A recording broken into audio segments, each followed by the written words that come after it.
Hello, hello, hello, hello. I'm like super excited and dead nervous. Hello, Kitters, Magnus, and Weevil. Long time no see. Yeah, it's been a full-on stream day today. Streaming all through the day for our little group. So, for the benefit of those of you who might be watching this later on, and Alex, welcome, buddy. Excuse me a moment, chat. For the benefit of those of you who might be watching this later on, welcome to Night's Arcade. I'm Sleepless Night. We are playing Elite Dangerous. Now, before we start, this is not a tutorial.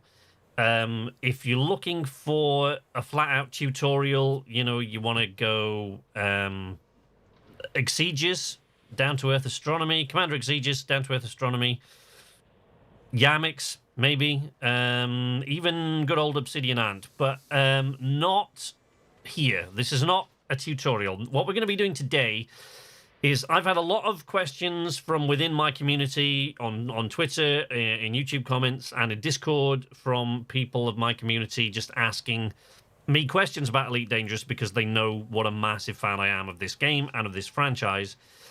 So I figured that I would try to stream it and I'll answer any questions that they have. So it's about answering questions today, any questions that anybody has about the game. We're going to casually just go through the very, very basics. I'm going to, I'm hop to a few places here and there. If people have questions and it's something I can show them, I'll try to do that. My computer, while not exactly a potato, is not the graphics card particularly. It's got a fairly decent processor, but the GPU is not great. So this game, fortunately, is very well optimized. Hard Space Shipbreaker, there's way, way less going off on screen at one time and way less happening, and it's a much, much smaller world than Elite Dangerous, as most games are. But I'm lucky if I can stream that at 15 frames per second. It's not great. This game, I run this game when I'm playing it constantly at 60 frames per second, no trouble at all, even on my crappy PC. But streaming it is a different matter, because my computer is now streaming and running this game at the same time, and it may melt. I'm just warning you. What kind of GPU do you have? It's a 1060, and it's only 3 gig. 3 gig, yeah, NVIDIA 1060. And it's only a 3, so it's not great. So yeah, it will run this because the game is incredibly well optimized for all the stuff that's in it, but it will drop. It drops. I did test it just recording on stream. It'll probably drop to 30 frames per second quite often when I'm doing things, and it might drop below that at certain points. I hope not, because what I want to do is make this more of a regular thing. It won't be a constant ongoing thing, but I'll make it a regular thing. I'll do an Elite Dangerous thing, and I'll cover something different each time. We'll go somewhere different. We'll go somewhere more interesting. So sorry, just saying hi to the chat. Hey, Kitters. So we got Kitters, Magnus, Weevil, Alex, HJ, Finn. Hey, buddy. And Baron. Have no fear, Baron is here. Good, good, good. So yeah, I think more than any other game, I think this is what I want a decent PC for, and I'm a long way from getting one, but this is what I want a decent PC for, is just because I want to be able to stream stuff like this in all its glory. And I can't even play this game in all its glory. I play it at 720p most times. I have played it in the past at 1080p, running at 60 frames per second, and it's gorgeous. So the guys running it in 440 and 1440 and stuff like that, it is one of the most beautiful games out there. Probably the best thing about this game for me by a long way is the sound design. It is amazing. The sound is so immersive in this game. It can send chills down your spine, and regularly does for me. When something weird happens, I get chills. So maybe we'll do some other stuff in other videos if I can make this work. And then maybe at some point down the line, we'll do some serious exploring, deep space exploring, and we'll try, although this is very difficult nowadays, we will try to find somewhere. We'll try to find somewhere where that hasn't been explored. That's tough now because you've got to go way outside the bubble, but this is a full-scale galaxy. This is the Milky Way at full scale. There are 400 billion visitable star systems in this game. You can go to every single one of them. But traveling around, even at the speeds you can travel in this game, I mean, I think the last time I looked, the amount of the galaxy that had been explored since 2014, when this game released, was about 0.05%, with explorers, millions of players going at it constantly. They worked out, that is a lot of milk to run. They worked out recently that at the current rate of exploration, even with millions of star systems being discovered all the time, it will take Elite Dangerous players at the current level roughly 25,000 years to explore everything that is in this game. It's big out there. Those of you who are here who know me and have played with me before, and those of you who know me personally will know, I hope, about my gaming, and those that have followed the channel and picked up on this will know that one of the things that really excites me about a game is the ability to get really lost and like really, really far from home. And that can happen easily in this game. I love a journey that really feels like a journey, and in this they really do. Now, I recently restarted Elite Dangerous, right? So we're not going to have, we're going to have no, this is basically for new players that want to ask questions and that want to see the game running. People who've thought about getting the game before or who are thinking about getting it, particularly now that it's coming to Game Pass, to Xbox Game Pass, on the 25th, February 25th, I think. So now that it's coming to Xbox Game Pass. So it's for people that have thought about playing this game or are new players and just feeling a bit overwhelmed by it, because the learning curve in this game is steep. Make no mistake about it. Now, I was eased into Elite Dangerous quite gently because I was a Kickstarter backer. I bought the Lifetime Expansion Pass, so I don't have to pay for any of the future expansions for the game. Sorry, that was on in the background just to check that that was working, but I don't think I can have that on. That's my lovely wife, look. I'm all Elite Dangerous kitted out today. Thank you, honey. So I thought, I've got millions of posters. I've got them coming out my ass. So I was assuming that I had an Elite Dangerous one. I thought I did, but I don't. Fortunately, it was my birthday a few days ago. My lovely wife. So I have an Elite Dangerous mug here. And I'm currently wearing an Elite Dangerous Odyssey hoodie. Because Odyssey, the other reason I'm trying to get people in on this game now, if they've ever been slightly interested in it before, is because Odyssey is coming. Supposedly, the target for main release, I should be able to play it before then, but the target for main release will be end of May, so like May 31st. Now, Odyssey will finally give us atmospheric planetary landings. You can land on planets now if you have the Horizons thing. I will show you a planetary landing or two today. You can land on planets if you have the Horizons expansion pass. But they're not atmospheric. You can't get out of your ship and walk around on foot. But David Braben has always said, ever since he first talked about this game,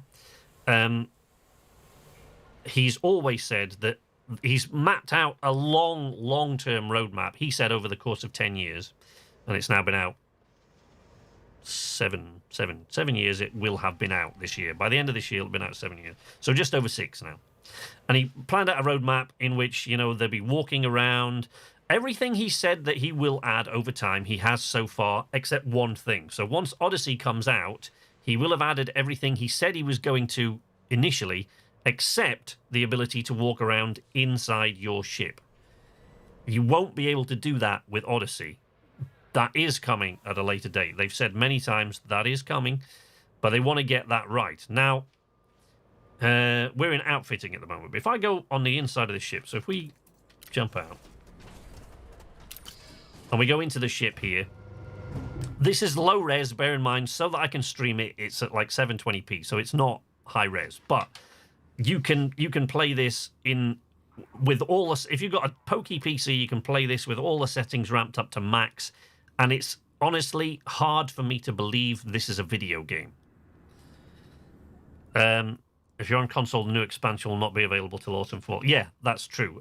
Sorry, end of May is for PC users. The console release of Odyssey has been delayed even further. This ship, we're not going to be flying this ship very much today because this is my newest ship. I actually just bought this like a week ago, and I haven't kitted it out for any particular job. This is my new... I'm going to probably make this mainly a mining ship. This is a Crate Mark II. It's a three-person ship, so you can just... That, without a VR headset, that's about as far around as I can turn to show you. Okay. You can't quite see. You can see my setup here. Okay. But this is actually one of the most detailed cockpits they put in the game. I've watched someone do this in VR, exploring every inch of this cockpit. And like this plate down here that says keep clear, when you get really close to that in VR, there are fingerprints and dusty footprints on it. And it's just, the level of detail is mental. Let me see if I can jump into camera mode so I can show you the other bit. No, that didn't work. It might have for you. For you, the game hasn't gone off, but for me it has. There we go. Let's try it again. There we go. Right. So, that's the back end of the ship. There we go. So this is the Olympiade. That's named after a mine. My mining ships are always named after mines. My main mining ship is called the Bingham Canyon, which is the largest, most productive mine in the world. So these are the crew positions behind where I am. Right? There's one on either side. That's my guy there. Oh, there you go. That's from the back. You can see the crew positions left and right, and then me in the center. Now, you can use multi-crew in this game. I have to say that I've tried it a couple of times with the KZ. Spiff! Hello! Bending your neck 360. Yes. I have tried multi-crew a couple of times in this game with KZ, but as most people who play Elite Dangerous will tell you, multi-crew is a brilliant idea, but it's one of the few things in this game that really doesn't work very well. Instancing in this game can be a bit of an issue, so the first time KZ and I tried to meet up in person didn't really work, but it's worked every time since, but multi-crew we haven't been able to get to work. So it doesn't, it's not great. But so this is the inside of my ship. This is the biggest ship. No, I guess the Python is about the same size that I currently own. But the detail in these things is just absolutely immense. They're just absolutely remarkable things. We got a free camera as well, but which I think if I go in here, I can move around and show you the free camera. This game also has the best in-game camera suite that I'm aware of. I don't know of another game that has a camera suite this good, which is another reason I'm getting back into Elite Dangerous recently. I'm hoping to make some... There's my little guy, look. Seats on either side. I'm hoping to make some... I've got a whole bunch of video ideas. All my ships' ID numbers start with SLE. I think they automatically generate one with the first two letters, but you can change that. So they all start with SLE, because I like the immersion. Whenever you jump into a large station area, they will greet you by, usually, the way your call sign is, it's the name of the manufacturer of your ship and the first three letters of your username. So I'm Sleepless Night, so we get SLE. So whenever I jump in, in my Explorer, for example, they would say Lakon Sierra Lima Echo, welcome to the station or whatever. So I do that. Let's jump out of this. There we go. Can we hurry this up, please, officer? Now, we're not doing... There'll be absolutely no new player shaming for anybody coming in and asking questions today at all. This is supposed to be purely casual. But the reason I'm super nervous about doing this stream, more than any other stream I've ever done, including the first one, is because Elite, 1984 Elite, this franchise is the longest running space sim franchise in history.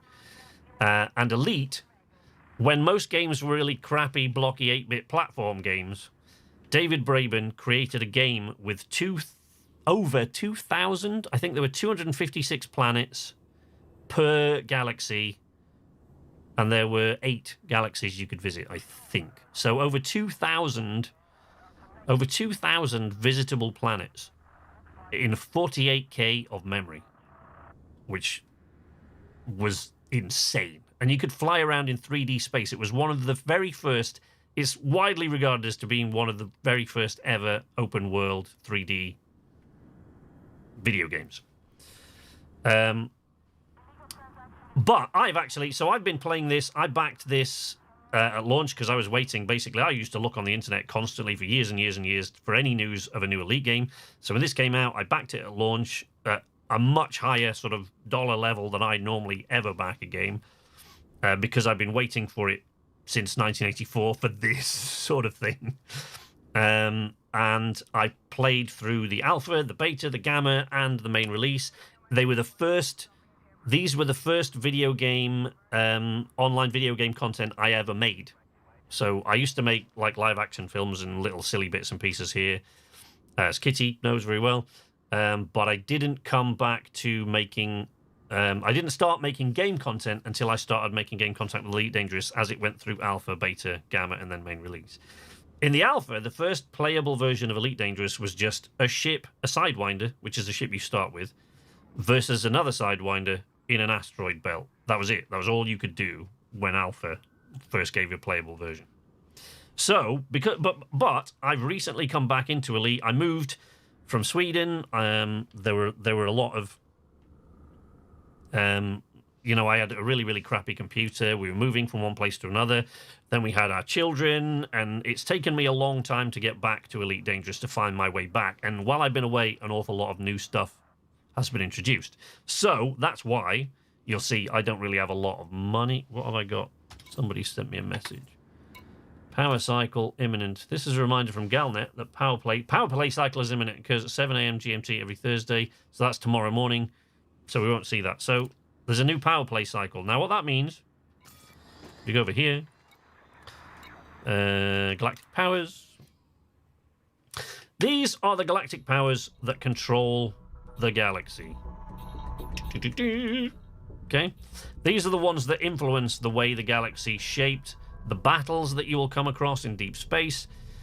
You can pledge allegiance to any of these people. I'm currently pledged to Aisling Duval, so an imperial power.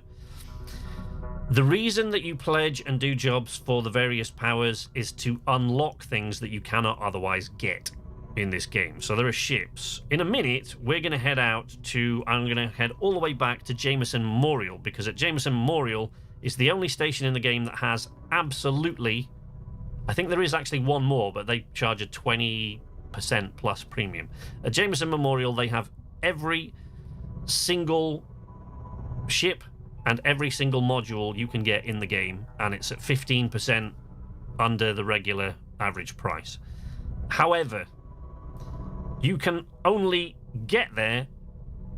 There are conditions to getting there. One is if you are elite in any of the things, which I've just recently restarted, and I am not. So here you go. Competent, broker, ranger, explorer, CQC I haven't even played. By the way, today we're playing in a private group. We're not playing in open world simply because I wanted this to be casual and I wanted to chat. Are you nervous because it's changed so much and you want to make sure you're answering everything correctly, or because it's been so long, or both? Neither, actually. I do know my way very well around Elite Dangerous. You know, I've been playing it since long before release, and although a lot has changed and there are still some things I haven't done, I'm confident I can answer most people's questions. But I think, because as I think Beth said, I feel like I have to do this game justice. The Elite series is the reason Knights Arcade exists. It's the reason I'm a gamer. I was kind of dipped in and out of stuff like Frogger and stuff like that when I was a kid, and Jet Set Willy, and, I'd go down to the arcade, and I loved doing that. But when my buddy Martin, I can't remember his surname, it's a long time ago, but who lived on my street, and he got a BBC microcomputer, and he got Elite when it came out, and my father bought it for me in 1984 for my birthday. It used to come with this little plastic thing, for my computer anyway, like a little lens lock. You just put it on the screen, evil thing, like a an encryption, early encryption. It was really, really awful. It is precious. That's correct. Yeah, I just want to make sure I do it justice, and I'm really not sure what's going to happen when there's a lot going on screen. It keeps telling me it's dropping to 30 FPS, but I'm not sure why it should be doing that at this stage. I don't know. But yeah, so there's a lot of stuff. The galactic powers, like I say, they're the ones that shape the galaxy. If you look here in the galactic map, and we turn on the powers thing, power play. We turn on power play, you can see what Elite Dangerous players refer to as the bubble. We are currently right on the edge of it. I'll explain why that is in a minute. We're going closer into the middle of it. In the middle of it there, of course, is Sol. That's the system where humanity originated from, so they've spread out from that point. This shows you all the different colors of the powers currently vying for control of the various areas. You can influence this by getting in on battles. We aren't playing in open world today because on top of everything else that's going to be going on and running my machine, I didn't also want to be only watching you now, not using internet otherwise. Briefly connected to a thing, transferred very short NPC. No problem. This game is as old as me. Well, this game isn't. You'd have to be pretty young. You'd have to be extremely young, Baron, for this game to be as old as you. This game isn't. The game franchise might be. Is Elite 1984 you're talking about. The franchise is. I played Elite 1984 and Elite.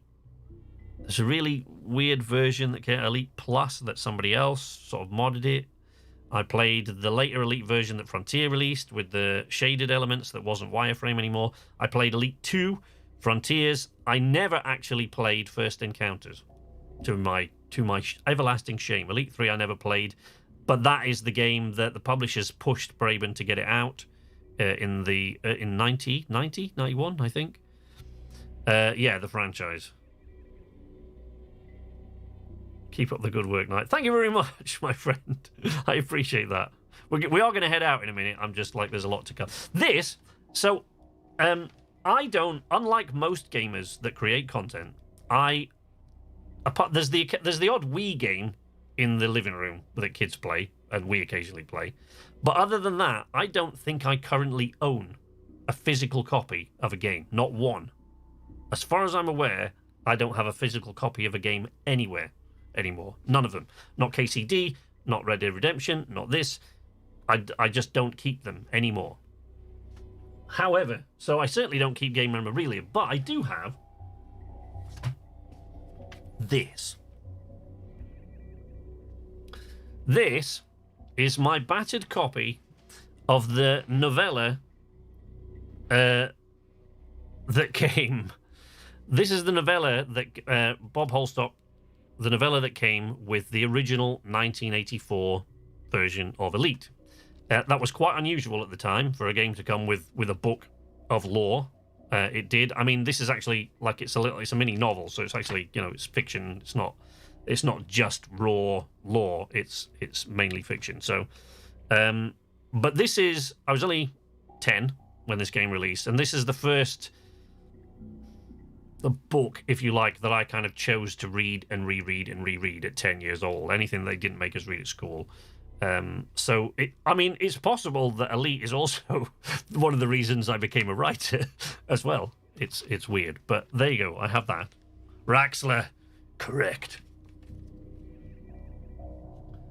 Raxler, for those of you not familiar with Elite, the Elite universe, Raxler is a place.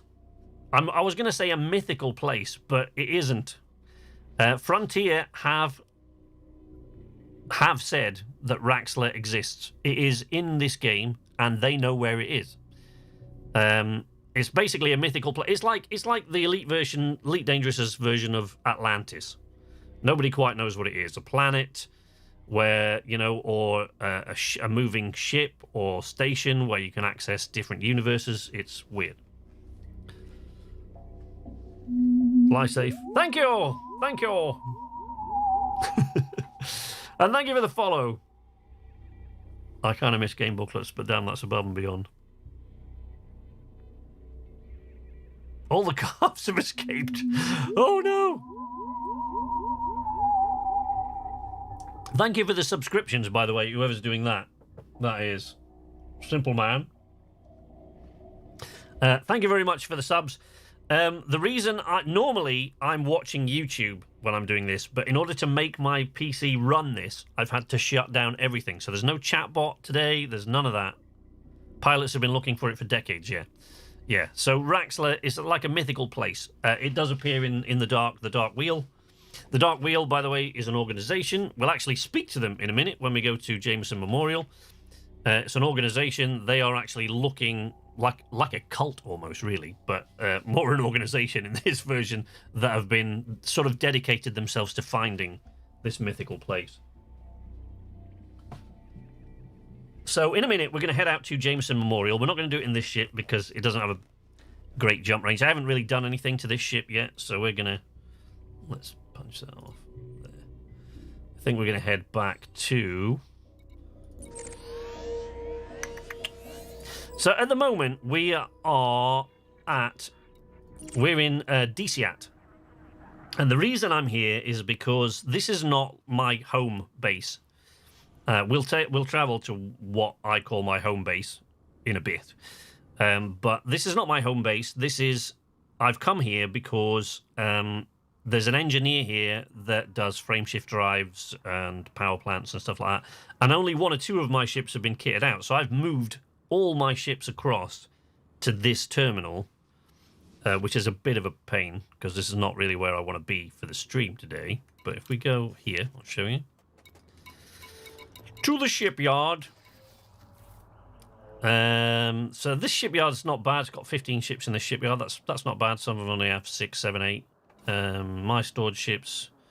We're going to take the Drake, the Diamondback Explorer, in a bit because it's just got the longest jump. That's what I use as what a lot of players refer to as a bubble bus, which is it's basically stripped down of pretty much everything. I just use it for exploration and making quick trips between one place and another because it's got the longest jump range. Wow. Okay, there we go. That is my combat vessel, Vagrant, Alliance Chieftain. That's kitted out quite heavily. What I'll probably do, because I'm going to be on for a while, I'm going to probably hop across to Jameson Memorial or to my home station, and I'll transfer everything across there. And it'll take a while, probably take about an hour or so for it to get there. And then while they're doing that, I'll go around and I'll show you some other stuff. Oops, wrong thing. There we go. Asp Explorer, Bingham Canyon, that is my mining ship. That's what I used to do, sort of deep core mining and stuff like that. Which I'm not going to show you today because that's can be a bit of a tedious process, but I will show you that at some other time. Python, the reason that's called Knight's Folly, it's a long story, but it's the circumstances under which I acquired it. It was a mistake. A big mistake. A series of mistakes that I made that led me eventually to getting the Python, but... No, Gegs! Loving the space-sounding words. So, we are going to... Oh, I've already come out of the shipyard. We're going to take the Drake there.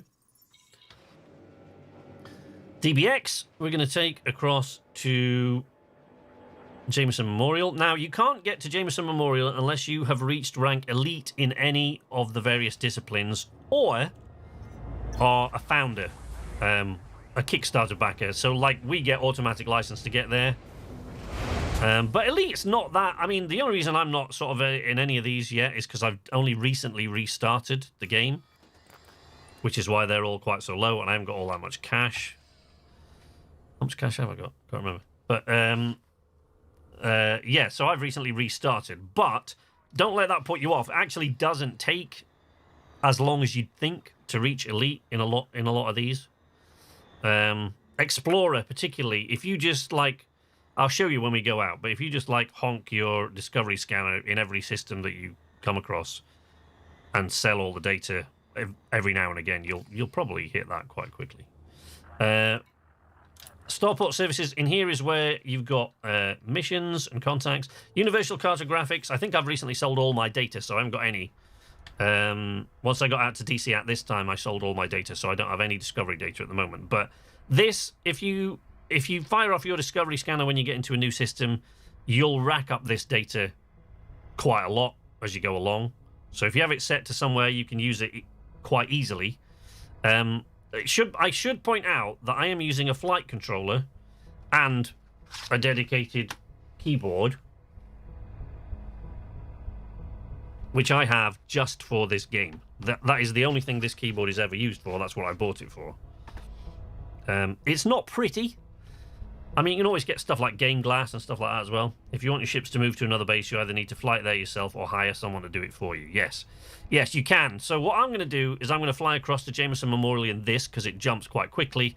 So it should only take me about 3 hops to get to Jameson from here, even from where at DC at, which is like 100 light years out. But then then while we go off and do other things, I'll move my ships across. I'll pay somebody else to bring them. So we'll do that. But this is, yeah, so this is where if you have your ship kitted out with passenger cabins, you go into the passenger lounge and pick up missions from here. Wow, slow. Okay, from these various people. These can pay quite well if you're willing to take people a long way. The quickest way to make cash carrying passengers, actually one of the quickest ways currently to make cash in the game at all, is to kit your ship out and go out to a system called Rubigo and go to an outpost there called Rubigo Mines and ferry people backwards and forwards to Sirius Atmospherics, one of their locations, I think. So you ferry people out to there and they'll pay you like a ton of money from Rubigo Mines. But I think Rubigo is about, I want to say about 400 light years from center of the bubble, I think, something like that. So yeah, you can see some of these people will pay quite a bit for this, but so this person is going recommended rank elite, which is higher than my current rank, and they want to go to 2 systems. One of them is 91.74 light years from here. The other one's 135. So but you can make a lot of money doing that. Mission board, you pick up stuff like you can do cargo runs for people. One way of boosting your influence, which is a way of unlocking different missions and tip-offs and stuff like that with a certain faction, is to provide... It's just pay them. A lot of the time, you can just provide aid, basically. Make a huge donation. There you go. 42 units of personal weapons, which means you'd have to go out and locate those, bring them back. Obliterate known terrorist, Julian Garnier. Boom time delivery. Boom time deliveries, if you can find a system in Boom, they usually pay relatively well for early level. The first ship you get, the Sidewinder, I mean, there's no way your first early ships would get 54 units on board. You'd have no chance. Imperial Slaves. That's one of the awards that you get for that. That's not the game. That's not the job. That's one of the awards you can get for it. 17,000 credits. 12 Imperial Slaves. Naughty, naughty. Boom time delivery of 2,961 units of survival equipment. That'd take you about a week. Even in a condo, that'd take you quite a while. Show us the galaxy map. Galaxy map, sure. There you go.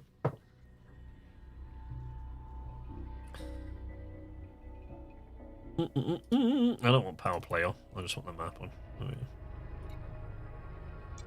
I don't want power play on. Oh, crap. That's where all my ships are at the moment. So we're going to Jameson Memorial, which is here. That's Shinrata Desra. Plot a route here, look. And it will plot you a route out. Which in this ship is... What's that? That's 3 jumps. That is insane. So that's 3 hops from here. If we go over here to this panel... Yeah, 3 jumps. First one to Pai Pai. So, my ships aren't particularly heavily engineered. Really. This one has a fairly... I've started engineering the frameshift drive on this. You can engineer your ships to have greater jump range and stuff like that if you go to...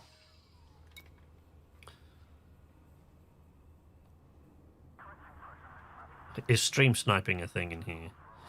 It could be, but I'm not playing. I'm not playing in the open. I'm playing in my own I'm not playing in the open world for this because I wanted it to be a casual stream. I wanted to be able to talk to the chat and show you guys things and stuff. And, you know, since we're going to be going right into the middle of the bubble, which is where most of the players are, especially new players, I didn't want to be getting ganked by griefers while I'm doing that. It doesn't happen all that often, to be fair, in this, but it does happen. If we go across to outfitting. So if you go to remote workshop, right, for example, here, this is where you can unlock stuff that you've got engineers to sort of unlock for you. But first you have to be invited by the engineers. So over here, engineers. So you have to be invited by the engineers. Now this lady is in the system where I am now. That's why I'm here. I brought all my ships over here to engineer them and then decided to do a stream. And I was like, oh, God, now I'll have to take them all back. But I don't have to, but I'm going to. So you unlock the engineers, and the engineers will require materials from you, which you can collect from all sorts of different places. You can salvage them from wreckage. You can prospect for them on planet surfaces. You scan frameshift drive wakes and stuff like that, all to get the data. Crossplay is a thing, yes. All to get the data and materials to trade with the engineers for the things that they are willing to make for you. So they require these materials to make you these things, but they usually require some sort of offering or achievement you have to reach before you can unlock the engineer. So like some of them, I think one of them requires like 500,000 in bounty vouchers. So people that you've killed that you've got bounties for worth that much that you haven't turned in, you collect them all like that. That's quite easy to do because quite often if you go out for a job, if you take a job, for example, to take down a pirate, and you go out and use like a kill warrant scanner to scan that person, quite often you'll be awarded, you're paid for the job. Your payment for the job is separate from the bounty for that person. So the payment for the job, whatever it says on the job board there, that's what you're going to get paid for killing that person, for taking them out, or those people, whoever it is, however many, 1, 2, 5, 10, sometimes it's 40, you know, over a period of time. But the payment that you'll get for that job, you will always get if you succeed in taking them down. The bounty is a completely separate thing. So you can still, on top of that, you can claim the bounty, but usually the bounty has to be claimed in the system that you're in. I think it can be claimed in some places, or you can claim all of them at once in independent systems, but you get less. You have to sacrifice about 10% of your bounty or something like that, I think. There could be a galaxy dominated by sleepless nights. I guess.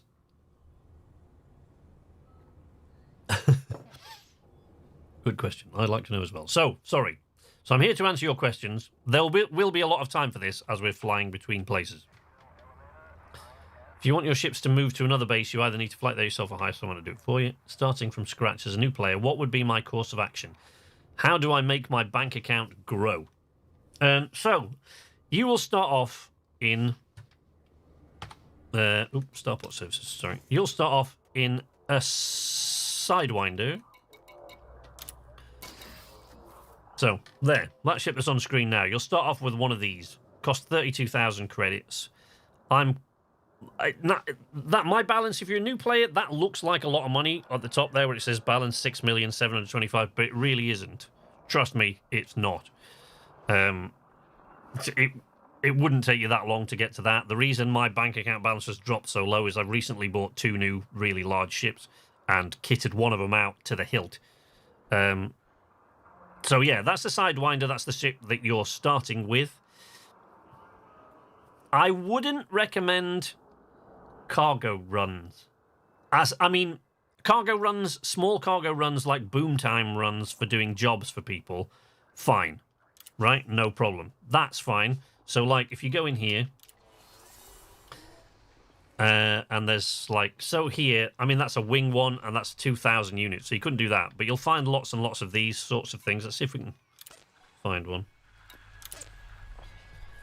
54 units, that's not many. Boom time delivery of 98 units.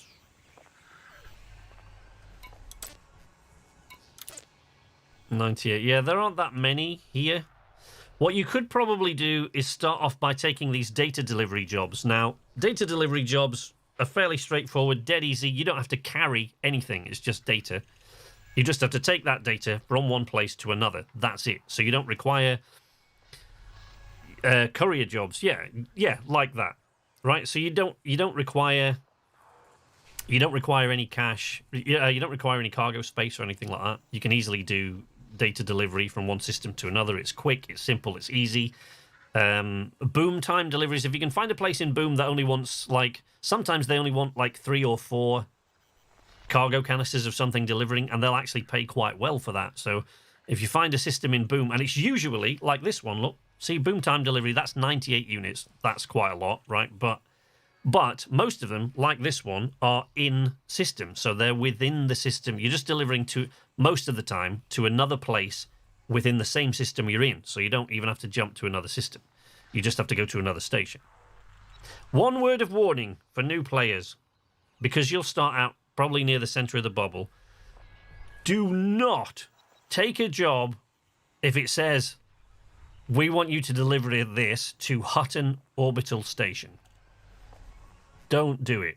And also, don't fall for any of these people online that are still, to this day, after all these years, they are still saying you get a free Anaconda if you go out to Hutton Orbital. Don't do it. It's a practical joke. You don't get a free anything, and Hutton Orbital Station will take you hours to get to.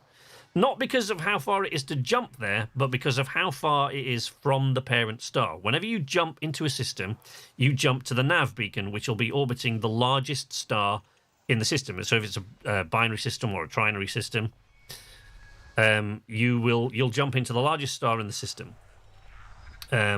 Basically the center that everything else orbits around, usually.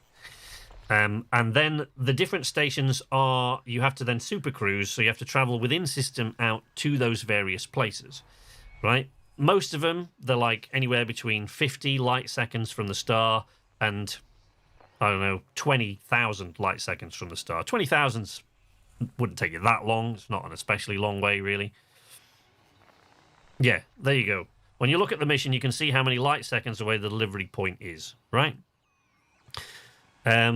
So when you go out to Hutton Orbital, I forget, SimGamer might actually be able to tell you this. I don't have this information in here. I went to Hutton Orbital for a job that came up when the game was in before release. So when it was when it was in beta or gamma, I can't remember. In one of those, I went to Hutton Orbital before anybody really knew that it was not a good thing to do. But don't take a job out of Hutton Orbital.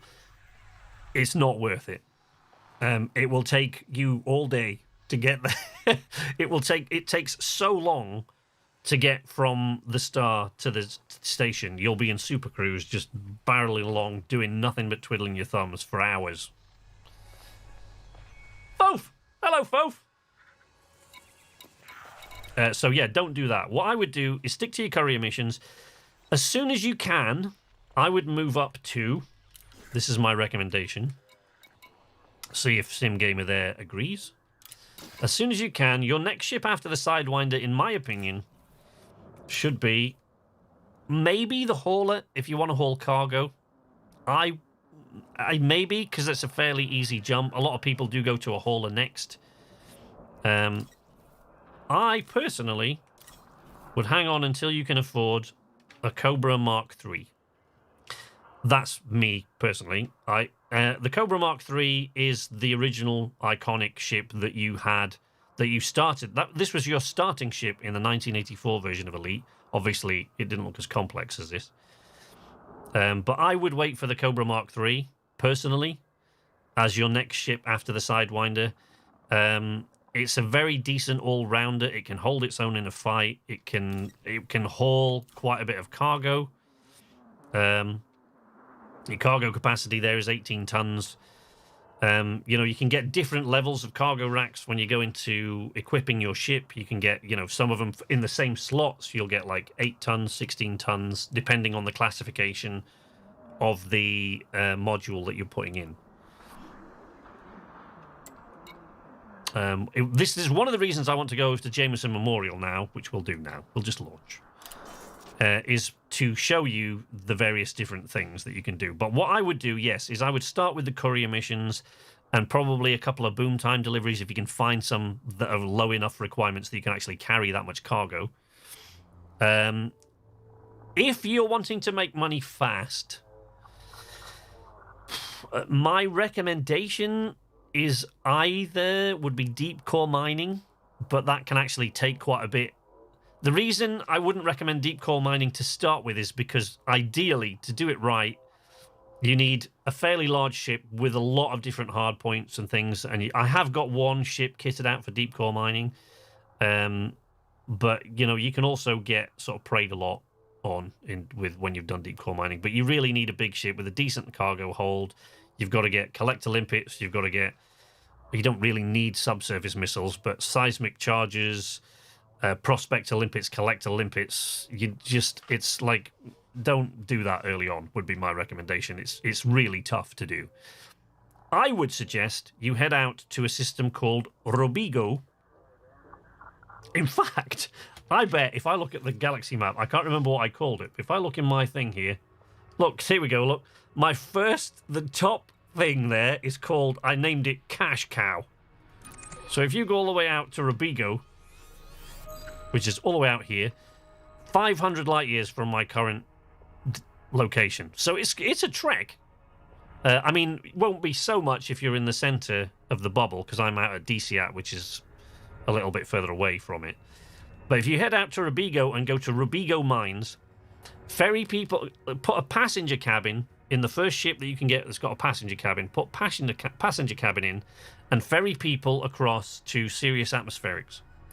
And as soon as you can get a bigger ship with a greater jump range to make those trips shorter, do it. And keep doing that and upgrading your ship at the nearby stations. I found a mining ship built for around 3 million on YouTube. Has made me all my money. Yeah. Comes so fast if you're smart stacking missions. At first, you can save up and get a Cobra Mark III after just... Yeah, exactly right. Stack missions is a very good idea, particularly if you're only doing courier jobs. Collect as many as you can that are going to the same place or, you know, to one system out or somewhere like that. And it won't be a problem. Now, we're going to jump now. We're going to head out to Jameson Memorial. Did I lock in? Can't remember now. Doo-doo. Oh, there. Yeah.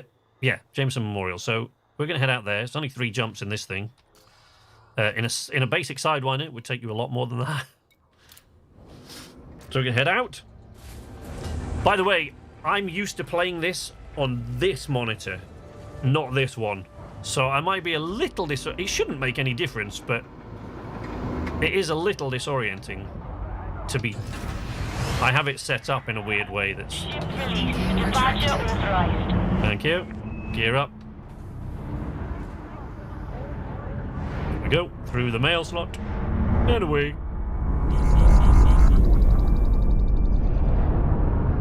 So we're first heading out to Pai Pai, right?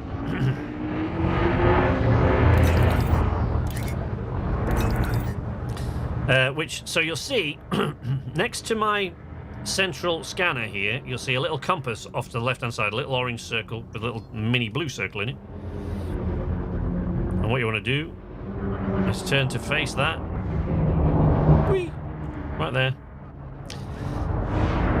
And as soon as that mass lock light goes out, if you look over to the bottom right-hand corner of the screen, you'll see 3 lights. One says mass locked, one says landing gear, and one says cargo scoop. Right, so landing gear. There you go. Gear down. Gear up. Gear down will always slow you down, by the way, considerably. So will cargo scoop. Cargo scoop out. Cargo scoop deployed. Thank you, Verity. Cargo scoop in. Cargo scoop retracted. You've never owned you've never had a DBX? Are you flying with an M and K? No, I'm not. Flying with a mouse and keyboard is a nightmare.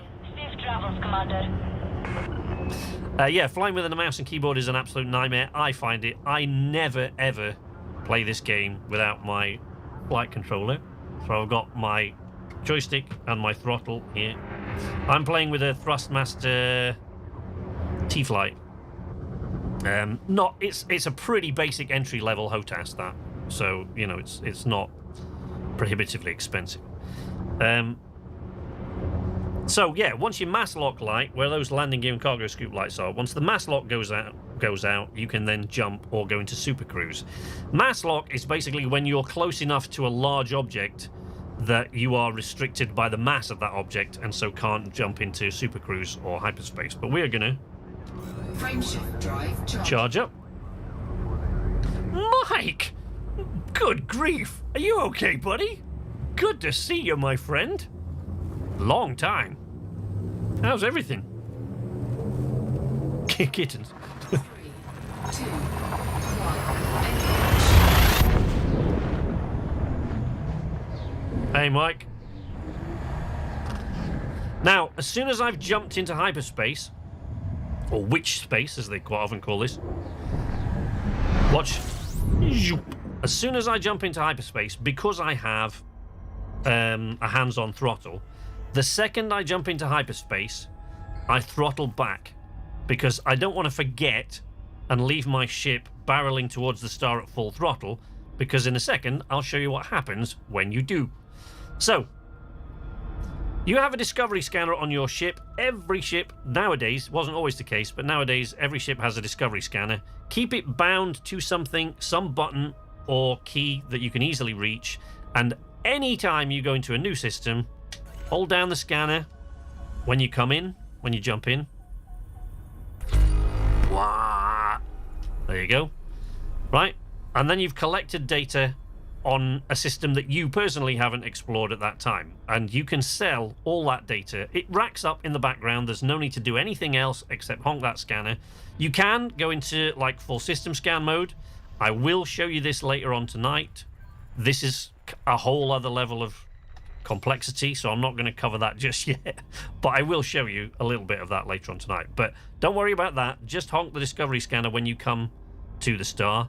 When you go into hyperspace, make sure your throttle is dialed all the way back, so in case you get sidetracked by something, you're not barreling towards the star when you come out the other side and overheating. So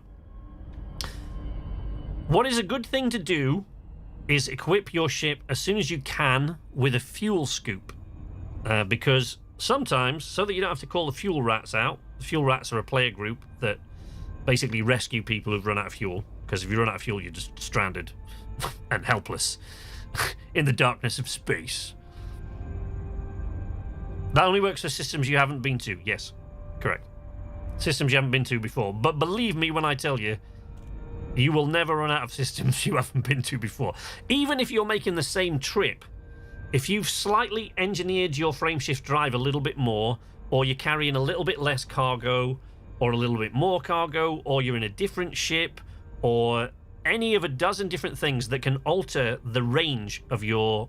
that can alter your jump range, even if you're doing the same journey you've done before, the route planner might just calculate a completely different route to get there, depending on how much weight you're carrying and how much your frameshift drive is engineered or stuff like that, you see.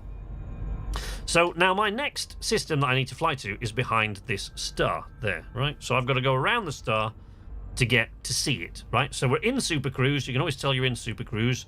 You see these little lines going down either side of the screen here. You'll see them increase in speed as I do this. There we go. So you know you're in Super Cruise, okay? So we're going to go around the star to that point. But as we're doing that, we're going to scoop fuel. And I am actually going to let my ship overheat a little bit so that you can see. If you're not careful, it'll do that anyway. But this can be a dangerous occupation. There is a way to do it quite safely, which I'll tell you about in a bit. But we go around the star. So we're just going to nudge the Super Cruise up a little bit. I quite often do this in the blue. There you go. And now we're scooping hydrogen from this star, okay? Now I can... There we go. Try and keep outside the star's exclusion zone, otherwise you are in trouble. That's that yellow ring there. Okay. And the faster you go, and the longer you hold this, you'll scoop fuel at a higher rate. Now, if you're not comfortable with this, you can just buy fuel, as we all do. Everybody fuels up when they reach another system, a system or a station, rather. But to make longer journeys, especially if you're going out to Robigo, you're going to need this. Fuel scooping complete. I'm just going to keep here until it overheats a bit, so we're going to increase this. Groups like the Fuel Rats are one of the reasons I still love this game. Agreed. The Elite Dangerous community is just amazing. So, in case you're wondering, I have completed fuel scooping. I'm just holding this so you can see what happens if you linger too long or too close. I can get a bit closer, I guess. See the temperature going up. Heat 71, 74, 76. Now you can see my cockpit starting to smoke. Warning, temperature critical. And then Verity will tell me off. The alarm will start sounding. Doesn't help when you fly right through a solar flare. Ooh. Okay, right. So now if we pull away... Now, if you try and engage supercruise or hyperspace at this point, you'll do serious damage to your ship because that will increase the heat significantly. I usually wait till it drops to about 50% to engage hyperspace or supercruise. There we go. Get rid of the steam there. Right, so once you're on the other side... So, I was talking about going out to Robigo to move passengers. Now, to get to Robigo, you have to go across quite a lot of... Let's just go into hyperspace. We're not doing that. Good night, Imperium. Thanks for joining us, buddy. Making the mistake of using the hyperdrive to get to the station.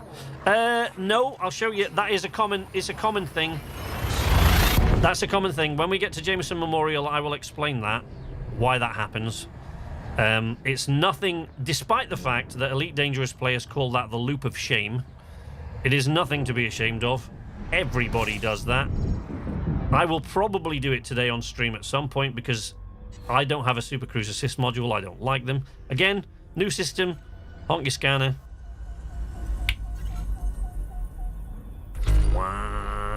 There you go. Yes, so what I was saying there about going to Robigo is if, for example, you're heading out to Robigo, for example, Robigo Mines, to do the passenger missions that I talked about, right? You can stop in every system once you get low on fuel, and you can pull over to the nearest outpost or space station that you can find, and you can get them to refuel you, or even a fleet carrier. If you find a fleet carrier, there's usually quite a lot of them kicking around in the system. Probably some here somewhere. Fleet carriers. Oh, I've picked a one system with no fleet carriers in it. That is quite unusual in this part of space, but there you go. That's typical.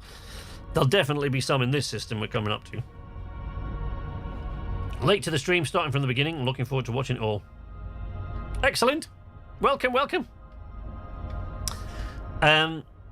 So yeah, if you're going to Robigo Mines, you can refuel at every outpost and station, but to get to Robigo, you're going to have to cross a wide area of dark space.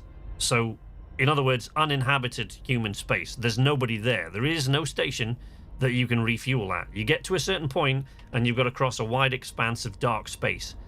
So, there is nobody out there to refuel you. No one can help you. So, if you're going to get to Robigo, you're going to need to scoop fuel. When we get to Jameson Memorial, if someone reminds me, I will explain to you a way to do that safely, more safely, if you're a bit worried about it. I'll probably start scooping by accident here, yeah, because I'm just going around the star. I'm not really intending to scoop fuel, but there we go. When your temperature starts rising there, by the way, don't panic too much. You can scoop from any star that is K. The acronym that most people used to remember it is KGB foam. So KGB FOAM. All those classes of star you can scoop fuel from. And if you go into the galaxy map, you can actually filter for scoopable stars. So there are filters that you can use for scoopable stars. So like, you can say down here, show galactic sectors and stuff like that. Show only scoopable stars and stuff like that. I've never actually used it, but you can. You don't really need to, because like the chances of if you scoop fuel at every star that you can, the chances of running out are slim. It happens, but you know, it's not very likely. But you can actually filter out non-scoopable stars. Scrolls! There's nobody all out there, nobody to help you, nobody to hear you scream. Welcome, buddy! Yes, so, as SimGamer was saying, this system that we're about to head to now... Frameshift drive charging. Thank you, Verity. Requires a permit. Now, I have one, even though I've started again, so I don't have any elite ratings. I've started again like 3 weeks ago, a month ago maybe. So I don't have any elite ratings.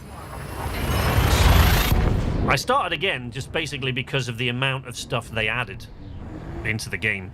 I'd been away for long enough that there was tons of new stuff, and I kind of needed to refresh my memory on all the basics.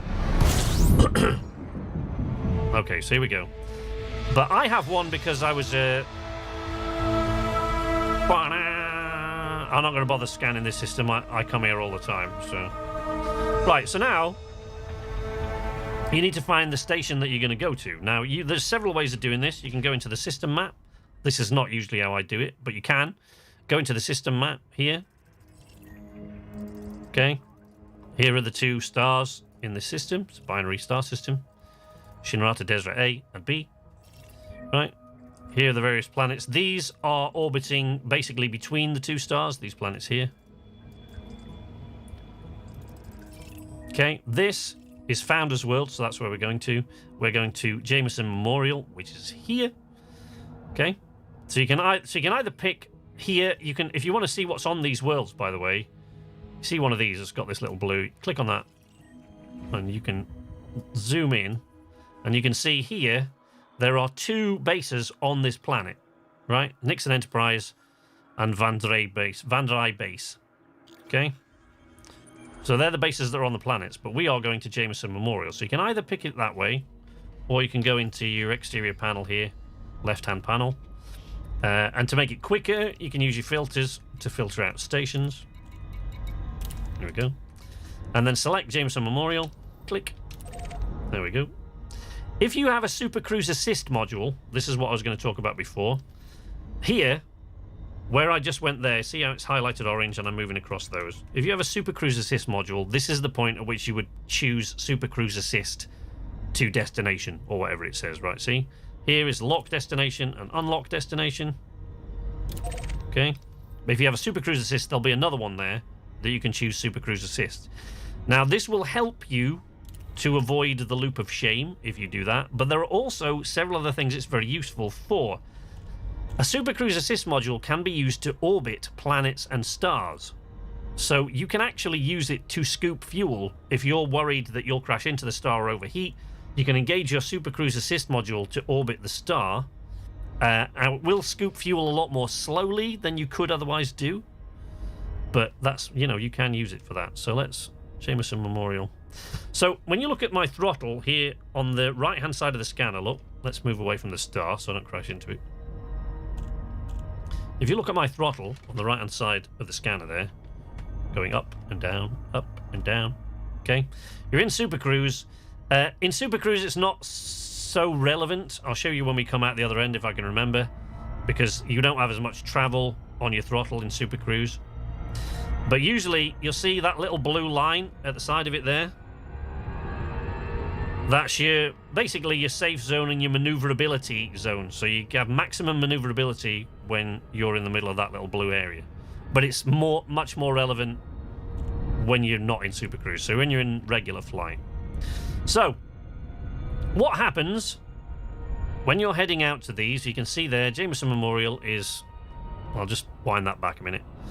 Is 300 light seconds, 300 and whatever it is light seconds from the main star. Okay, so we've now got to travel in Super Cruise, which is like a sub-light kind of thing, out to Jameson Memorial, out to the station. You can see the station represented to the left of the scanner there by that little icon. If I move around, you'll see it move around in relation to us. Okay. And here, let me just wind that out.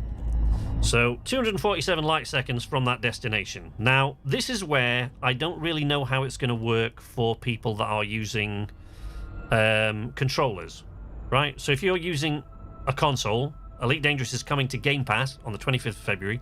So if you're using a console and a controller, I don't know how this would work. I would suggest plugging in a keyboard. And if you can, get a flight controller. But if you can't, I would at the very least plug in a keyboard. There are lots and lots of shortcuts that are tremendously helpful in Elite Dangerous that I wouldn't really want to even attempt playing this game without. One of the most important shortcuts you can keybind is 75% throttle. Okay? When we go to the station, I'll go into the options and I'll show you where mine are all mapped out, right? But here, on my keyboard, right over here on this, here I have my various throttle percentages that are handy, and over here, this one, that's my 75% throttle. The reason most people will tell you to have... Oh, see you, gigs! Tutty bye! Super Cruise sounds like a techno band. It's a terrible name, isn't it? I always hated it. The reason people have 75% throttle mapped is because it helps to avoid what we call the loop of shame. So, what you need to do is head towards your target destination, and underneath it, you'll see the time until you reach that destination represented in minutes or seconds or hours if it's really far away. When that hits 7 and not a second later, there you go, 7 seconds away, I hit 75% throttle, and that should stop you from ever having to do the loop of shame. We all do it because, especially if you're streaming, all you've got to do is take your eye off the ball for a second and miss it. Once you miss that 7-second window, that's it, you're screwed. But when it gets 7 seconds, throttle down to 75%. So bind that key, bind 75% throttle to a controller input or a key or something like that. And if you can, this is especially important if you're smuggling goods, this is especially important. But can you see the representation of a station? That gives you a very rough idea how the station is oriented to where you are. So if you can, wind yourself around. The problem with this is if you get too close to the planet, you'll slow way down because you'll get mass locked by the planet. But if you can, maneuver it around so that, I mean, it's only a rough representation. It still won't be in exactly the position it shows on the HUD there. There you go. And then disengage Super Cruise as soon as you get into that blue area. I'll do that again in a bit to show you. There you go, Jameson Memorial. Lincoln, Sierra, Lima, Echo. It's good to see you, Commander. Please enjoy your stay at this facility. Thank you. It's good to be seen. There you go. Now, you wind all the way over to contacts, request docking, and then you go. Proceed to Bay 1-4. Again, if you look at my throttle there, so we're heading to landing pad 14. If you look at my throttle there, stay in the blue area for this maneuver. Unless you're smuggling things. If you are smuggling things, the problem with coming to a station, outposts are different. Outposts don't have that kind of security. But the problem with coming to a station... Your approach is good. Maintain current course. Thank you. If I just wind that back, look. So you can see, I'm just going to wind it and stop here for a second. You get so mad, I've got like 9 minutes and 20 seconds to dock. There you go. So I have now been scanned by the station authorities, right? If you're carrying illicit cargo, they will see that. And then you're about to have a really bad day. So, there are ways to avoid it. One of them is to travel over 200 meters per second. But if you're going to do that, you've got to be quite confident about your flying, because over 200 meters per second, they can't scan you. The other way... Heavy traffic ahead, Commander.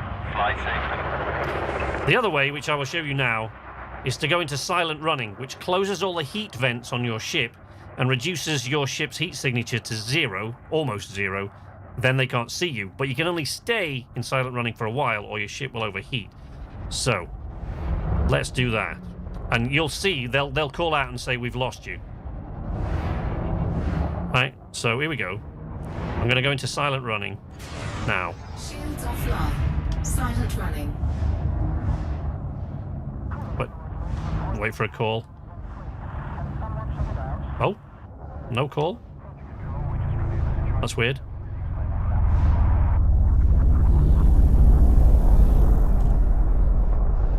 Okay. We're on pad 1-4, which is it.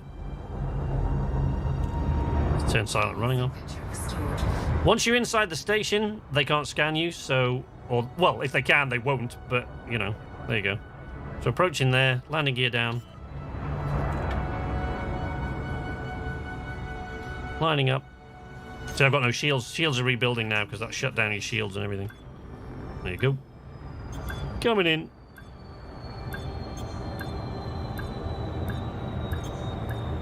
Access to docking facilities requires flight control authorization. There you go.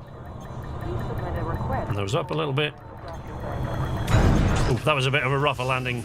Came down a bit hard there, but everything's fine. Confirmed contact. Grind crew dispatched. It's good to have you with us, Commander. The entrance is always facing the planet, yeah. The entrance to a station is always facing the planet. But when you're maneuvering around to get the entrance lined up, most of the time that won't matter. You won't need to. It just saves a little bit of time, especially with the Coriolis station, which virtually every side looks the same. So even though you know the side is facing the planet, it can sometimes mess with your head a little bit. A Coriolis station is like the one we just left. This is... can't remember what they call these ones. This is Orbis. This is an Orbis. Oh, Orbis. There you go. Orbis starport. These ones are quite big. Stations come in all different shapes and sizes. We're gonna... first thing I'm gonna do is call my ships over here, right? So, yeah, they are also facing the planet. I tried helping out the Popo in a space battle, only to leave me with a wanted level. Was it the police, or was it just a faction that you were helping out? And did you accidentally hit one of the cops? Is important thing. These are important matters.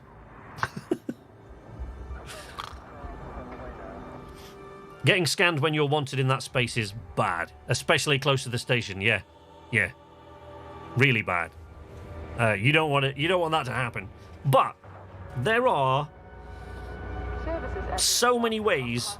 I mean, there are lots of people that will say to me, you know, there doesn't seem to be anything to do in Elite Dangerous, which is utter nonsense. There are so many things to do, and within those things to do are other different ways to do that thing. It like mining. Mining is like mining is a very, very complex. It didn't used to be. You used to have a mining laser. You would fire the mining laser. Chunks of the thing would fly off. You'd fly towards them and collect them with your cargo scoop open. Your refinery would process them, and that would be that. But that was in the early days. Now there's collector limpets, which weren't in existence right at the beginning. There's subsurface missiles, different mining lasers. There are seismic chargers. There are prospector limpets, pulse wave scanners. There's just a lot of different things that you can do with... I locked onto the bad guy. Yeah, but locking on doesn't really make much difference. Before I do anything else, let me just call the rest of my ships to Jameson Memorial, because then I can drop by and I can swap them out. And it'll probably take them about an hour to get here, though. I would guess. From DCAT, it'll probably take them about an hour. Quite a way out. Ship transfer. So this costs money, right? And being wanted, by the way, isn't always necessarily the worst thing in the world, as long as you're not flying in a system controlled by the faction that wants you.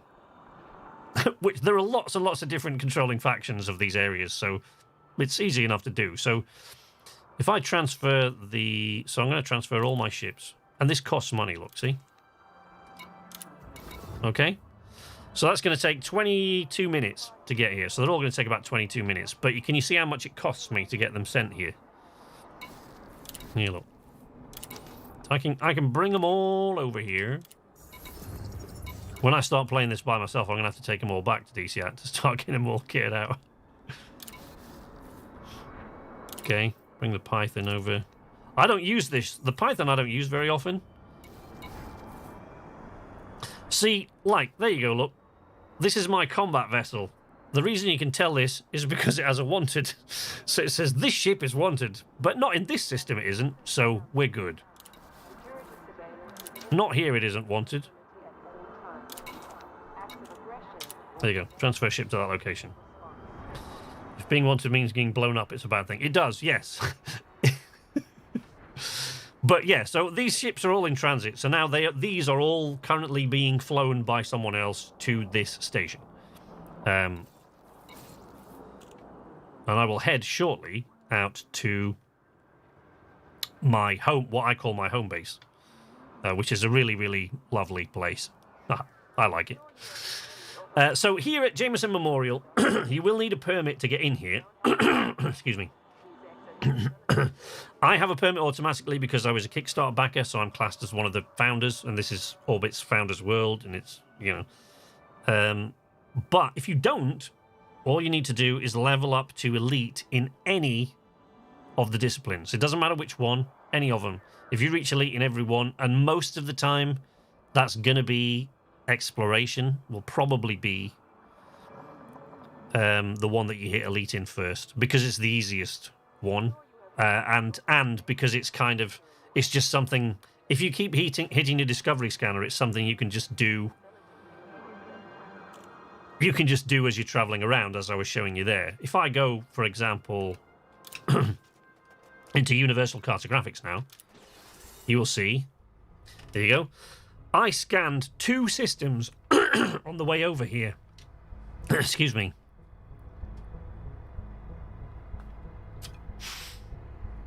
That's it. I was already coming here. I didn't go out of my way. I just scanned 2 systems as I was coming here. I didn't have to do anything that I wouldn't ordinarily do except press a button for a few seconds. And it's earned me 36,000 credits. Easy. There you go. Sell that data. By the way, if you're going to sell data, one of the best ways to increase reputation and level up is to sell the data individually. It's a bit of a pain, and with these small amounts, it's not really worth it.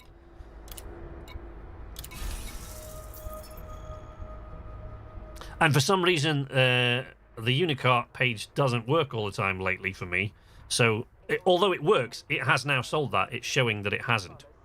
If I go out and then back in, that won't be there anymore. There you go, it's gone.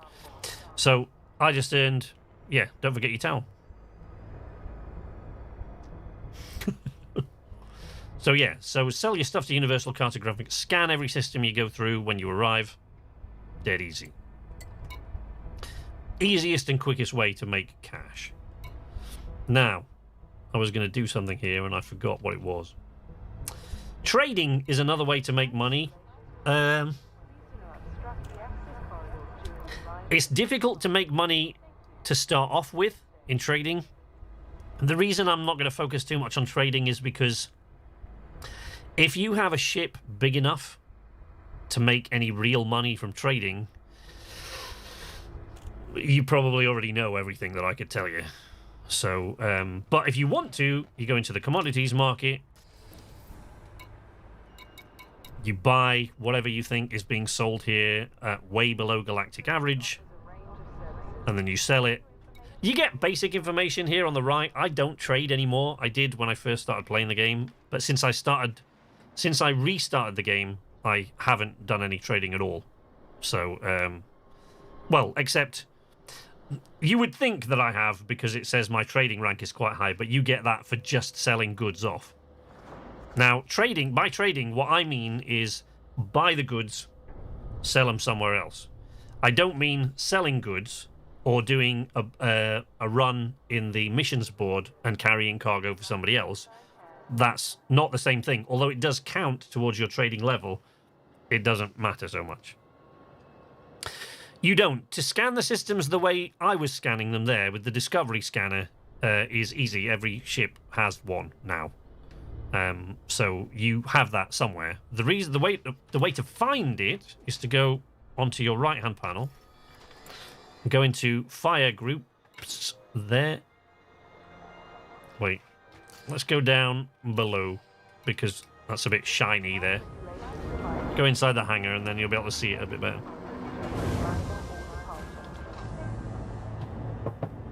I like to use trading to fill in the extra spaces in my cargo when doing other missions. Yes, that's a very good use of trading.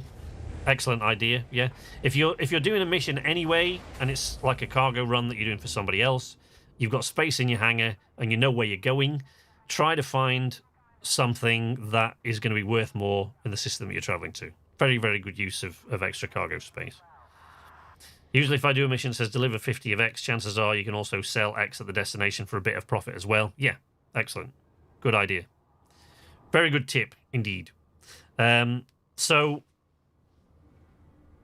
if we go... Oh, sorry. Yeah, I was going to show you this. Not wrong panel, sorry. So if we go over here to fire groups, so you wind your way across to fire groups, tab across to fire groups here. This is everything, all the modules that you can activate separately on your ship, right? Why does this ship have a cannon on it? Wow, I totally forgot. I think I put that on to play around with an experimental weapon, because this is not a combat ship. I don't use this ship for combat ever. So I put that on to play around with, and I think I must have got sidetracked by something and forgot that I'd added a cannon to this ship. Well, but there you go. It has a cannon on it. So I can assign that to the fire group. Your fire groups... This is all the modules that you can activate separately on your ship here, right? So you've got all your utilities, frameshift wake scanner, data link scanner, composition scanner, discovery scanner, heatsink launcher, detail surface scanner. Most of those don't come as standard. The ones that do are the data link scanner and the composition scanner, I think, are on every ship. The discovery scanner is on every ship. The data link, I think, and the composition scanner are on every ship. The heatsink launcher is not. That you have to buy. So a heatsink launcher basically launches essentially heatsinks large chunks of metal to cool your ship quickly. This is very, very helpful if you're worried about fuel scooping. It's very, very helpful if you are... If you're going to be running silent running, like I did when we came in there, to try and avoid people in combat or for whatever reason, you can fire off a heatsink. If your ship starts to overheat, fire off a heatsink and that'll drop your temperature of your ship rapidly. Not only that, but it will also distract. It will send out a heat signature. So let's say you're running in silent running. Your heat signature is really low. Your heat starts climbing. Then you fire off a heatsink. That's collected all that heat in a big chunk of metal and fired it off away from you. So heat seekers, for example, will follow that instead of you. That is a good way. It's a good distraction technique in combat. It doesn't usually work against NPCs, though, I don't think. I don't actually ever use that technique, but you can. You know, stuff like that is quite useful to sort of know. But it's also quite useful to cool your ship rapidly in other situations, like if you get really, really close to the star. There's a way of boosting your frameshift drive where you can use what's called the Elite Dangerous players call the neutron highway, or cone boosting, if you like. Basically, you find a neutron star or a white dwarf. It works with white dwarfs as well. But neutron stars will get further, and if you head towards the neutron star and then fly down its little cone, so they will emit a cone, and if you fly down that cone, your ship will suddenly get battered about and flip all over the place, and it will say something, I can't even remember, frameshift drive operating beyond safety limits or something. And then what you've got is your frameshift drive is then supercharged and can jump with a neutron star. I think it's 400% beyond the distance that it can normally jump, but it will take damage. Your ship will take damage when you do it. So yeah, there's an awful lot of complexity to this game, but there's so much to dive into, and it's so much fun. So you come into your fire groups, and this is where you assign. You've got two triggers, so basically primary fire and secondary fire, so 1 and 2, and you can add another. So if I go to this one, that's adding another fire group. So you can add You can just keep adding fire groups like that if you want. Okay. Get rid of all of those now. You can keep adding fire groups. This is very useful in all circumstances, particularly for mining, because you'll want, like, for example, I have Prospect Olympics and Pulse Wave Scanner on one fire group. And then I have Collect Olympics and Surface Abrasion Laser on another fire group, because these are just things I usually use together. So then you just switch. When you've basically assigned these different things to whatever it is you want them. So let's put that cannon in fire group 1. That's stupid because one of those is lasers and the other one's cannons, the other one's multi-cannons, but that's another story. But so let's say I've now got all those weapons assigned to group 1. Okay? So all those things will fire when I press my primary fire. If I put the cannon on group 2, that means that the pulse laser and the multi-cannon will fire on group 1. When I press the primary fire, that will fire the pulse laser and the multi-cannon. That's a really stupid setup. I won't go into that right this minute, but that's a stupid thing to do. But let's say you were going to.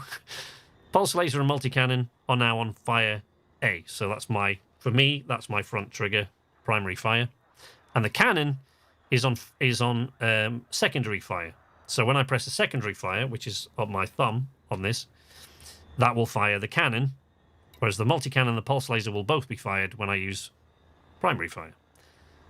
Now, there is another level to that, in that if you go down here, you'll see under Utilities, right, that there is also something else on primary fire. Detail Surface Scanner is on secondary fire, and Discovery Scanner is on primary fire. However, they won't necessarily be fired when I fire the other two, because your utilities are often operated in a different mode. So when we go out in a minute, I'll show you how that works and how the different modes work. Your utilities are usually accessed in a different operating mode than your offensive capabilities. Okay? But then let's say you want another fire group. So you're like, well, I've got all this other stuff. So then you go over to another fire group and you go Frameshift Wake Scanner is on 1. Data Link Scanner is on 2. Let's say you want to, which is the more sensible thing to do. So let's say you want to take a target's shields down with energy weapons, right? So a pulse laser is the best thing. Energy weapons are the best thing for getting through shields. Okay? Projectile weapons, like I listed there, are not really a lot of good at getting through shields, but they're really good at getting through hull plating. So, let's say you go, right, well, I don't want these to fire both at once, and I've got my secondary fire to something else. So I want to drop a target shields with the energy weapons, and then I want to swap to the cannon and the multi-cannon to eat through the hull, right? So let's say you've got several hard points and you've got, like, I don't know, 3 pulse lasers or 3 beam lasers or something like that. You assign those to one fire group, and then when the shields drop, you click, my keys are here, they're on the thumb portion of my throttle, to select switch between fire groups so that I can do it while I'm in a dogfight. Then you switch to the next fire group along, in this case, fire group B, and then anything that's on primary fire there is the multi-cannon, and anything on secondary fire is the regular cannon. So then you can switch to that fire group. It sounds more complicated than it is, because I make things sound more complicated than they are. But it really isn't as complicated as I'm making it sound. It's like, won't take you very long to get the hang of it. And then you switch between fire groups for different things. Very important when mining and in combat, especially. Silly off-week work meeting. How are you guys? Dwight! Hey, buddy! Right, now, Google says 38 playable ships, every one of which you can customize how you want to play. Yes. So let's have a look over here. Let's go back into Starport Services. So we're at Jameson Memorial, and this is one of only 2 places. I think there is another one. It's one of only 2 places in the entire galaxy that stocks every single ship and every single available module. And at Jameson Memorial, you get them for 15% discount, if you like. So 15% below the galactic average. There is another place, but the only other place that I'm aware of that has all the ships and all the modules charges a 20% surplus, but you don't need a permit to get there. Jameson Memorial, you need a permit to get into the system, which you can have by either being an early backer or by reaching elite in any discipline. Sidewinder is the ship that you will start off with. It's a capable ship, but the sooner you can get rid of it, the better. Most people use an Eagle, their Core Dynamics Eagle, for their very first fighter ship. If it's so early in the game that that's all you can afford, you're probably better to avoid combat, personally, I would say, but that's just me.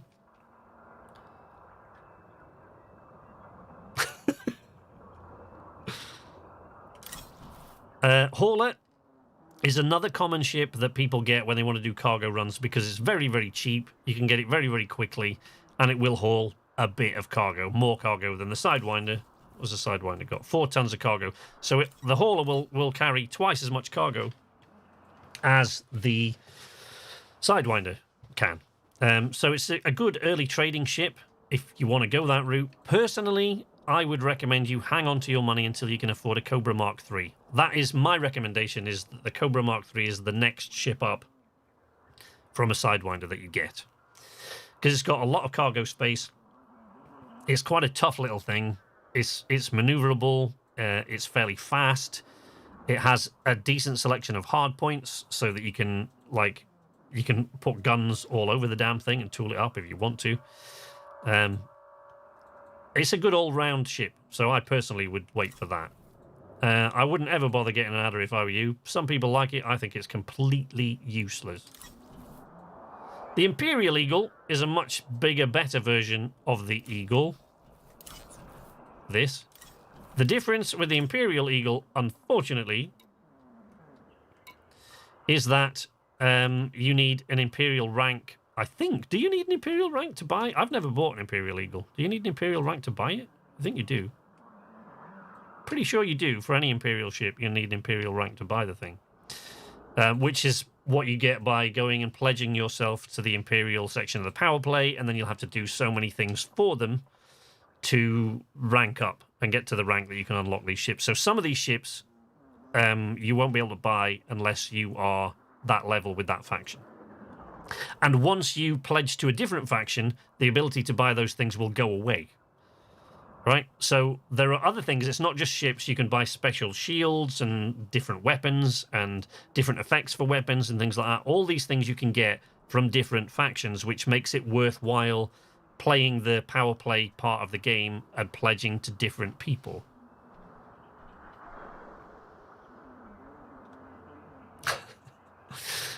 So yeah, the Imperial Eagle, that's another combat ship you get.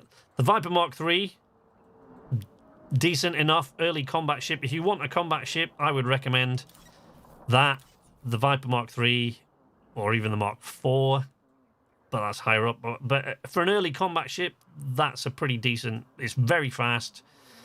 It's pretty tough, and it's basically built for combat. It's what most, in the original version of Elite, the Vipers were what the police used. So the authorities at any station would use that. God, look how much my balance has dropped now since I just had those ships transferred. So the Cobra Mark III, I would recommend you save your money from the Sidewinder, stick in the Sidewinder until you can get a Cobra Mark III, is my recommendation. But you can do whatever you like. Do you have faction recommendations or recommendations pledging to several as you go along? The Empire, any Imperial faction is probably the best. I mean, I would recommend going with all of them, because you have to be, in order to unlock these things, not only do you have to do jobs with them and be pledged to them, but you have to be pledged to them for, I think, 4 weeks before you can actually unlock any of these things. So to pledge to all of them and unlock every module will take you over a year, I think. A long time. Anyway. But yeah, it's a complex kind of system. I would recommend the Empire if you're going to do it first. An Imperial faction, basically because, like Aisling Duval, for example, she has one of the most popular modules that you can unlock by going with power play factions, which is prismatic shields. It's, you know, there are lots and lots of modules and things that you can get, but prismatic shields is one of the most popular ones. So you can unlock a lot of the Imperial ships by doing that, and then after that maybe the Federation, I would guess. So there's the Viper Mark IV. Decent, very capable combat ship, but expensive for what it is, really. A fair amount of cargo space in it. Viper Mark IV is actually the ship that I made my trip out to Robigo. When I restarted the game, I had a Viper Mark IV because it was one of the awards that Frontier gave to people who were early backers, along with a Cobra Mark IV. Just don't even. The Diamondback Scout, it's a decent enough little ship. I don't really see the point of it, personally. The Cobra Mark IV is generally accepted to be one of the worst ships in the game. It's because it's like the Cobra Mark III, only worse and more expensive. Don't even bother with it. Type 6. This is one of the first big transporter ships that people get. It's a very capable transporter. It's not particularly sturdy if you get pulled over by pirates, which can happen. I will actually try to get pulled over by...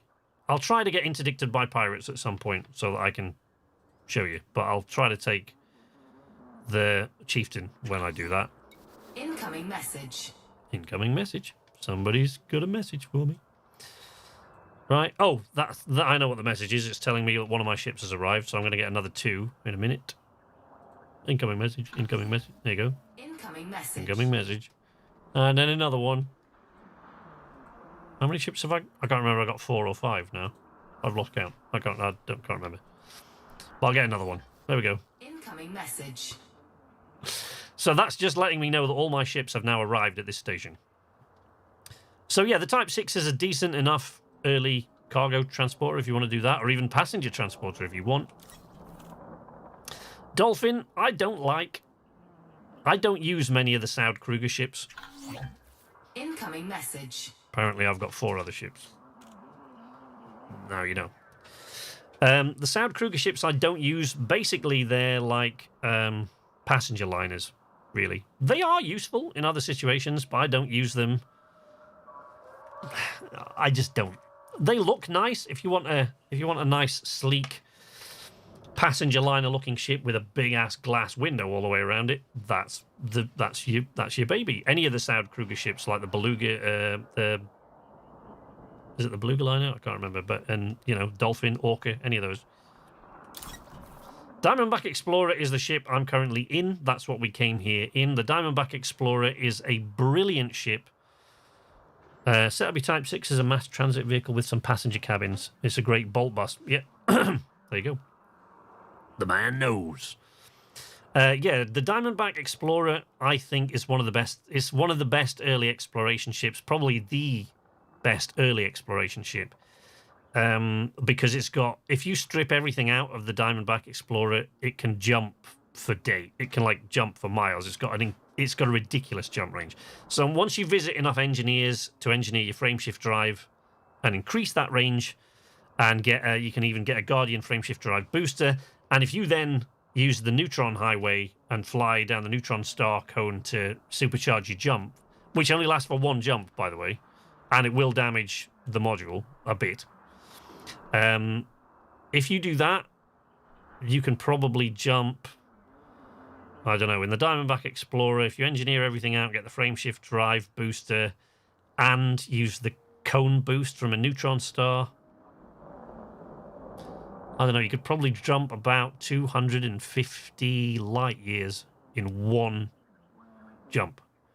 Which, considering that this particular one that you can buy here comes with an unladen jump range of 17 light years. Punching that up through engineering and frameshift drive boosting to like 250 light years for 1 jump That's a lot. That's a tremendous increase in range. So that's handy.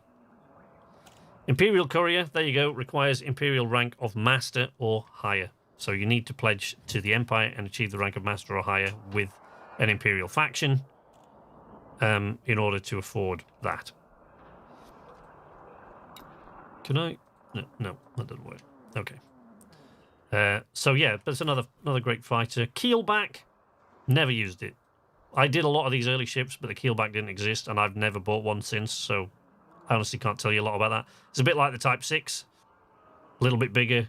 Don't really know how it performs, to be honest. The Asp Scout is one of the most pointless ships in the game. I don't really know. I don't really know what it's there for, because it's just a crappier version of the Asp Explorer. I don't know anybody that has one. Vulture. That's a hell of a combat ship. I don't really know what to say about it other than it's a very, very well-armoured tin with very few weapons that's built purely as a combat vessel. That's all it will ever be any use to you as. I think I've heard Yamix describe the Vulture quite simply. He says, what did he say? I can't remember. 1 seat, 2 guns. Or was it 2 seats, 2 guns, 0 fucks? It's like that's it. It's about as simplistic a ship as you can get in this game. Very straightforward and simple. Difficult to wear them down in combat. Asp Explorer is it's a great medium-sized all-rounder. One of the other things you have to remember about ships is you have to bear in mind where you can land. Now, for example, if you're going out to do the passenger missions, the very, very lucrative passenger missions I've talked of several times already, all the way out to Robigo Mines. Robigo Mines is an outpost. Now, outposts don't have large landing pads. So let's say somehow you manage to get yourself an Anaconda.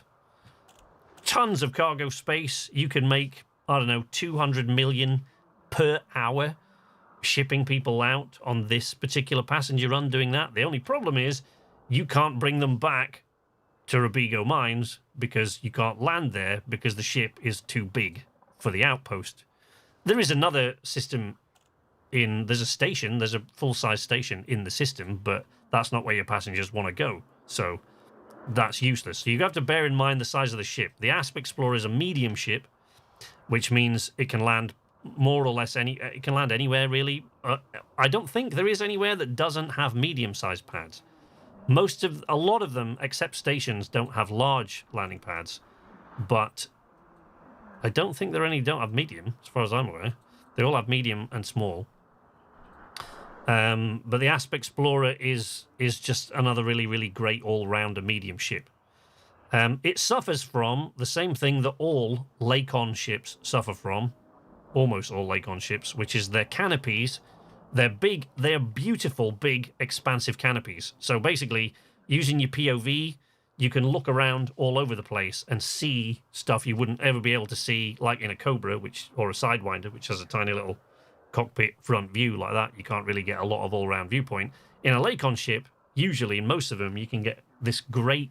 You're basically encased in a big glass bubble and you can see all over the place. But their canopies are flimsy as anything. They're really weak. And if your canopy blows out, you're in trouble. You've got like 5 minutes to get inside breathable atmosphere of a station. At the basic. Now, you can increase your life support. You can go in and increase your life support so that it can... I think it extends to about 30 minutes. I think my Asp Explorer's got like 25 minutes worth of life support. So I got 25 minutes then to get to a station. Because your helmet comes on, basically, and you're like... You go all Darth Vader. The audio, when your canopy blows out, is fantastic. Because it all gets muted. Because it's then coming through your helmet instead of from inside the ship.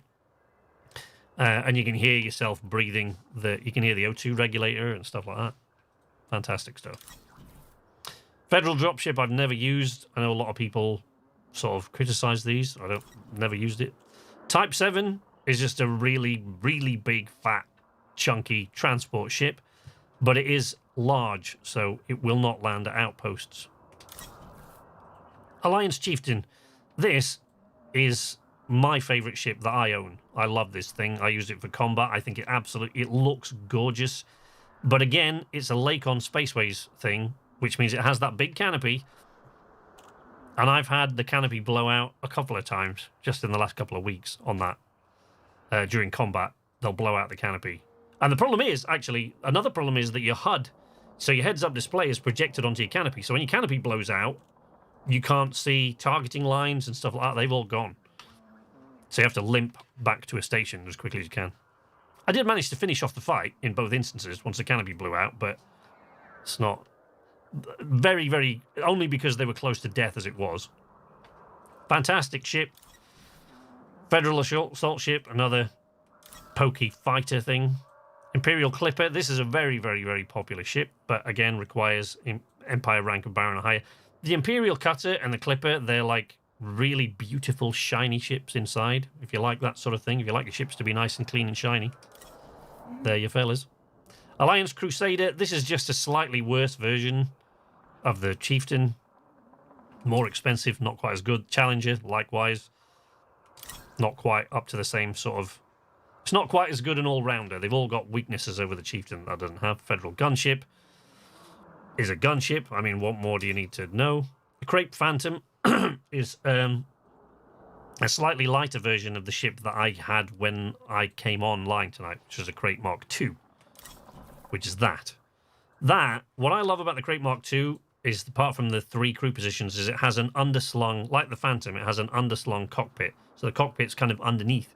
And it's huge, and it's a big all-round cockpit, and it's not quite as weak as the Lakon Spaceways ones. Orca, once again, it's another... You know, lots of people have run into these in the mail slot. When you're going in and out of the mail slot of a station, it's quite common to run into these, coming in, and get jammed. And if you're stuck there for too long, the station will fire on you and destroy you. And the Orca. The best way to get out of it is to pop your landing gear down and up, and that should unstick you. Third Lance, fantastic. Fairly decent all-rounder, but a damn good combat ship. It's favoured by a lot of PvP players, the FTL. Mamba is basically just a racing thing. It's very, very fast. And yeah, a lot of players use it in races.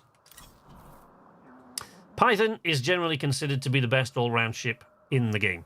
It can do absolutely everything. It's huge, but still just small enough to go on a medium pad. So it can land everywhere. It's massive. It's tough. It has a ton of weapons points and utility mounts. It can carry a load of cargo or passengers. It's very maneuverable. It's generally considered to be the best all-round ship in this game. Type 9, that's just a massive, massive, fat, ugly truck. A nightmare to fly. I mean, it's heavy as hell. I've never piloted one down to a planet, because when I last had one of these, planetary landings were a thing. So I've never piloted one down to a planet, but on a high gravity planet, I imagine that's a nightmare to fly. Beluga is just another one of these big liners. Type 10 Defender is just an even bigger, fatter, more ridiculous Type 9. The Anaconda is another... The only thing that stops this being regarded as the best ship in the game is because it can't land on medium pads, so it restricts greatly. You want to haul cargo, Type 9, those move 2,000 of this. Yeah, can be soloed with a Type 9 by making just a few runs, yeah. Type 9's ton of cargo space. SK doesn't like trucks. I do. I found that cargo hauling was probably about the most boring thing to do in Elite Dangerous. And the thing is, it's not something that you can usually do a lot of at the early stages when you're wanting to make money to get into combat or mining or whatever it is. So by the time you get to a point where you can afford a decent cargo hauler, it's kind of redundant. But the Anaconda can do all these things. So if you're only going between stations, and stations have a large landing pad, so all stations, like, you know, places with a mail slot, you have to go inside the station, they will always have large landing pads. What you will find on the large ships and some of the mediums is that sometimes you'll get denied docking permission coming into a station. That doesn't always mean you've done something wrong. It just means there aren't as many of those pads. So those pads might be occupied and you'll just have to wait. There you go. Federal Corvette. Massive, massive, massive, great big thing. Somebody in here said they had a Corvette earlier on.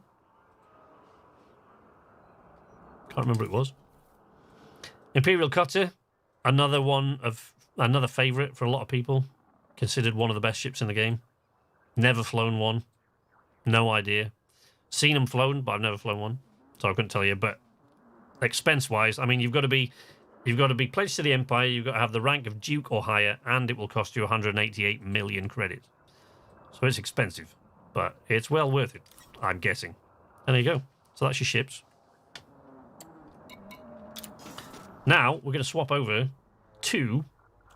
I think we're going to swap over to my wee little... I'm going to swap over to the Chieftain, I think.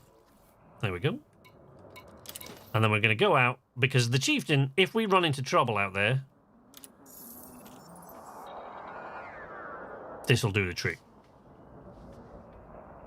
What I have to check is if it's got an SRV bay, because I wanted to go and see if we could find... See if I could find you guys a shipwreck or something.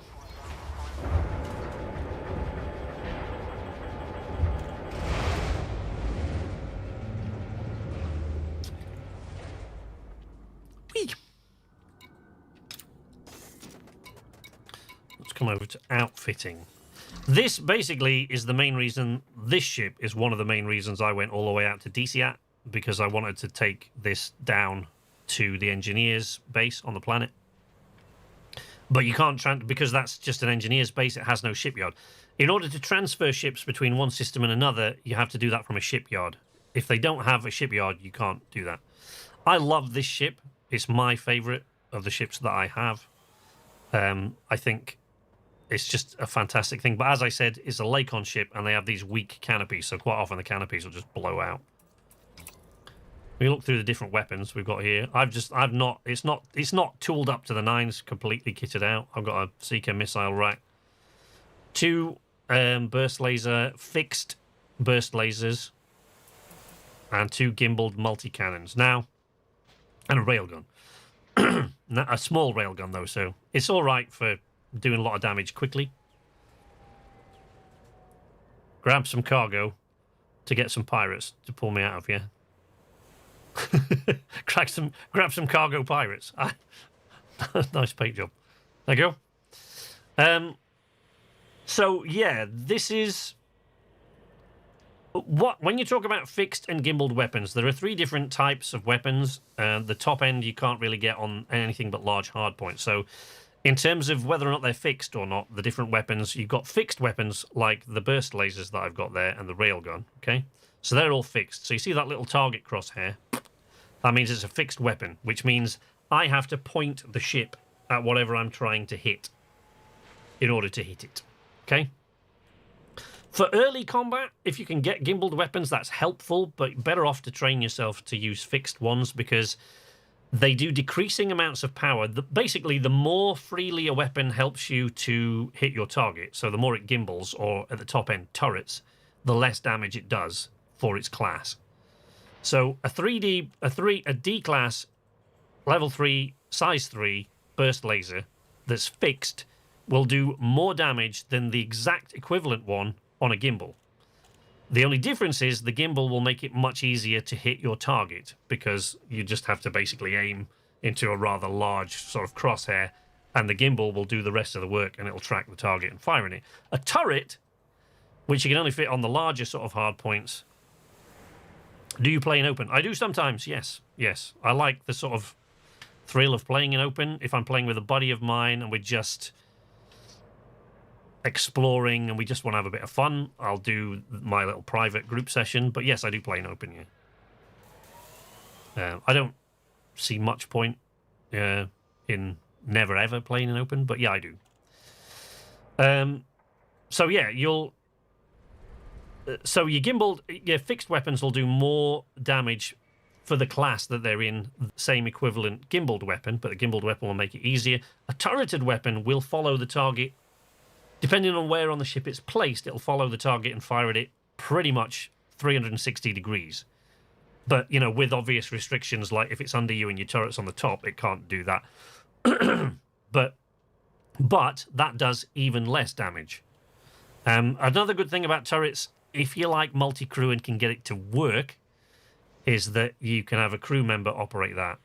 But you can also hire NPC crew members. You don't need to use multi-crew. You can hire NPC crew members as well. So my multi-cannons are on gimbals. Now, one of the problems a lot of people come across when they're just starting and they go, I'll get gimbaled weapons because, that'll make it easier to hit my target, and I'll put 2 gimbaled weapons there, and then I'll put 2 gimbaled weapons on the larger hard points. Pilot! Hey, buddy. Pilot. He's here. My good buddy, Pilot. Great stream earlier, buddy. I really liked it. I actually might download that game now. Never really was interested, but I might, yeah. So, yes, as I was saying, if you've got... One of the mistakes a lot of people make when they start out is they get gimbaled weapons that are like, let's say they're 1G multi-cannons. That's a very low-rated multi-cannon, G level. You can get these engineered like you can frameshift drives and everything else. But one of the things is that people go, well, I'll get 2 gimbaled multi-cannons of that size, and then I'll get 2 gimbaled burst lasers or 2 gimbaled multi-cannons of a larger size, right? And what you'll end up with is if you put them on the same primary fire, right, for example, and they track their targets at different rates, because the projectiles move faster, right? So the projectiles of one might move faster than the projectiles of the other. The problem with that is your gimbaled crosshairs for your gimbaled weapons will then be you'll be trying to fire in 2 different places at once to get all those projectiles to hit. It's it's a bit silly. The best way to get rid of that is to have all the same class gimbaled weapons if you're going to have them, which means your target point will be crosshair will be in the same place every time, or stick to fixed weapons where you can. It is always good to have sort of gimbaled weapons for faster moving targets. I don't find turrets to be particularly useful at all, really. But, depends on what you like. Utility mounts are where you put stuff like your heatsink launcher. A point defense turret is what I have. Chaff is probably more useful because that's another thing about gimbaled weapons that you don't have to worry about with fixed weapons. If you're firing at a target and the target deploys chaff, your gimbaled weapons can't lock on. So they'll be all over the place. Your little crosshairs will be going... having a little rave there on the screen, and you won't be able to hit a goddamn thing. That doesn't happen. You've got fixed weapons, you can just plow straight through that, and chaff doesn't bother you at all. Kill warrant scanner, to basically scan your target for any extra outstanding bounties that you can find. It'll find any and all bounties in any and all systems that person has, and allow you to collect them if you shoot that person down. Frameshift wake scanner. These are used quite often by pirates, but if you're hunting down bounties, you will also sometimes want to make use of one of these, because the frameshift wake scanner will scan the wake of a ship. Let's say this very often happens with NPCs, very, very often. An NPC will drop in and go, "Ha-ha, you're carrying cargo that I want, pew, pew, pew." But if you're in a heavily armoured ship, if you then turn around and deploy your hard points and even fire at them once, all of a sudden they chicken out and run for it. And on anything but the smallest pirate ships, or NPC ships, whatever, it can take a while to take them out, right? And by the time you've done that, they've charged up their frameshift drive and escaped. If you have a frameshift wake scanner, you can see where they've gone, and provided it's within your jump range, you can follow them. Unfortunately, pirates, in PvP particularly, will use this to track you down. You can also buy a frameshift drive interdictor, which allows you to pull people out of supercruise. So, being in supercruise won't do you any good. And I'm going to try to get interdicted by pirates at some point today so that I can show you how that goes and how to avoid it. What else we got? Yeah, heatsink. Like I said, I mentioned heatsinks before. The point defense turret is good, but the point defense turret will shoot down anything, any projectile, any like missiles or torpedoes or anything like that. It doesn't discriminate between them. I think it'll even shoot down your own, so just watch out for that. Boop, boop. Okay. Core internals. This is where your power plants are and your thrusters. So you'll notice here, so there's a, since we're at Jameson Memorial, I can show you. So you'll notice there's a number and a letter. So the number is the size of that module point. So the size of module you can put in it. The letter is the rating of the module. So if 6B, there is only one better size 6 thruster class than this, and that is a 6A. Right? E are just awful. But they all have different strengths, but yeah. But as you see, you go up to, let's say, 6A thrusters, they're like 14.5 million credits to put these on. To increase my maneuverability a bit. But as you get up there, it's worth it. You know, life support, that gives me 25 minutes of emergency life support. So when I'm not even going to say if, because this is a Lakon ship, and their canopies are like tissue paper. So you get into a fight. When the canopy blows out, I get 25 minutes of life support to get back to a station. Power distributor on this has been engineered a bit. It's got that little engineering symbol next to it, look, where it's at the end of the R after distributor. That shows that I've had this distributor engineered, and the power plant as well. Because the thing about the Alliance Chieftain is it's got hard points all over it for guns. So you can kit it out with every module you can think of, but the power plant is shit. So quite quickly, you have more guns on your ship than your ship can provide power to, and all of a sudden you find yourself in a dogfight, and if you haven't engineered your power settings correctly, all of a sudden your thrusters cut out or your shields drop or something because you've got not enough power to supply everything. That's a bad day, so you don't want that. Optional internals like cargo and stuff like that. I've got shield banks. This is a combat ship, so I've got hull reinforcements and shield banks. I do have a cargo rack because quite often when you blow something up, most of the time it'll just drop materials, but sometimes they'll eject cargo and you can then pick that cargo up and sell it. Being a salvager is actually a way you can make money in this. If you want to salvage stuff from wrecks, you don't have to blow stuff up. You can find shipwrecks on planets occasionally.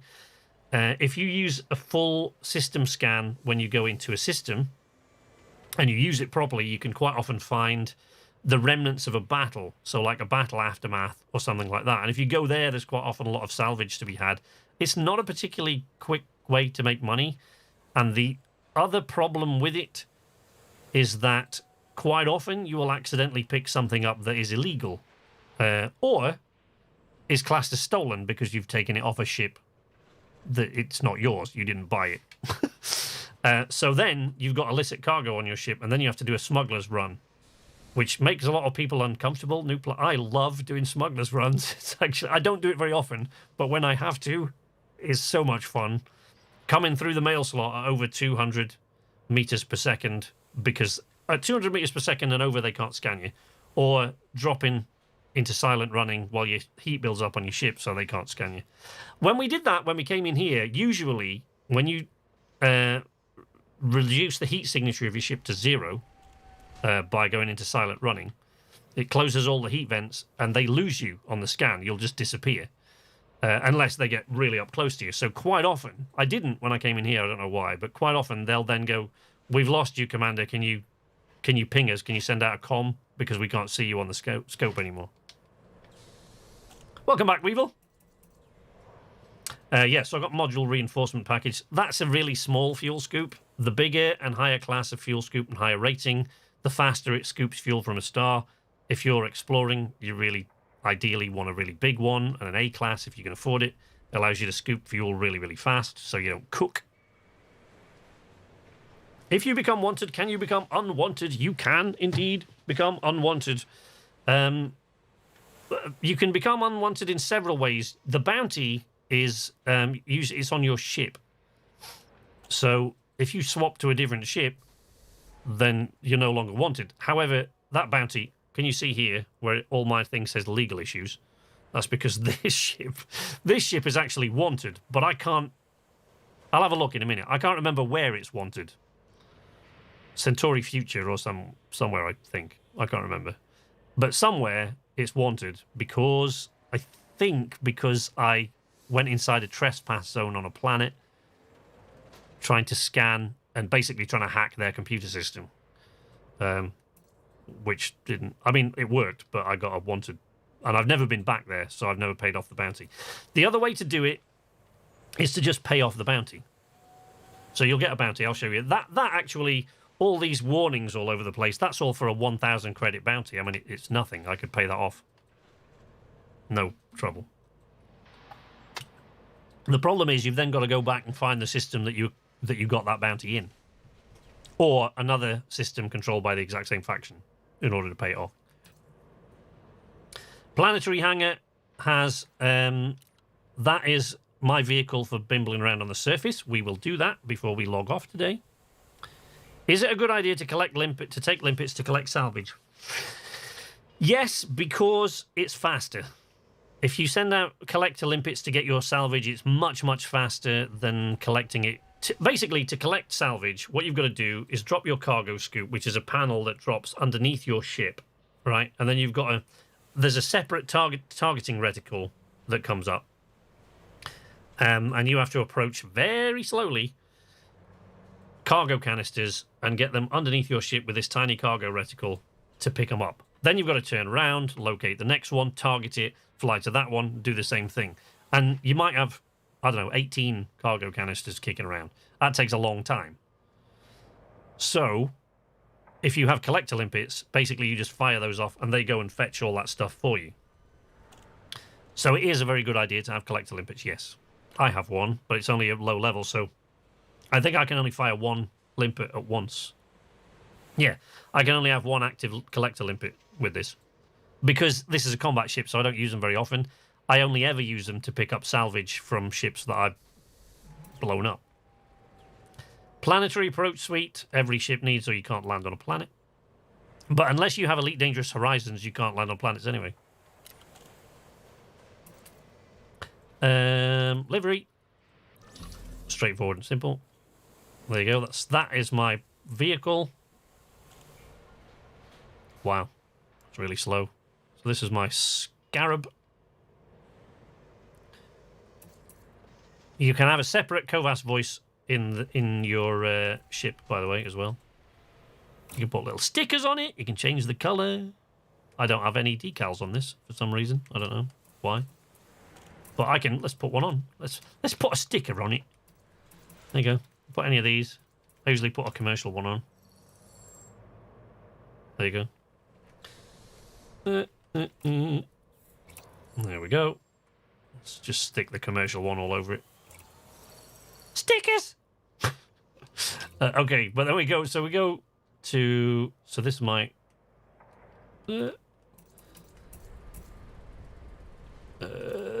same. You can buy ship kits if you feel so inclined. This actually does have a ship kit on it. Yeah, spoilers, wings, and bumpers. Yeah, it does. ID. This is where that's the name of the ship. That's the name of this ship. That is your registry number. ID plate. SLE25. Cockpit accessories I never use. I know lots of people love these. KZ loves to put these in his cockpit. Most people do.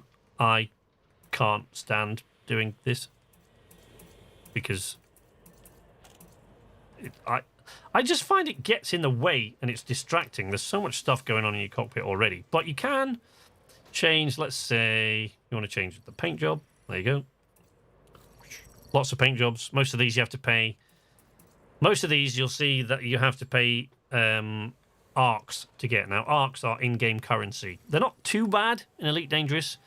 They're not the best I've ever seen in terms of value for money, but they're not the worst. They're not too bad, really, for the amount of arcs you can get for the money. That also allows you to customize your character a lot more. Your little pilot guy. But all of these require arcs. Every now and again, Frontier might run a community event. So they run community events all the time. You can also pay off an out-of-system bounty by finding a place with interstellar factors.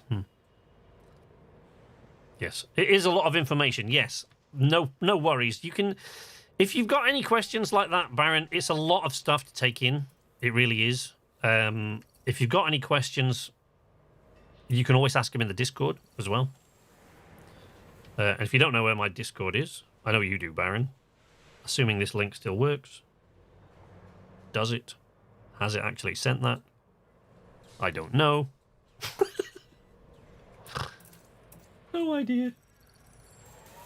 So yeah, you can change all the paint jobs. You can put different ship kits that will make your ship look slightly different. So let's say... Let's go back. You can change the voice.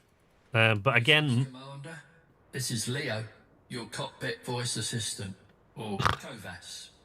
There you go. To provide systems, information and analytic support throughout your journey. I am issued as standard by the Pilots Federation in accordance with Statute B7249 of the Interstellar Transit Charter. It should be noted that for insurance purposes, it is illegal to travel in most systems without the use of COVAS technology. All right. So there you go. If you want Holly to be your ship's computer, you can.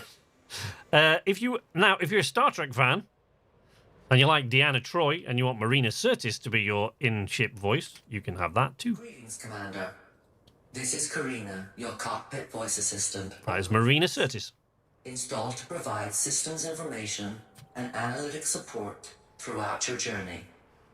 I am issued as standard by the Pilots Federation in accordance with Statute B7249 of the Okay.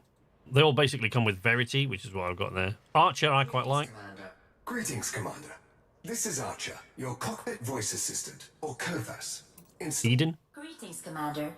This is Eden, your cockpit voice assistant. So there you go. Lots and lots of different stuff that you can do. Ship kits. Let's just... I've got a ship kit thing there. I can't actually see... Well, there we go. So can you see that, like, the tail end of the ship there is changing with the different ship kits that you can have on. There you go. Okay. Lots and lots and lots and lots of fun stuff.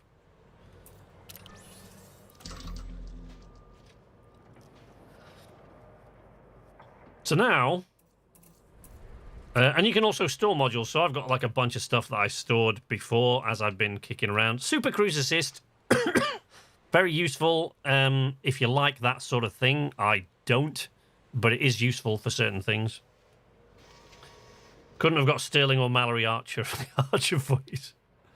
How would one acquire these arcs? Right, there is a way to acquire arcs in-game, but it's very slow, to be honest. You'll be at it for a really long time. So quite often, sometimes they'll award them for community events. And sometimes they'll award paint jobs and things like that, especially for completing community events. There are Twitch drops, I think, coming up for Elite Dangerous. And so they've got the Twitch purple color. It's hideous, but they've got a bunch of those coming through Twitch drops. They do sometimes unlock certain things for a certain amount of time for free or for decreased prices. But you can acquire them very slowly by exploring and finding things. So like finding a crashed ship, perhaps, finding a certain type of star, stuff like that. You know, different discoveries. And as you explore the place, you'll get a little symbol that comes up. Whenever you discover like a new material that you've never found before, you should get arcs. They do. So you can earn them, but it's very slow. not an efficient way to go buying stuff that costs thousands. So, no. Advanced maintenance. Now, for some reason, if you go and repair your ship, like when you come in to a place, there's like an option to repair all the damage. Right? For some reason, it doesn't repair all the damage. I'd never seen anybody who isn't confused by why this is a thing. But if you go into advanced maintenance, there's another thing at the top there. Ship integrity, 99%. You just occasionally have to go and flush that. I don't repair the paintwork because I like the idea of a worn-down paint job, and that takes forever for your paint job to sort of wear down, so I don't repair the paint job, usually. That's the child in me. So let's... I don't want to take on any... I don't want to take on any missions. I'll tell you what, instead of taking on a mission, we'll find pirates just kicking around. So we're going to go now. I'm going to fly out to what I use as my home station. Thermal makes shield go away. Kinetic makes the plane go boom. Correct. Spot on. You like that lived-in look? I do. I do. And look at the... Oh. Look, there is one. Right. Okay. I've got to show you this. Sorry. I've got to show you this before we... Let me just swap over to a different ship. Because I think I only have one ship that this is available for. This is the only ship I have that you can get this paint job on, I think. And even then, you've got to pay ARX to get it, which is why I don't have it. This is taking forever while I'm streaming at the same time. So here we go. Back in the Cray Mark II. Which is this lovely, lovely... Ugh. I don't know why it does that. It's weird. Because it doesn't do it all the time is a weird thing. There we go. So, there you go. We're on the cockpit of the ship. There's my dude. Right, now. If we go in here now. And we go to outfitting. Hello again, folks. Ah, so no customization for me. Well, you can. I mean, there are things you can get without ARX, just not a lot of them. You can't get a lot. Livery. Excuse me. So, paint job. On this ship, there is a paint job that's it's a Raider paint job, which I kind of like because it just looks all beaten up and used. And along with a Raider kit pack. Oh, here you go. Right, wait. No, that's tactical khaki. Dear me.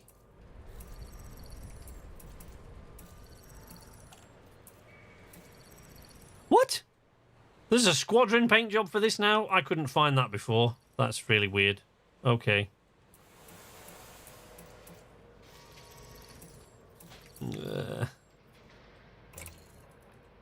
All right, here we go. So these are the Raider paint jobs. Look,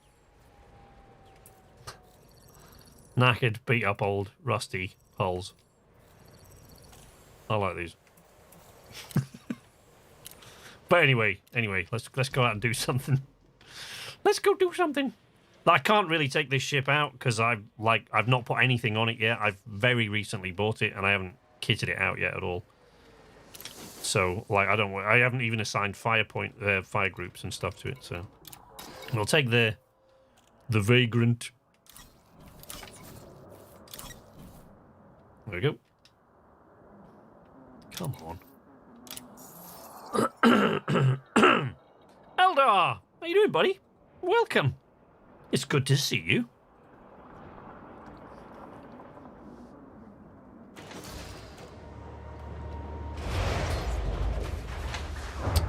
Yeah. When we get out, I'll also show you the modes. I'm reminded of that because this is currently in utility mode, not combat mode.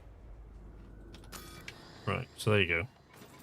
Oh, if you go over here where it says transactions, look, right? So these are any jobs that you have will be on here. Outstanding missions, outstanding passenger missions, outstanding claims. So that's stuff like bounties that you have gained a bounty voucher for another ship.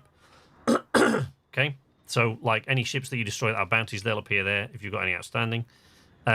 Fines for like loitering over a pad that is not your assigned pad and stuff like that. Loitering in the entrance to a station, stuff like that you get fined for. Okay, so there you go. I've got a 1,000 credit bounty on me in LP 90811. But I haven't been there since I did that job, so... but I could just pay it off if I went there. There you go. Right, so now we're going to go to my home station because I like my home station. It's kind of sexy. LTT 4961, which is all the way out there. There we go. It's what, 4 or 5 jumps in this, because this hasn't got... This is one of the lowest jump ranges of the ships that I've got so far, which again is why I was all the way out at... it is all the way out at... Now I've forgotten what I was saying. No, I can't remember. I have no idea what I was talking about there. Oh, yeah, sorry. That's all. That's why I was previous. When I started this, LTT 4981. It is. It's a scabby station, this one, by a lot of people's. So, let's launch.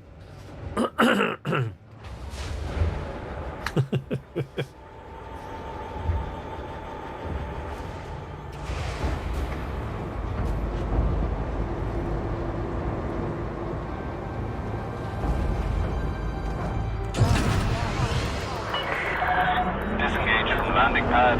Maintain correct lane on exit. Thank you.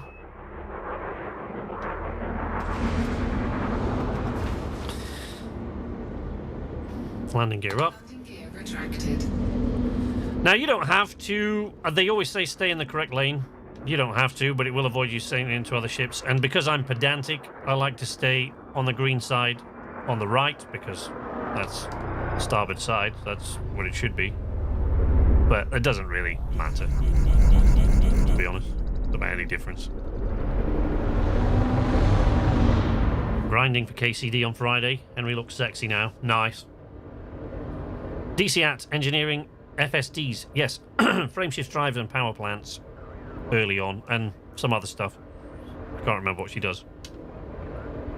If I look at... Oh, God, I always do that for that right panel. No, no, no, that's not where I wanted to go. Right. Engineers. There you go. So she does frameshift drives, engines, and thrusters. But when they say that they do these things, they do also do other things. They just only do a limited amount of engineering in those things. So she has... Clear of station restrictions. This is traffic operations. Signing off. Thank you. So that means I've cleared the station. I can now do what I want. Like, inside station restrictions, if you, like, fire your weapons at all, that's... You get a fire. That's not good. Outside, as long as you're not firing at them, they don't care. So yeah, the engineers, you know, it shows you the different things that they do. But yeah, DCAT is where you'll find Felicity Farseer, but you have to be invited by the engineers first. And I can't remember what. Learned about Felicity Farseer from public data sources. You gained access to Felicity Farseer because your pilot's Federation exploration rank is Scout or higher, so that's one of the things you need. And you fulfilled your initial contract by providing a unit of meta alloys. Now, that is exactly correct, Eldar. And this is, bear in mind, I mean, I've got this down, it's dialed down to 720p, so I can stream it at all. So it's like on really, but I know what you mean. You don't mean literally the visual detail necessarily, but that too is mental. The meta alloys, you only provide one of those to her, but that isn't easy. That is the toughest thing on her list of requirements, because either you have to travel way the hell out and find Thargoid planets with Thargoid barnacles, which are like these little growths on the planet's surface, but part of Thargoid technology, which are the only aliens in this game, the only non-humans in this game. And you have to retrieve meta alloys from there, which is kind of difficult, and they're also difficult to find. Or you can fly out. There is one place that sells meta alloys, and only one place that sells meta alloys, and half the time they don't have any. And when they do, it's usually just one or two. And when they have one or two, it's like $250,000 or something, or $500,000 or something like that per unit. So that's tough. Is he in the blue pants? He's all kitted out with plate armor. Cool. Look forward to seeing that. So, what I'm going to... I hope that I'm going to do more of these Elite Dangerous where we're doing more things. And I hope eventually ultimately the goal for me is to get to a point where we can explore far enough out that I can find a place that is unexplored and get my name stamped on it. With Odyssey, there's actually another way to do that as well. If you're the first person, by the way, to explore and find a planet in this game, your name is there on that system as the first person to discover it forever in Elite Dangerous. It will be there always. So your username will be on that for good, forever. But there is another thing coming with Odyssey. They're adding another level of that, which they call First Footfall. So basically, the first person to put a footprint to step onto a planet with an atmosphere. So the first person to step on that planet, and I think the ones without atmospheres as well, they're adding those in. I'm not sure about that, but the first person to put a footfall on that planet has their name also always in Elite Dangerous history. So if we look here, and we look at the place that we're going to, which is LTT here. Actually, we could just look at the place that we are. Let's make this jump, and then we'll look at that system. We could do this one, but this is Founders World, so yeah. Frameshift drive charging. I'm struggling outfitting my ship with a balanced mix of weapons and mining tools. You will struggle with that always. Pretty much always, if you're going to do mining seriously and make a lot of money. With anything except a ship like an Anaconda, you'll always struggle with that because you need so many utility mounts and hardpoints for all the different mining tools that you could need for all the different kinds of mining you can do, that you won't have room for any weapons. And if you do, your power plant just won't power them because you've already got everything else. So, yeah, you'll always struggle with that a bit. So, again, I've been to this system many, many times, but every system you get to, honk your discovery scanner to get in those pennies for the discoveries. The Dweller does level 5 power distributor. Have you pinned any engineers? I'd recommend you get Guardian blueprints for FS3. Yes, the Guardian frameshift drive. So this is one of the things I was saying. So I want to do more episodes of this.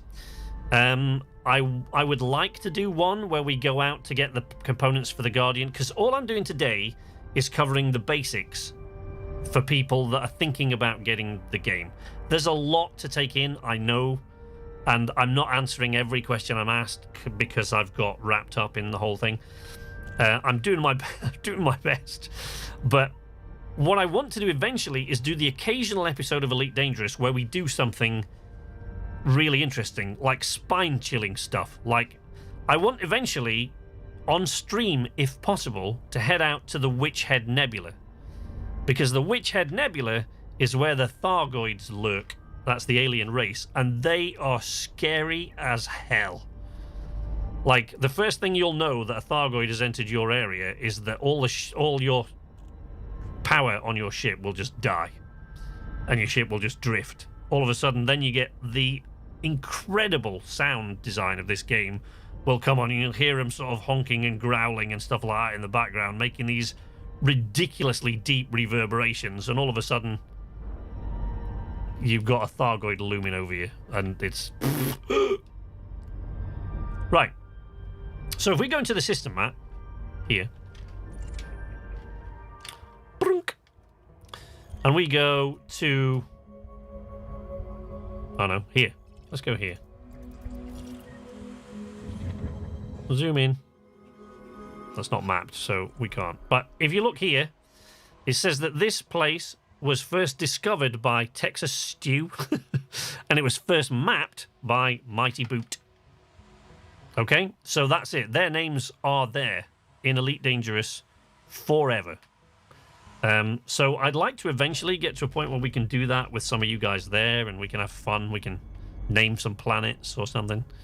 I'd like to sort of head out to the Witch Head Nebula on stream at some point, so you guys can see just how creepy that gets. One of the things I do love doing is discovering wrecks and stuff like that on planets, and I think we might actually go to one when we've just been to this base. We'll head to a wreck. I love your level of immersion. Correct language use, yes.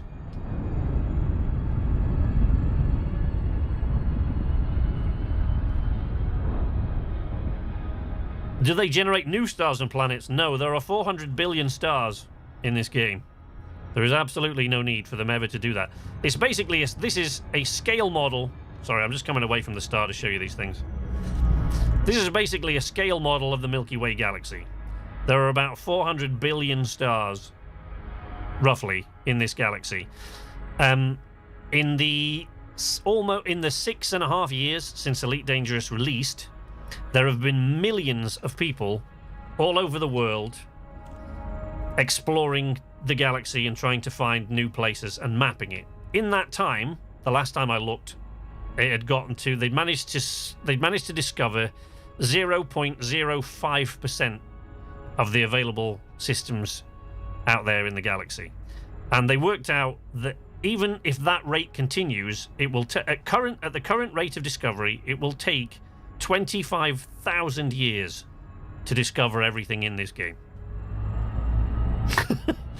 So I don't think they really need to add any more, but you know, what do you think? Drive charging.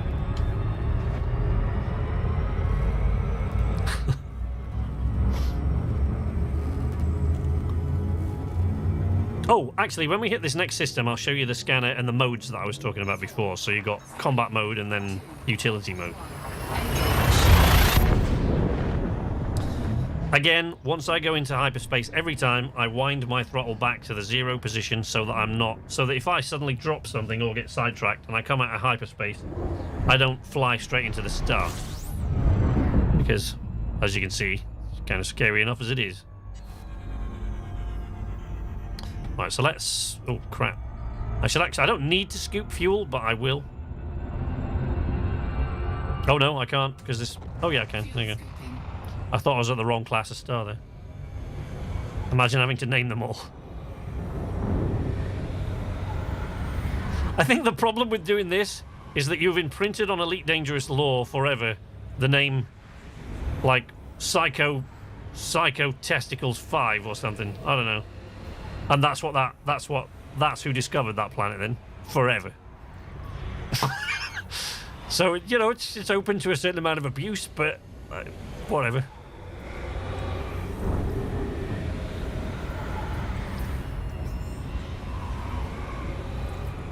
Okay, there we go. That'll do. I don't need any more. I didn't really need that. I can actually make it to my destination without any extra fuel, but...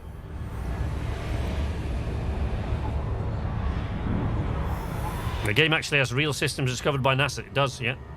Fuel scoop disengaged. And like Voyager, like the Voyager probe, they mapped exactly where that probe now is, and you can actually go to the salt. You can go and visit. You can see the Voyager probe. You can find it in the universe. They've basically extrapolated for not where it is now, but where it will be in whatever the year is now. 330. Can't remember what it is now. 3308 or whatever. So they've worked out where it will be at that time, and that's where they've put it. So David Braben is a very keen astronomer, amateur astronomer. So, so here you have two modes for the things that you can see now. You've got the lines on either side of my screen there, okay, in light blue. Excuse me. Oh dear. And as I switch through the fire groups, you can see there we've got data link scanner, kill warrant scanner and wake scanner there, collector limpets, and the composition scanner, right? Different things, right? That's my fire groups. But you also have two modes. So we're currently in utility mode, and if you want to switch to combat mode, there's a mode switch. Now, when I go through the fire groups, you'll see that all my combat modules are highlighted. So there we've got railgun, seeker missiles, the kill warrant scanner and wake scanner are available in combat mode as well. Collector limpets. But then I've got my burst lasers and my multi-cannons in the same fire group. 1-on-1. Oh, I'm in Super Cruise. Right, so you can't deploy weapons in Super Cruise. I forgot that I was in Super Cruise for a minute. Okay. So there you go. There's the various modes. So sometimes it'll tell you that you're in the wrong mode. You need to switch to the other mode. So if we now go into full system scan mode and fire off the scanner to calibrate the sensors. There you go. So you have to fire off your discovery scanner. Will it go off course? That's a good question, Eldar. I don't know. So fire off your discovery scanner to calibrate the sensors, and then you use whatever it's bound to in your key setup or your control setup to tune, if you can see there, look. Okay? To tune to the various signal wavelengths that are coming in. And you can find things within the system because, of course, the space is big. In order to find interesting things, the best thing to do is to follow the orbital line here, the orbital plane. Right, so there we've got whatever is there. If we go up here, there's a signal there, look, waiting to be tuned in to. And if I just tune it,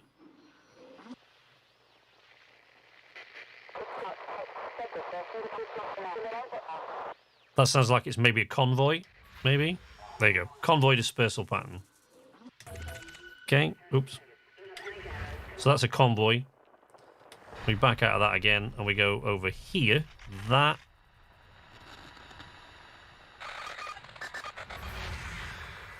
Encoded emissions, right?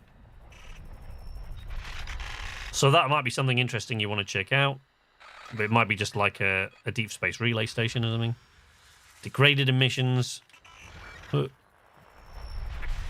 And these are all things you're going to have to use different scanners for, by the way, when you get out there to find, like scanning frameshift wakes and stuff like that. There's all data and materials that you can use to barter with the engineers that you find to improve your equipment. So this, what's that? Oop.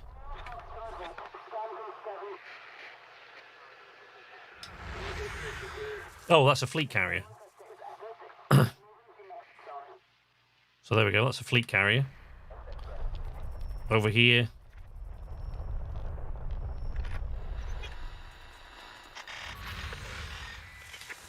Graded emissions of some sort. And if you scan through the system like this, you can sometimes you'll find like a distress signal. And you can go out and help people. You can go, ooh, someone's being attacked. Let's go and help them out. It's convoy dispersal pattern. I don't know what that is. Whoop. Another fleet carrier.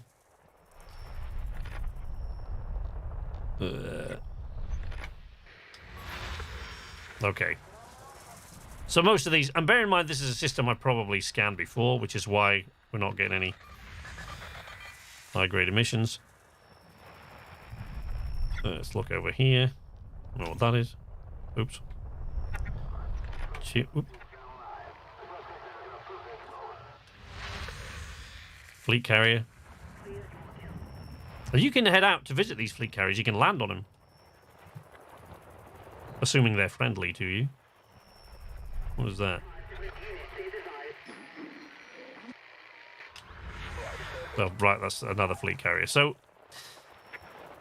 this is the way that you can do a deeper scan. So the money that you can earn...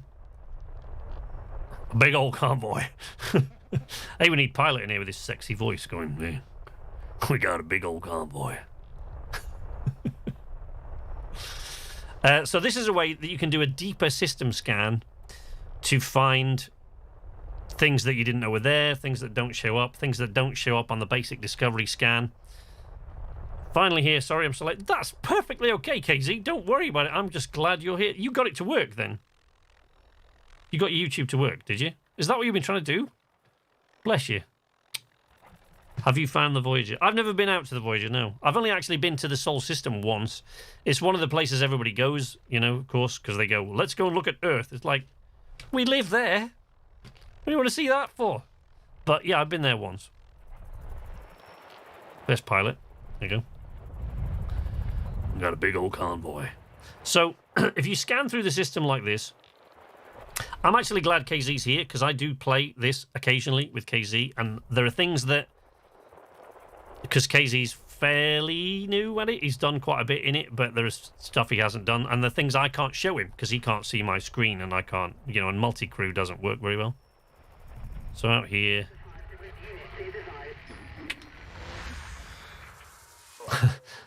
Axial Tourism Bureau, apparently, is what that is. But yeah, if you do this, you can find... you know, you can find distress calls and stuff like that. But if we now come out of full system scan mode, let's head to this next system. We'll try it there. Frameshift drive charging. Don't tell Eldar where the Voyager is. You're going to go fly into it and knock it off course. Every time the Kepler array, by the way, like discovers another planet or something like that, Frontier puts it in. Like Frontier specifically finds out where it should be in the game and puts it in the right place. Heading home, KZ. Slowly. I'll show these guys where we kind of hang our hats.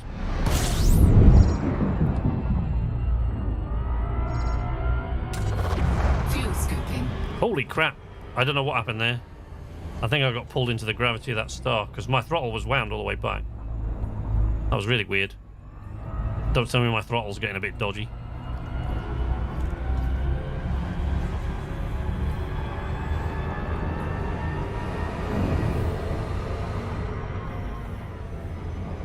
Fuel scoop disengaged. Check out Space Giraffe. For Voyager. Oh, another thing that I should say about this game, for those of you who are thinking about getting it, is there are more so I think than I mean I can't think of another game like this, but there are more so than any other game I can personally think of.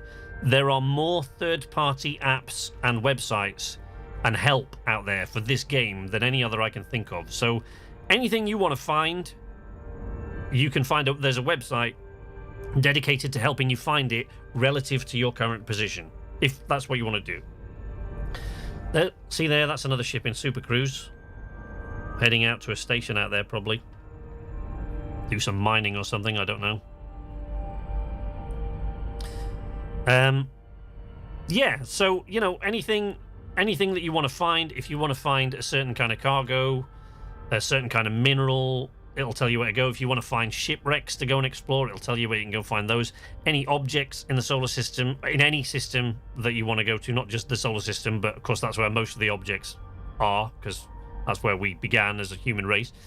But in any system or anywhere else in the galaxy, you can find through there. If you want to check the prices for a certain mineral or something like that you've mined, you know, you can check those out. Got to head to bed now. Thanks for such a really cool stream. Will you do more of this? I will, if I can. Aha! Here we go. Someone is trying to pull me out of Super Cruise. So now, sorry, Kitty. So I'm submitting to interdiction. This guy wants to know what I have in my hold, but I haven't got anything, which means he's probably going to just run off. Scan detected. Let's see. if we can encourage him to run off just a little bit quicker. Hello! Good to see you.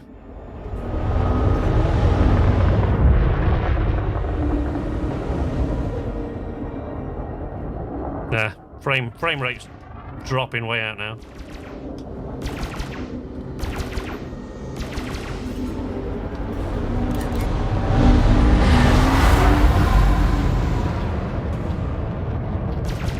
No, he's going to get away. Railgun might be able to hit him from that distance, we'll see. Yeah, he's trying to escape. Woo! Oh, I hit him with that first shot, but he's too far out, and the missiles won't hit him from that distance. So he's trying to escape now. He pulled me out of Super Cruise basically to try and blow my ship up and take my cargo, and discovered that I wasn't playing that game. Right, so now to go back into Super Cruise, I have to stow my hardpoints away, so I have to stow all my weapons. But we can, if we go into analysis mode, look, and we target that. Crap. Flew right past his frame shift wake. And we target that. That's a high wake, so we can, if we find my wake scanner, which is there, look. Right, so stuff like this, frame shift wakes. If for example, I wanted to chase this guy down, I could use my wake scanner to find out where he'd gone. Right? There we go. Whee!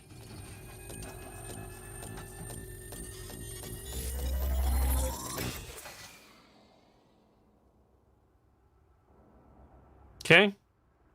So it says that he's gone back to the system I was just in. So the system I just left. Right? So we can find out where he's gone, and we can follow him if our jump range is enough to sort of chase him out there.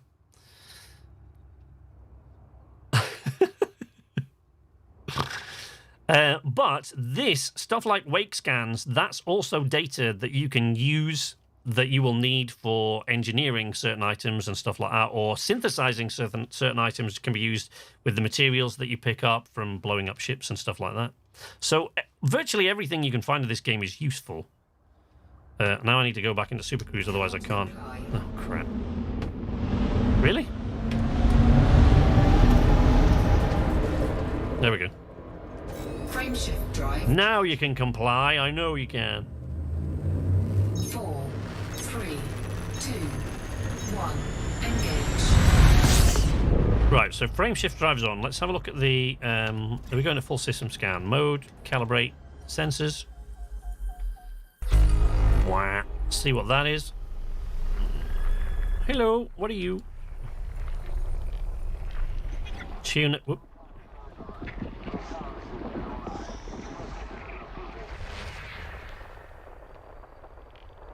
Did I... Oh.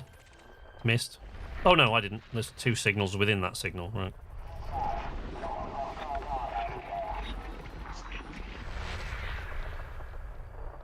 Wow. And then 2 more signals buried beneath that. Sometimes you have to go several layers deep in this to find the signal that you're looking for.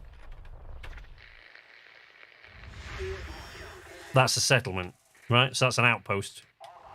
Didn't really need to discover that. That would have appeared on my navigation computer anyway. Probably orbiting close to something, so maybe that's what this is. Looks like it's probably a planetary body or something. Yeah, can you hear that? Oh no, no, no, no. No, it isn't. Wait. Or is it? Yes, it is. High metal content world. So that's a planet.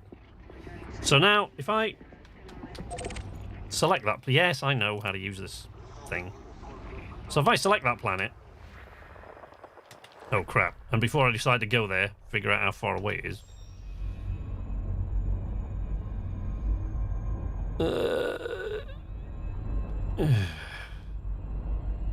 114 Industries High Metal Content World. That's quite a trek, but it won't take us that long.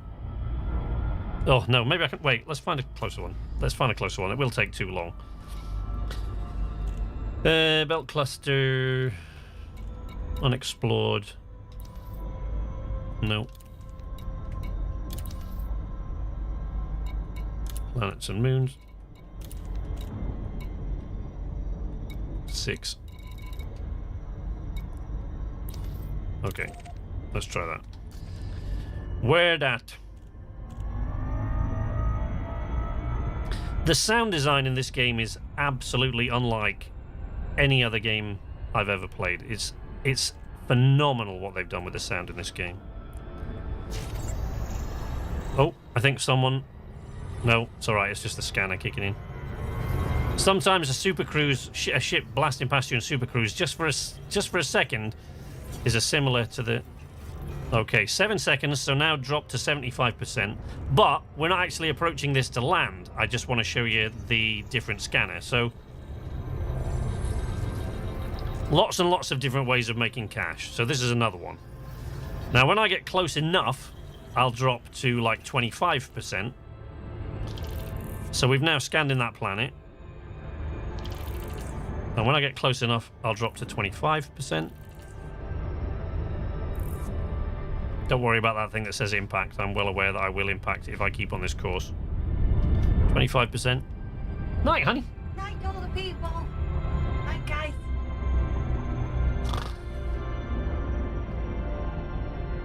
So, now if I drop to 0, and if I then go into this mode...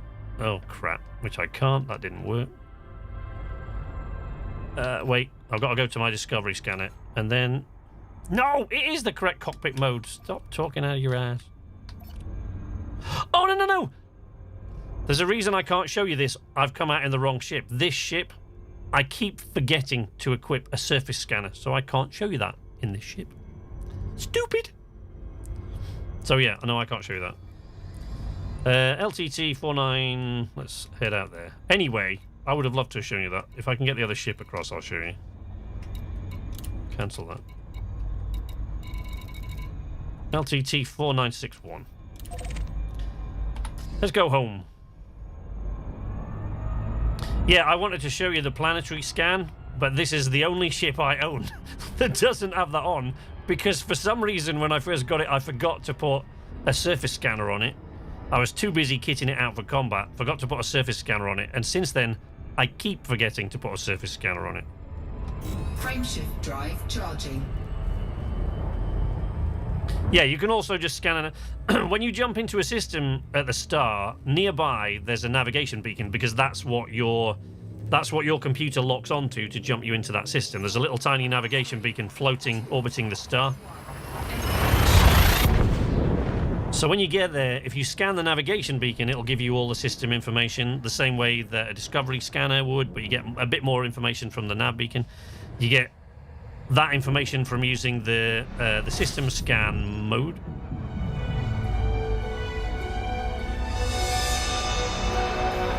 Okay, and we are going to... We are going home. That's where we're going, baby. So this is the place that KZ and I have kind of made our home. Fuel scooping. Oh, I don't need to scoop fuel. Calm down. Fuel scoop disengaged.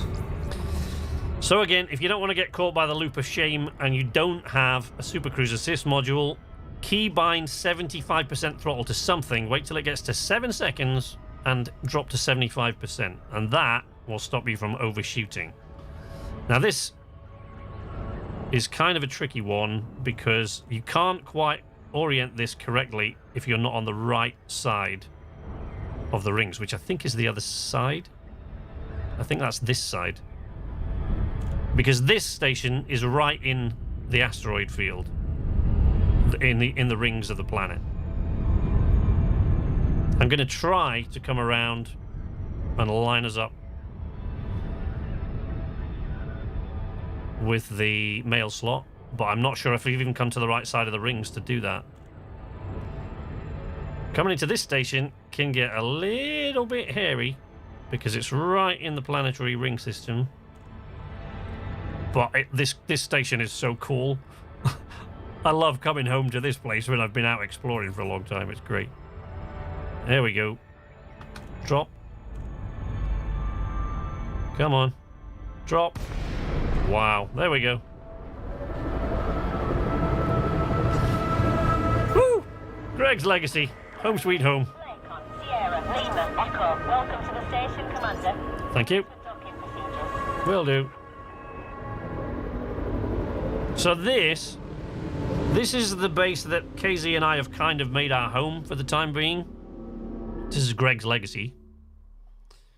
Whee! Right in the middle of the asteroid belt. And in a minute, we will...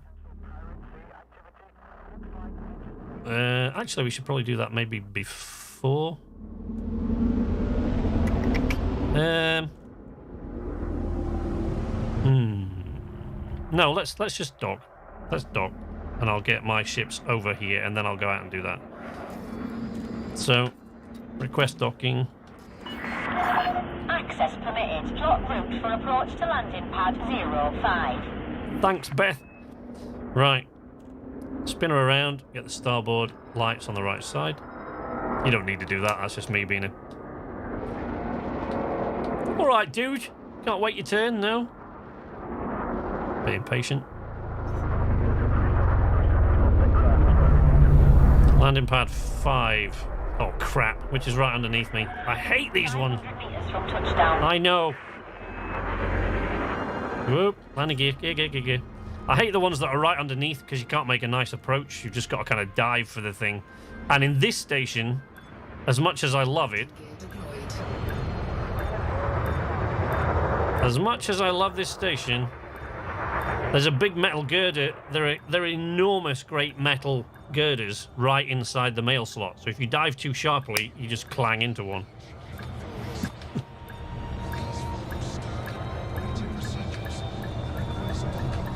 8 meters, 6, 3, 2, 1. There we go. Boom! Put a surface scanner on it. I don't know if... Thank you very much. It's always good to be here. There we go, look. There she is, on the pad. But if you look around, so... services we offer and enjoy your stay at our facilities. Right, so if you look up now, you can see what I'm talking about. You see this framework that they've got stopping the whole thing from collapsing inwards. That huge framework is right inside the mail slot, so when you dive for these ones, if you're not very careful, you can clang right into that. It's a bit of a pain. What I love about this is there's like, oops, except when you do that. Don't do that. Is there like footprints and dust? And I mean, this is in really low resolution, so this is only like 720p, but there's like refueling cables and power cables that they've left on the deck, paint worn away. It's just absolutely amazing. And this is like really, really low res. I mean, the people that are able to play this on the highest settings in like 1440, like or 4K, that's I don't like what that must look like. It's just gorgeous. So let's go and see if they have a surface scanner. I kind of don't think so, but not here, not at a mining facility, I don't think. But I don't know. Oh, we're gonna have to go inside the station anyway now.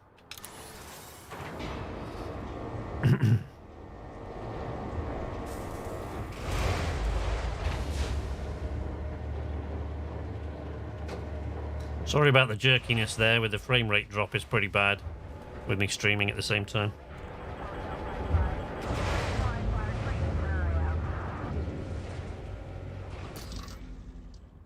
There we go. It's an optional internal, I think, isn't it? Surface scanner. Yeah, see, I have to lose the limpet controller or the fuel scoop or something. I think this is why I haven't done it. I can get rid of the shield cell bank. No. I can't, because that's a military compartment, so I can only swap it for the same thing. No.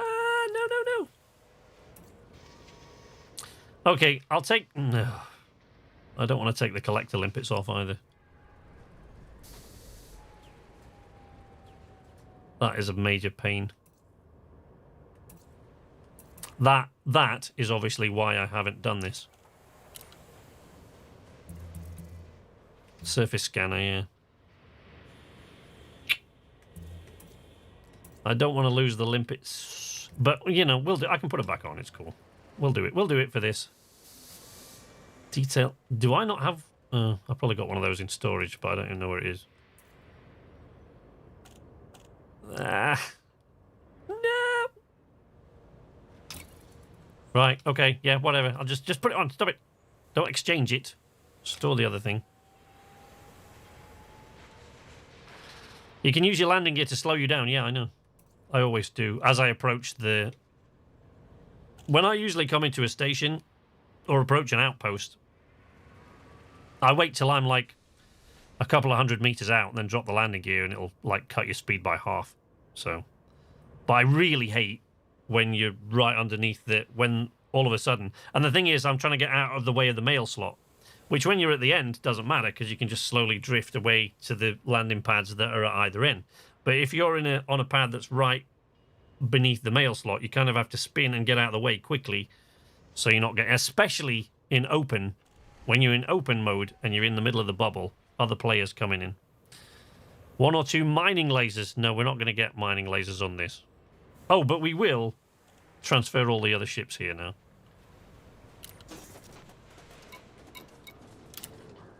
I'll bring them all back. Maybe just the diamond back, because I think I'm going to take those back out to DCAT to do the same thing again. I'll bring the mining ship across.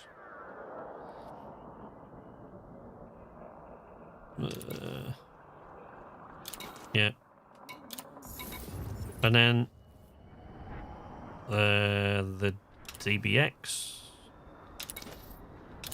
Yep. Confirm.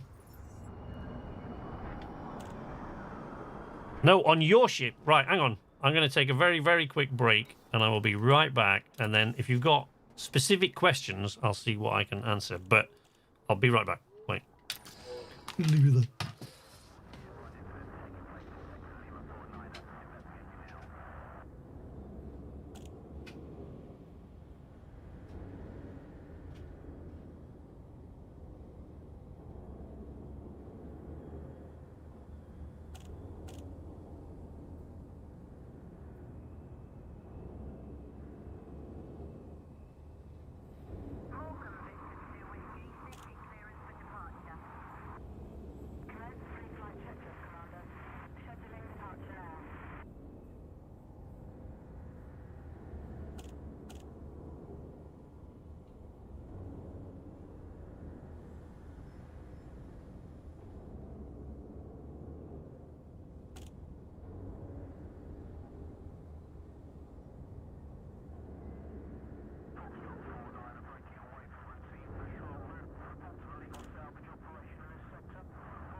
Hello.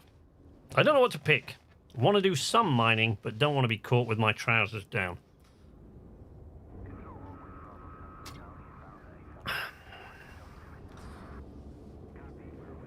Do you use the white dot? Yeah, if I can't find the... If I can't... Usually, if it's far enough out, the compass... You don't need, because you can just see the thing as you come in. You can see where it is.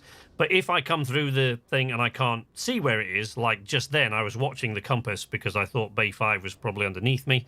I'm watching the compass, and when you go through the mail slot, the little compass icon goes... indicating that you've just flown right over the top of it. So, yeah. I'm a terrible aim, by the way. Honestly... the chances of being able to kit out a ship that is useful for all the mining you want to do and also combat ready are almost zero. You're not very likely to be able to get a ship like that at an early level.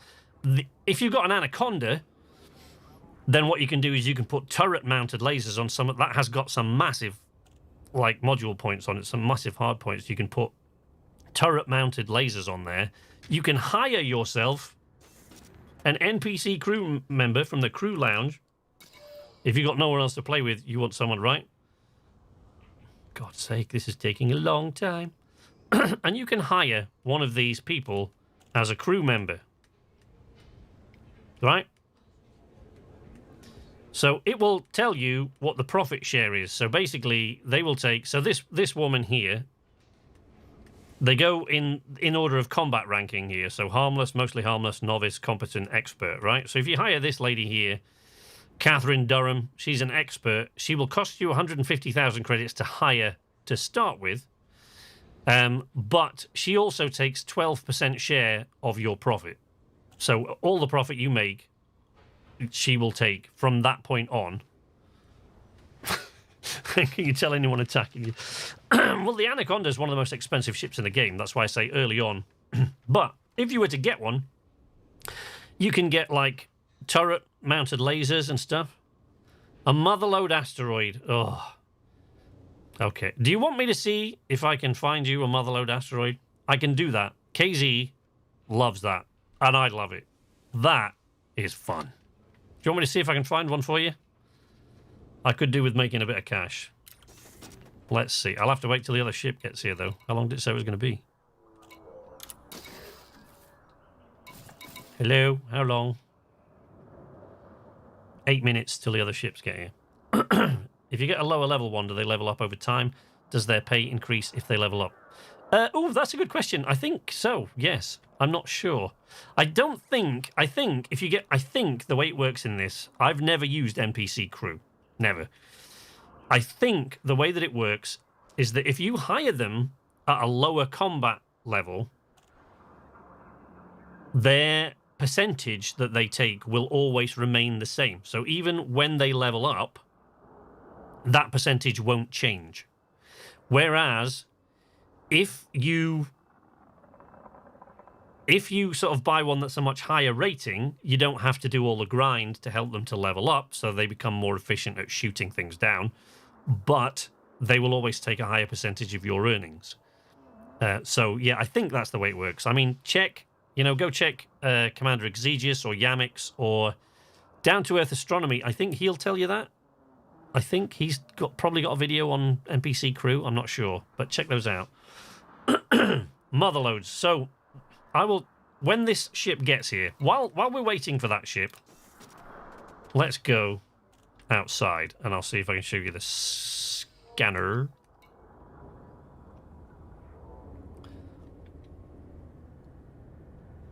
Yeah, motherlode mining is more difficult. Also, one of the reasons I didn't really plan to do it today is it can be a little bit tedious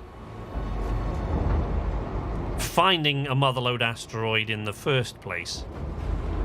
That can take time. Detachment confirmed. Regulate your speed until free of station perimeter. Thank you.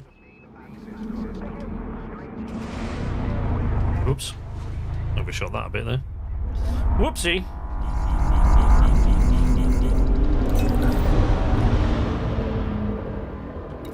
Let's clear those up. Don't need to know that.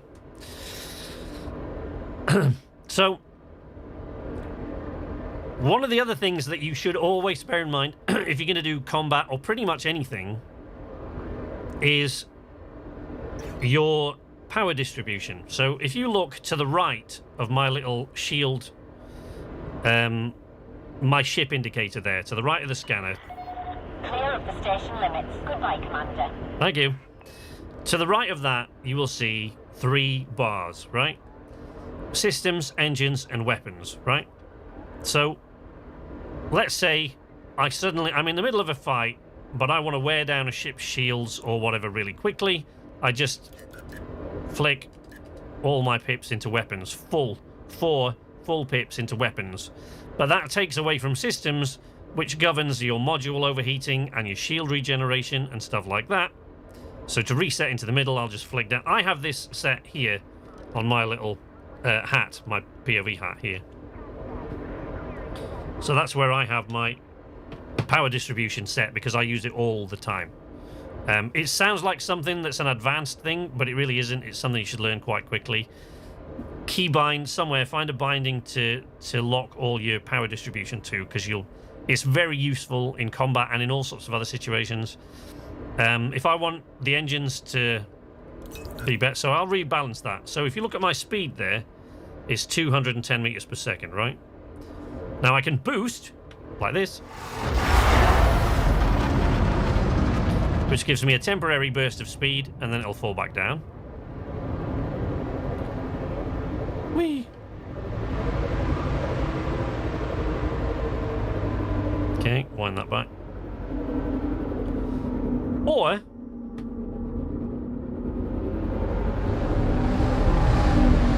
back in the middle, there we go.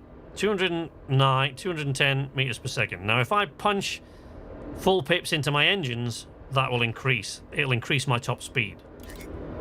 There you go. Okay. So we now get 254 meters per second out of it. Okay. Systems and things like that will help you regenerate your shields faster. Engines will also help you, like, you'll maneuver quicker. By the way, when you're flying around, you will always maneuver quicker. The optimum maneuverability level of your thrusters is basically in that blue area. So if you look on the throttle there, if you keep it in that blue bit to the left, that's your optimum sort of point for maneuverability right there. It's also the speed you should keep it at a maximum in there for going in and out of stations to make sure you don't get told off, but that doesn't really matter too much. It's not a major thing, really. So, let's find...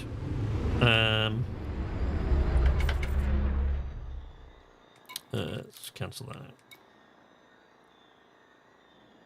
So there's a Paynite hotspot there, but I haven't got any mining lasers on this. That's surface mining, really.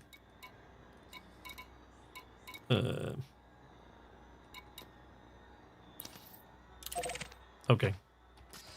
So let's head out. Frameshift drive charging.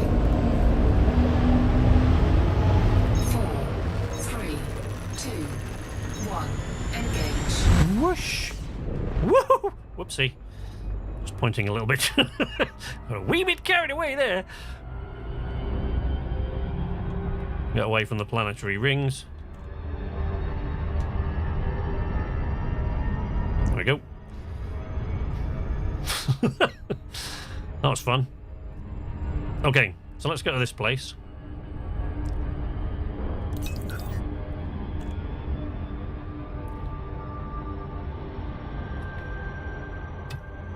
Yeah, motherlode asteroids can be hard to find. I do know that there's a system just one jump over where I can find some like void opals and diamonds. Need to head out for a bit. I'll try to jump back in if I can. No worries, buddy. So if we're coming up on this planet here, watch out for the star there. There we go. Drop to 75%.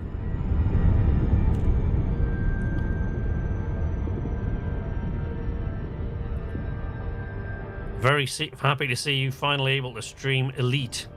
Thank you very much, my friend. It is a pleasure to actually be able to do it finally. I'm just going to show these guys how to scan the planet, because this is fun. And this is a way to make a lot more money when you're doing exploration. So let's reduce that to 25. And then 0. Wind that back. Oh, I haven't set the fire group, so I need to set my fire groups first, because I haven't assigned that surface scanner to a fire group. Oh, I have. It's in fire group D. Okay. So if I head over to fire group D is there. So now, let's say that we want to scan this planet. So we go into what should be... There we go. So this is your detailed surface scanner.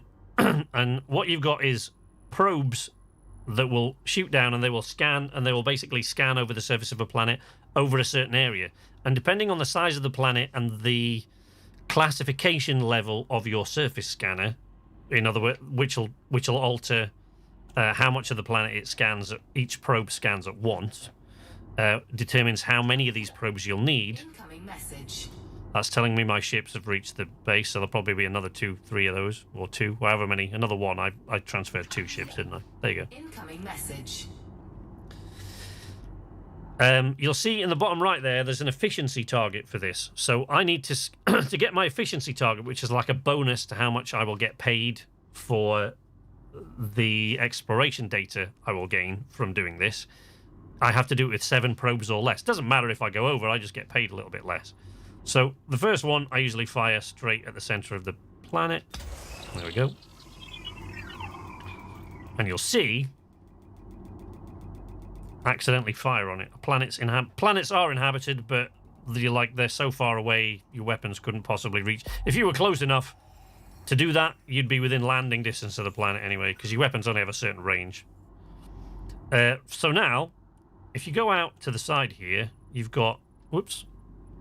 Oh, I haven't actually changed this around and inverted it, so it's right. So there, you see that little white dotted line?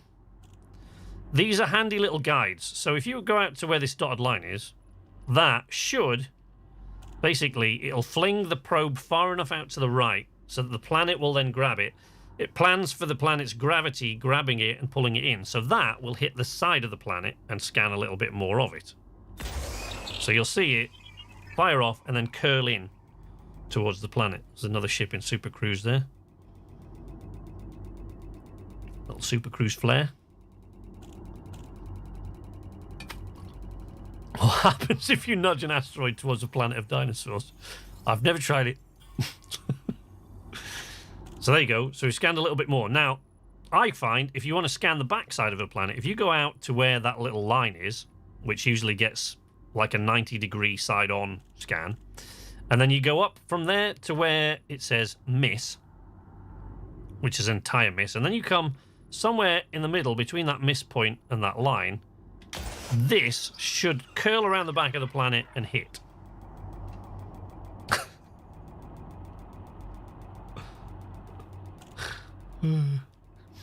So there you go. That Eldar out there asking the big questions. So that'll curl all the way around the back of the planet and hit the back, which is taking me up to... Scanned by 50%.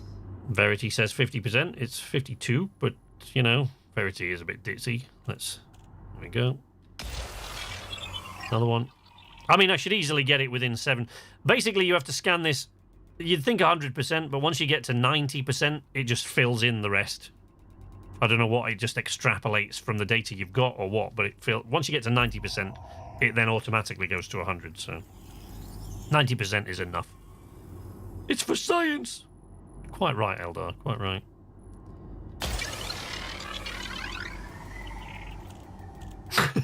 This game is actually set in the past during the age of the dinosaurs, then Eldar showed up. Come on. I don't think this will do it. We'll need another one, but...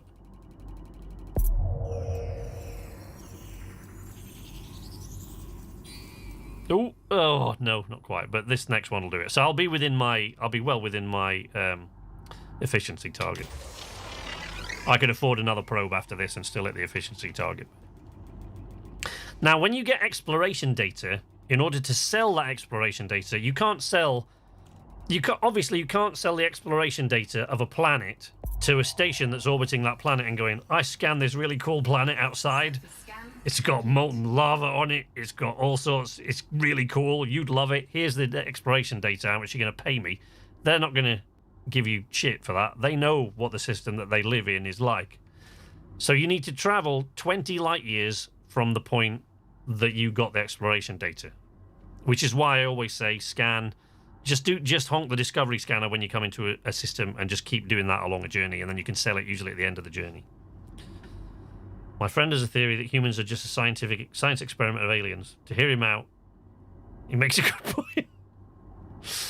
So there you go. We've scanned that planet now 100%. So we now know, you know, everything there is to know about it, that'll reveal like any crashed ships or anything like that on the planet, or any. Well, it won't actually say there is a crashed ship here usually, but you know, it'll say we don't want to go down to that planet anyway. Trust me, you don't want to go down there. I can never remember my key binding to get out of that mode, but I just have to use the mode switch and then switch it back for some reason. It's always really weird. Well, let's head back to Greg's Legacy and get our mining ship. I'll tell you what, we'll have a vote in the thing here. We can either go land on a planet and find a crashed ship and see what's there, or we can look for a motherlode asteroid and crack it open. Let's have a vote. Who wants to go and find a shipwreck and see if there's any good stuff to be had in the shipwreck? And who wants... And I can get to bimble around on the planet and drive about. Land on a planet, drive around on the surface. Or we can look for a motherlode asteroid and crack it open. Now, motherlode asteroids can sometimes take a while to find. I've been in situations where I've found them within 5 minutes. Like, it's been one of the first asteroids I've scanned. And then I've been in other situations where it's taken me an hour to find one. So, I'm just warning you, I get it, I want to see the big boom too. The only reason I'm putting it to a vote and warning you is because it might take me a long time to find one. So, we've got one for asteroid and one for shipwreck. And I love cracking the asteroids open. KZ gets, I do as well, I get super excited, but KZ gets, super excited when you crack open an asteroid. It is very, very, very cool. The sound effects, it's just... Think about when you watch, Attack of the Clones and Jango Fett uses his seismic charges. The effect is quite similar, and the sound is actually quite similar to that. I'm here for the ride. 2 for asteroid, 1 for shipwreck. Like a cosmic geode. Yes. Sort of like that. I didn't know it was that. Oh, it's very cool. But it might take me a while to find one. Give me that, please. Okay, we'll do that. We can do the shipwreck on another day. No worries. Right, let's head back to Greg's Legacy. Oh, for God's sake. There we go. Greg's Legacy. UI, please. What? Which is behind me. Whoops. Can you see, excuse me, how even in Super Cruise, with no throttle, the thrusters just, it will take forever to turn me around, but it is cool. We can't see any of the... no thrusters firing because we're in Super Cruise, so you're not actually using them. That's not a very good idea.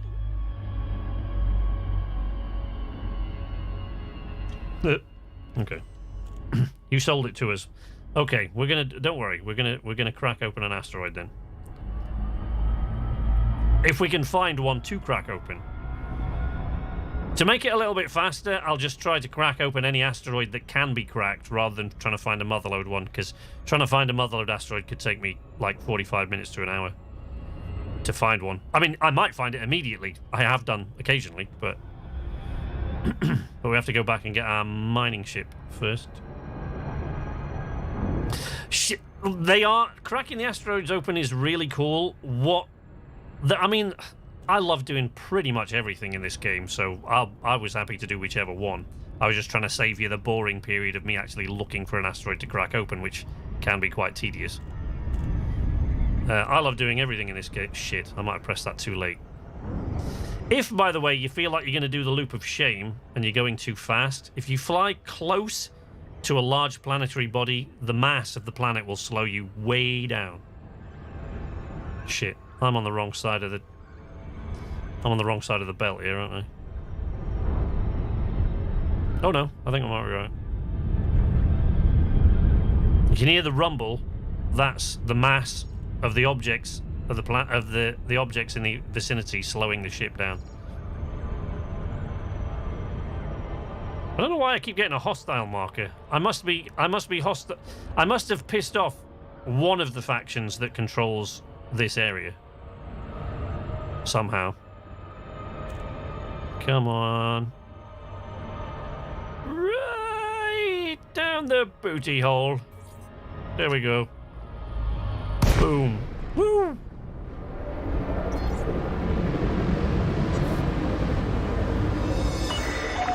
Lakon, Sierra, Lima, Echo. Welcome to the station, Commander. Thank you. Docking procedures. Yes. Will do.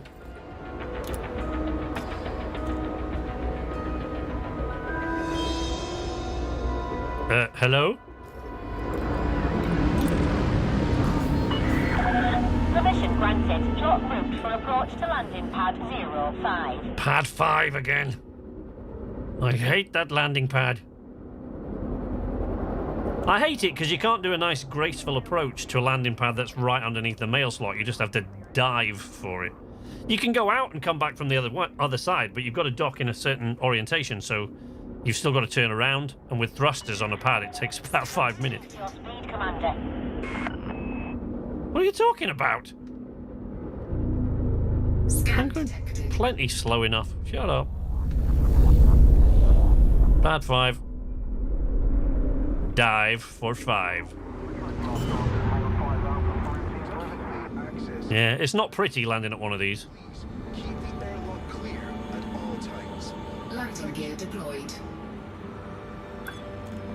Oops. There you go. Docking in the original 1984 Elite, all you had to do was fly into the mail slot. You didn't have to do any of this, obviously. That would have been very complicated for a 48K home computer to do in 1984, but... So all it was, you just had to line up. And, I mean, you notice it's not so bad with these stations because the rotation is quite slow, but in the 84 one, it was quite fast. So in this, I'm adjusting my rotational correction as I come in so that, you know, because the station's turning the whole time to generate the gravity. But in the original 1984 Elite, it turned a lot faster and was notoriously so hard to dock that there's a book, an Elite Dangerous novel by Gideon Defoe, actually entitled Docking is Difficult. Touchdown. Ground crew dispatched. Station facilities are at your disposal. Thank you. Again, we're going to the advanced maintenance because for some reason, ship integrity isn't under the repairs that I just made when I was out there. It's just weird. Okay. Now, I will say you'll like the sound of this ship. It sounds very nice. It makes a lot of noise. And it has a great canopy for being able to see all around, but again, it's a Lakon canopy, so it's like tissue paper. It breaks at the slightest breath of wind. Luckily, there's no wind in space, but what you create on the inside of your spacecraft.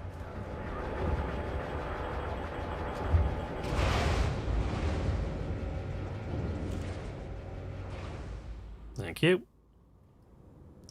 Again, really? There we go.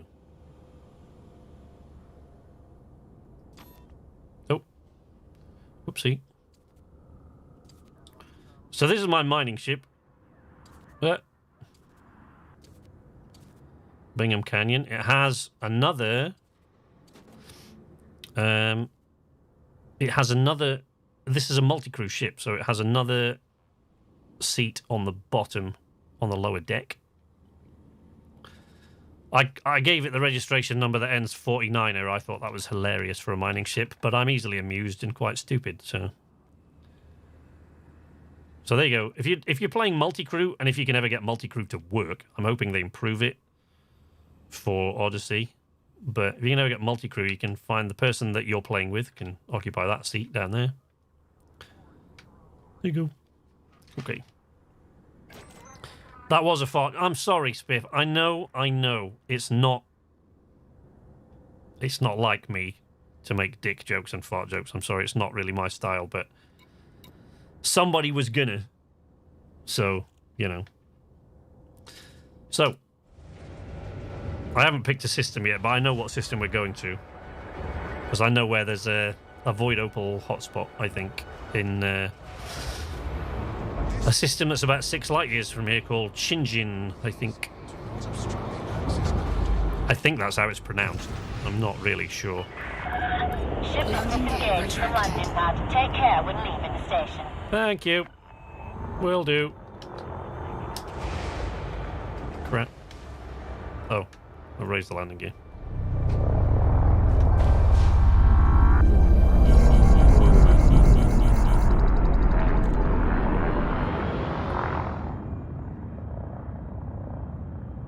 This will make another great instructional vid for the game. Spiff isn't above those.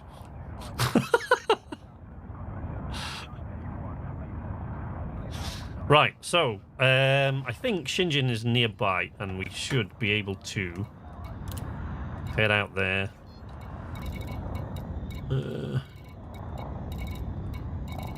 I really hope it is nearby, because otherwise we've got to find... There we go. 5.68 light years. Limits. Safe travels, Commander. Thank you. There we go.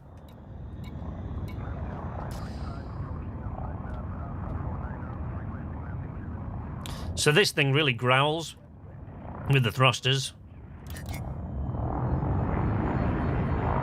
So if I punch up the power to the thrusters, but KZ always laughs when I'm mining in this ship, because what I do forget about this ship is it does not really stop on a dime. So it takes me forever to throttle back, and I get impatient, so I throttle out 100% towards an asteroid to get a closer look at it. Then I throttle back and the ship won't stop in time.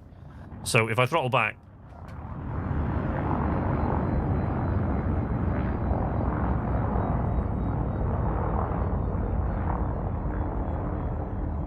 There we go.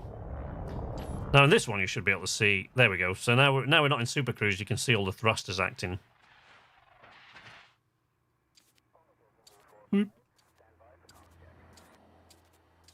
God damn. There we go.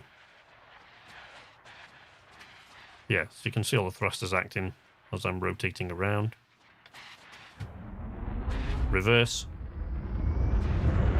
Whoa. Whoa. Look, I love all the little details. Look at the...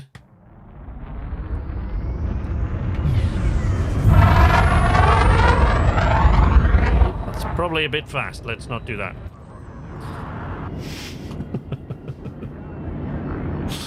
I'm also terrible for dropping, that's what she said. So far, jokes are a bit less annoying. Right, so we're going out to Shinjin.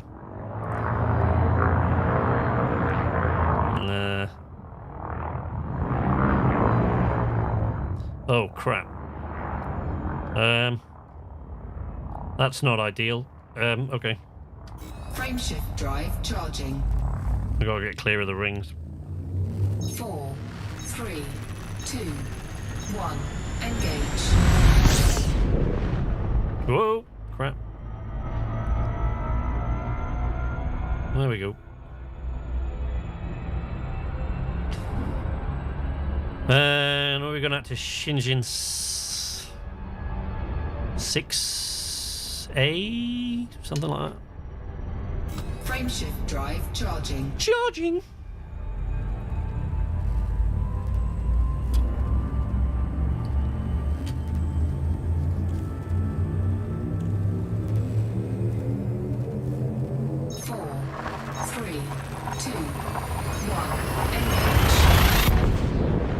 When you're really close to a ship and it goes into super cruise or hyperdrive and you're close enough to see the ship, that is absolutely gorgeous. The last time I played with KZ, I took some video. I wanted to get it on video, so I said, right, we were at, I think we're actually there, just outside Greg's Legacy. And I stopped and I said, right, I want to get this on film. Everyone thinks she says friendship drive. No, frame shift drive. But everyone calls it friendship drive for that exact reason, because that's what it sounds like she says. Yeah, and I said to him, yeah, I just want to come past. So I got him against the asteroid. I got a really short video somewhere of him against the asteroid field. And you can see their engines glow. And then he just goes boom. And there's just a trail that disappears. And the sound is absolutely remarkable. Where's the goddamn start? Oh, there it is. Hello! Let's have a look. That's a planetary base, Hand Horizons. Low security is informing you of that. If sometimes one of the jobs that you'll get will be to hack computers at stations and on like planetary stations, so you'll have to go in your little buggy, park your ship way away, go in your little buggy and sort of fly. One of the cool things is if you're on a planet, you can actually dismiss your ship remotely, so you can actually, if you're worried about it getting attacked, you can send it into orbit and it'll go by itself. And the coolest thing about that is if you get into trouble and you can recall it, there is nothing quite so cool when you're lost in the pitch blackness on the dark side of a planet as having your ship suddenly, there's a really loud boom as it drops out of orbital cruise directly above your head and then comes down with its thrusters in the complete pitch blackness. You'll be sat there alone. I lost my ship once because I was running away from laser fire and I just had to head in whatever direction and then I lost track of where the ship was completely. Okay, that's weird. Oh, there we go. I think this is it, but we'll see. And so I lost my ship, and so I used the remote recall to recall it, and I was being traced by sentinels. I had managed to escape from them, although they're quite easy to shoot down, sentinels. Sentinels are like drones. They're like two big props on either side, and they're armed, so they'll show up when you're somewhere where you're not supposed to be, like when you're recovering Guardian technology on a lost settlement or something. And then the asteroid hit. Okay, Shenzhen 6A. Yeah, and so I was lost in the dark and being chased by sentinels who I had left them behind me, but I was still a bit worried about being caught up by them. And there was no sound at all, and I recalled the ship and nothing happened for about 30 seconds. And when I say dark, I mean dark. It is pitch black on the dark sides of these planets. Like, you can't see anything. There's actually a night vision mode, which I'll show you in a minute when we're in the asteroid field, for precisely that reason, because otherwise you can't see shit.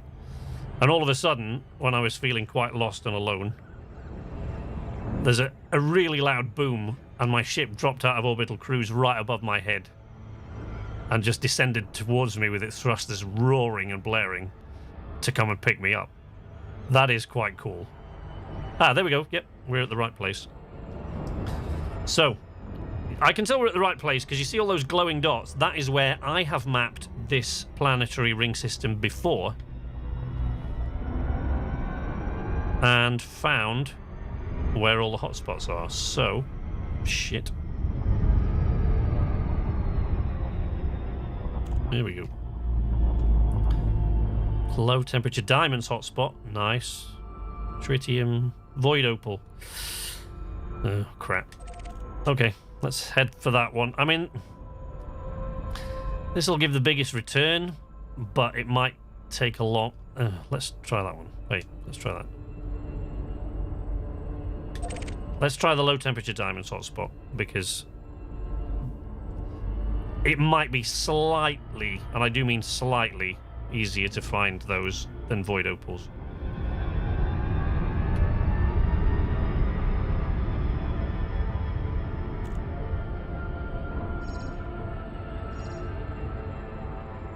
Right, now there is no Super Cruise dropout here, so you have to guess, which is tough. Big shit. No, that won't work. Which is tough because I can't see the goddamn thing. So I've got to drop out manually, and my ship will probably receive some damage. Crap, that was miles away. Okay, let me try that again. That's way too far away. It'll take us about half an hour to get there.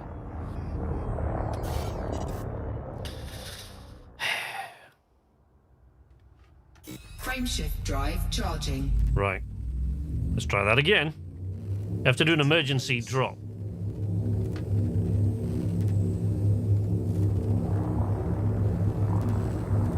which is difficult to plan, because as soon as I go into super cruise, that'll glow orange again. 1.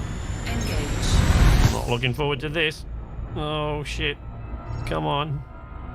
Come on, baby. 25%. Come on. And... Go, go! Shit, that's still a long way out, actually, but never mind. Straight down.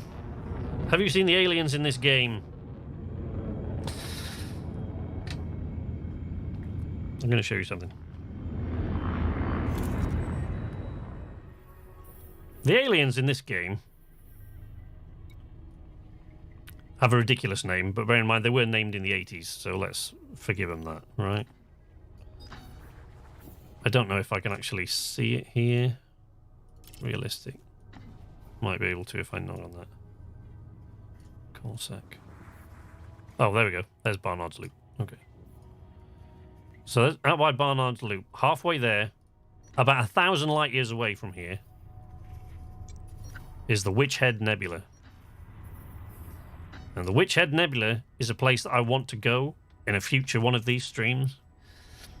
Because the Thargoids, as much as that's a terrible name for these aliens, they are scary as shit when they show up and you are thousands of light years from the nearest other person in the dark. And those show up, all the power goes out on your ship, and they are really, really creepy. Hey, Beth! Welcome back! So, on one of these streams, we will head out to the Witch Head, Head Nebula, but that's a long trip. That's 1,000 light years out, so we'll have to try flying down the cone of a neutron star to get there. See if we can boost the frameshift drive distance.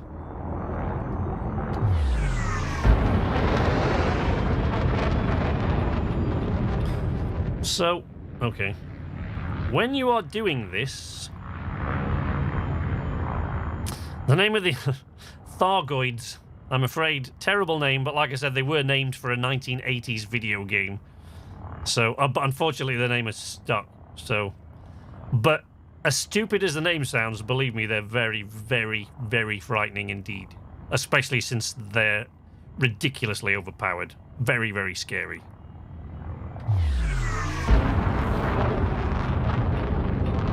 And when you come across one, the first thing that'll happen is that all the power on your ship will just drop. All your power will go out, and you'll just drift. While these things very, very slowly check you out with all their creepy noises. It's... Maybe it's a respectable name in there, like it is, yeah? Might be. What did you say about my mother?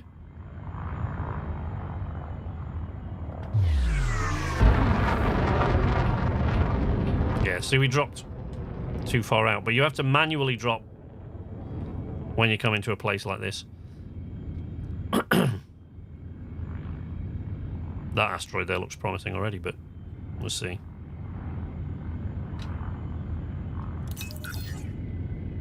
Okay. Back, back, back, back, back. Shit. See? Every time. I always underestimate how long it takes this damn thing to slow down. Jesus.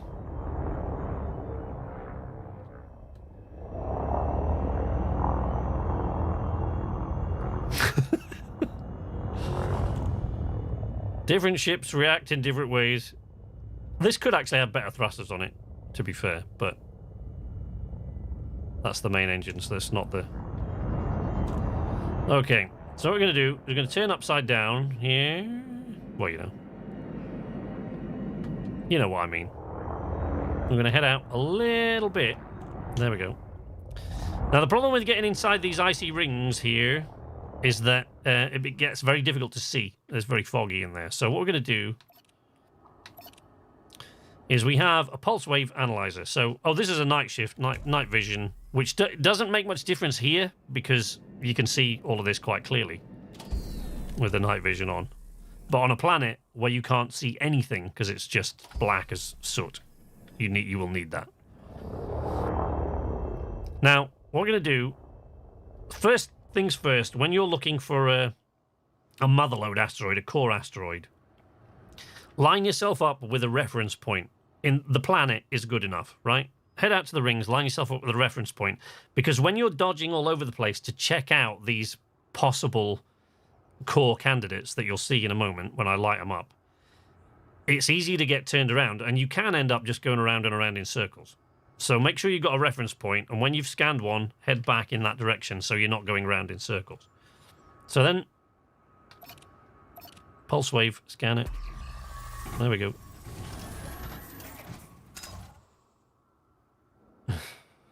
Wow. It's quiet around here. Okay. What we're looking for is an asteroid glowing. Yeah, let's turn the night vision on. It makes them easier to discern from one another. Yellow glowing asteroids is what we're looking for. Right, there we go. I think that's a dud already, I can tell you. That one, though, looks promising. It's on the other side of the rings, but what the hell? It's always hard to tell, but you do slowly get used to it. Like that one there looks promising, but I'm pretty sure that that is a dud. Oh shit. Okay guys, I've made a massive boo-boo.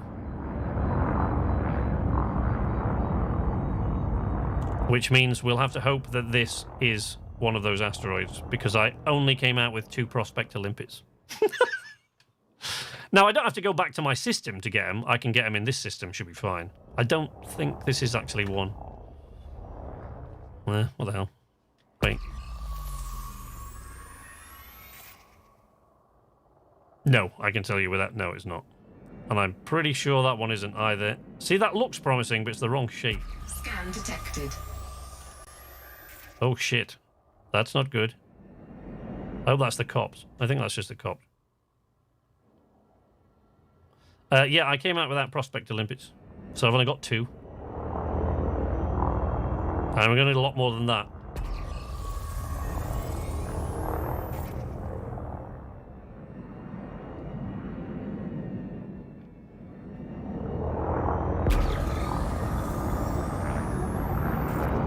So,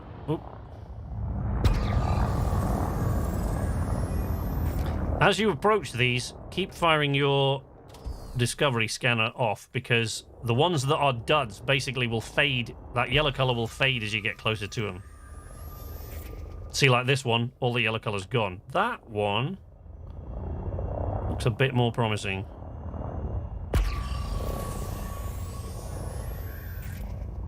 If we can get this in 2 prospector limpets, fine, but I don't think we will.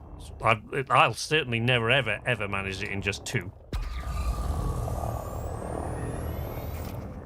Okay, it's possible.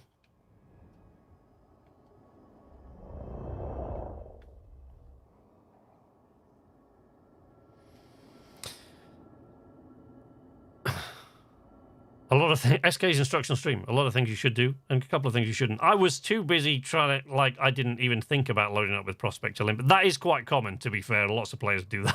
They forget to refill the limpets when they get to a station, because they don't automatically refill with everything else. You have to go into the menu and find them. Programming limpet drone. Go. I also means that I haven't got any collector limpets, so I think I'm going to have to go back anyway. Engaged. No. Naff all in that. Asteroid scan complete. Thank you. Right. Wait. Water. No, there aren't even any. There aren't even any fissures in this one, so I can't even blow this one apart anyway. Yeah, I don't have any collector limpets either, so I've got to go to a station to get those. But we don't have to go all the way back where we came from, but we do have to go to another station. We can go to this one here, which is really close by, and we'll just top those up.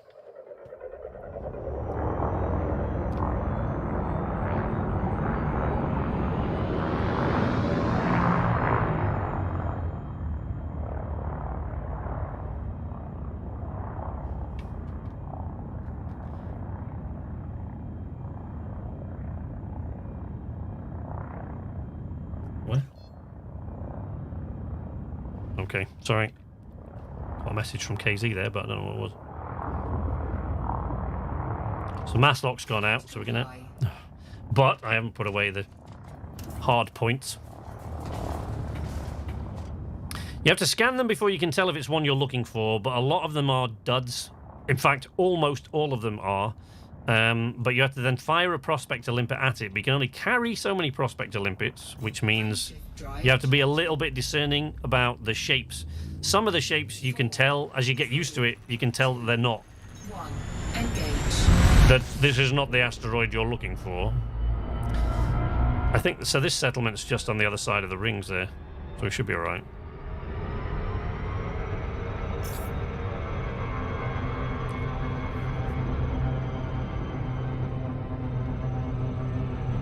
And this is an outpost, so we haven't got to go inside.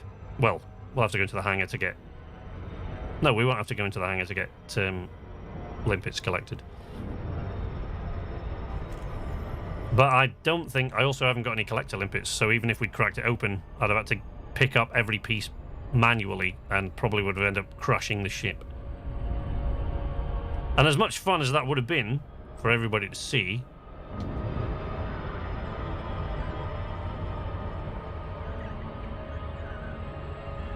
I would rather not, as this ship is quite expensive. Another thing, if you are going out and you're playing this and you're thinking, well, I can now afford that big ship that I've been wanting.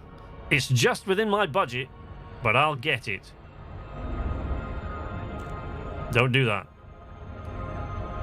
Because every ship has an insurance rebuy cost. This is an outpost.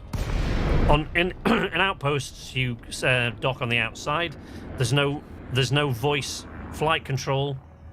So, see, you can't hear and welcome me to the station. There's no voice flight control. You dock basically on the outside of the station.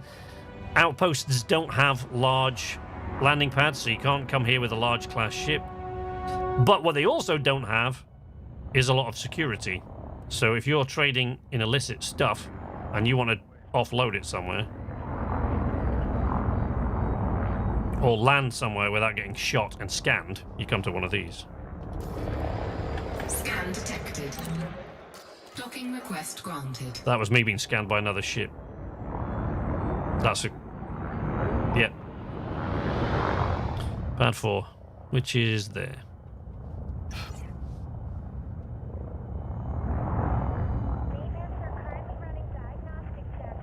I know you can synthesize supplies, but I really haven't got that many materials.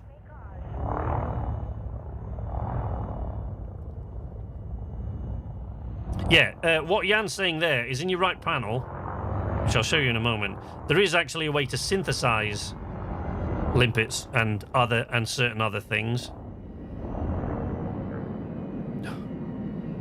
Thrusting at stationary with this is like really not ideal.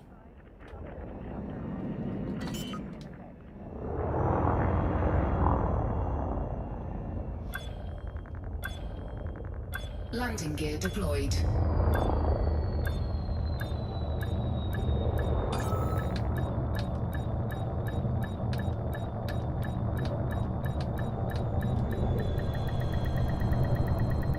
Docking successful.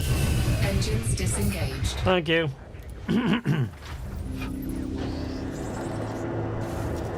And these are all NPCs. They are on this because I was doing this video. I'm not playing in the open one because I just thought being in the center of the bubble, being ganked by griefers while I'm trying to talk to you guys is not really something I wanted. So yeah, you have to go into here, restock, and there's your limpets. Well, they're collector limpets. Not that many.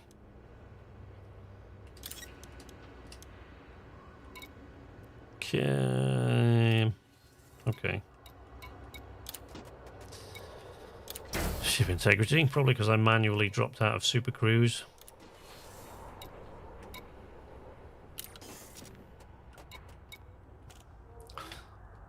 It's more NPC interaction than I expected for private play.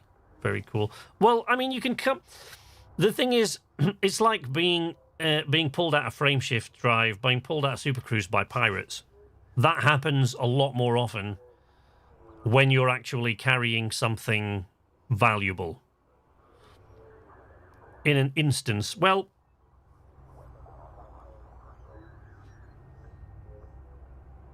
Yes. This game actually has a little bit of trouble with that. Why? In that it has instancing issues. So, like, KZ and I keep trying to get into the same universe, even if it's in a private match, like a private group. Sometimes it doesn't put you in the same place. You can, like, KZ's flown up to me at one place, actually at that engineer's base in DCAT, I think, the first time, and flew right over my head, but wasn't there. He just wasn't there. He wasn't on my scanner. He wasn't in, even though we're playing in the same group, he just wasn't in the same place. Can you always stay in a private way like that? Like, never have to do... You can, yeah, if you want to. If you go out to here... well, exit. I'm not going to exit to the menu because that's just... I don't want to spend the time. But yeah, you can go out and there's, like, you know, different ways that you can sort of play, so... I don't know what I've come in here for. I want to go to my interior panel. Inventory. Void opals. Holy crap! Right, so in order for each canister of cargo, you basically have to... for each canister of cargo, you basically have to refine so much of the void opals that you find, right? And when it fills up to 100%, then you've got a canister of cargo with void opals in, right? But it appears like last time the refinery only filled up that last one to 61%. So I've actually somewhere on my way to actually having a canister of void opals in the cargo, and they're worth, I guess, in a private group, slightly less, but like 500,000 each. 500,000, 600,000 per canister. This is your materials. You can synthesize stuff here, right? So this is what Jan was talking about, right? So you can synthesize new limpets and stuff like that. You can restock and repair things. I have an aversion to online multiplayer where other players can mess with you. It doesn't tend to happen as you get further out of the bubble in this, but in the central systems, in the center of the bubble, around about Seoul and Jameson Memorial, particularly in places like that, it happens. It can happen a lot. But actually, quite often, it's new players that do that more often than any other. So yeah, you can see. I've got enough stuff to resupply the limpets on this. Basic limpets, and you can synthesize them from materials that you've picked up and found, you know, kicking around. There you go. Synthesis complete. So yeah, there are ways you can you can synthesize a frameshift drive injection, which will give you a one-off boost from your frameshift drive to jump range, stuff like that. This is all. I mean, there's. Honestly, I'm going to forget tons and tons of stuff to tell you about because there's just too much of it, you know? There's like way, way, way, way too much stuff to get in one go. So I should have now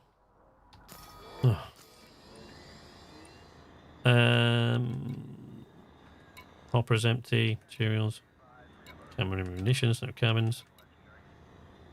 24 limpets. Okay. So you can do all private insurance and public on all your projects carries over. I think it actually does just carry over from one to another. The only thing is you tend to get paid a little bit less for these things in private groups than you do in open. But as far as I know, you can still swap between the two seamlessly.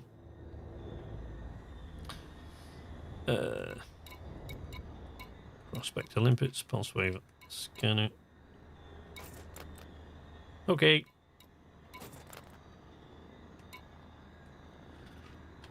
Check me, Jan. Did I refill everything there? Because I always forget something when it comes to limpets.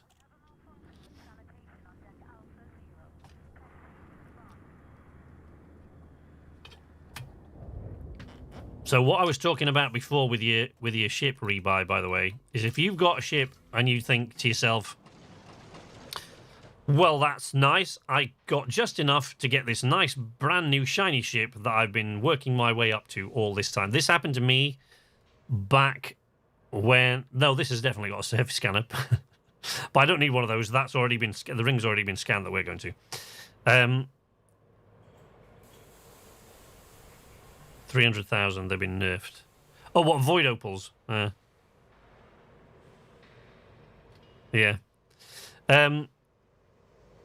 But yeah, so if you're... This happened to me quite early on when... Not in the beta, but just after release, I got my first Asp Explorer, and I basically did what is a cardinal rule you should never do. But bear in mind, this was just after the game released, and I was being more stupid than I usually am, which, as you can imagine, is quite spectacularly stupid. And I bought a ship, but didn't have enough for the rebuy. So the insurance cost on this ship currently, at the moment, the one you're looking at, is 741,762 credits.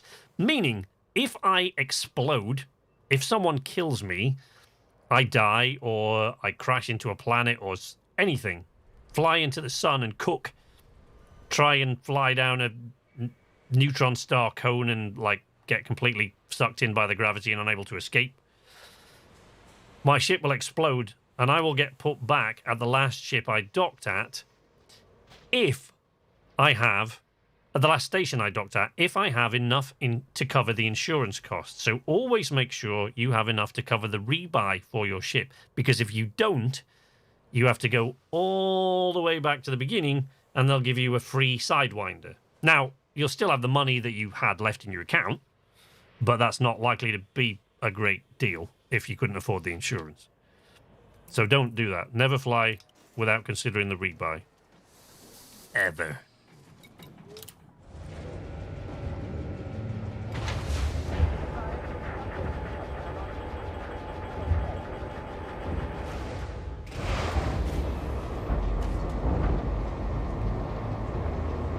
That must have been quite recently, the void for the void opals, because I think last week I was getting about 560,000 per canister.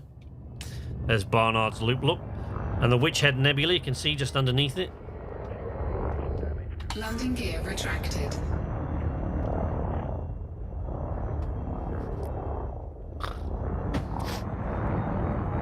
Very nice.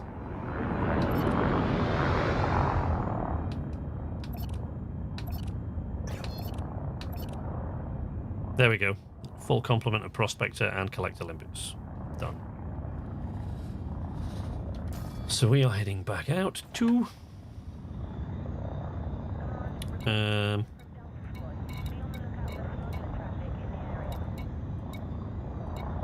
what did I say? What were we looking for? Low temperature diamonds, I think, right? There. Set out there. Okay.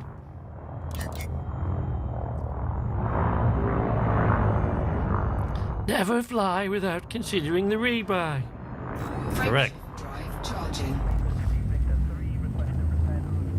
4, 3, 2, 1. Engage. Well, that was stupid. You're an idiot. Sorry, accidentally targeted something else.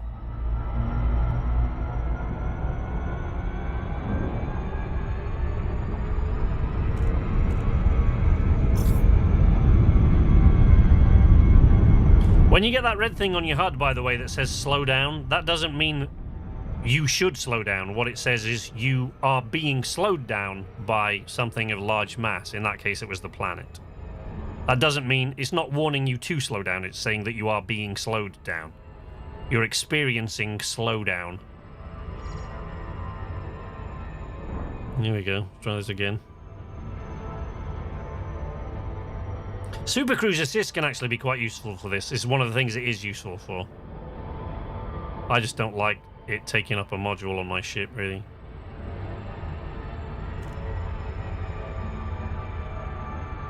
I can just fly into the rings and wait till it stops me. But I flew right through the other side, by the looks of it. Oh, no, I didn't. No.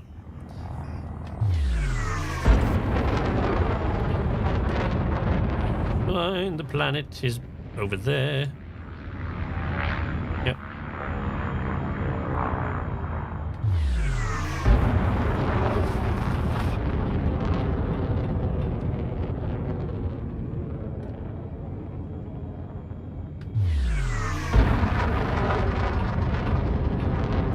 That was way too far out. Depends on demand. The more you take, the less you get, yeah. I think that was a hold of 30. I think I had like 30 tons of them. My dad says hello. Say hello to your dad. Thank you, Spiff. Oh, man. I wish I'd have got that better. Yeah, you can. I mean, if you want, if you fly close enough to the rings, it'll automatically drop you out. Because it'll just say, you're too close to something of a large mass. And it just drops you out of Super Cruise. Damages your Super Cruise a bit. Not. Damages your frame shift drive a bit, but not a great deal. Gotta head out. See you soon. Have fun. Okay, Spiff. Thanks for dropping by. Always good to see you.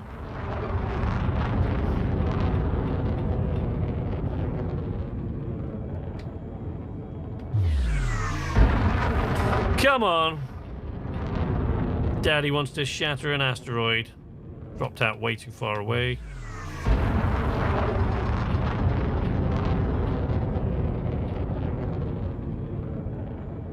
Yeah, the Super Cruise Assist, one of the things it is good for is you can trick it into dropping you right on top of stuff. But I don't use it often enough. Would have been helpful here, though. So I wasn't doing this the whole time.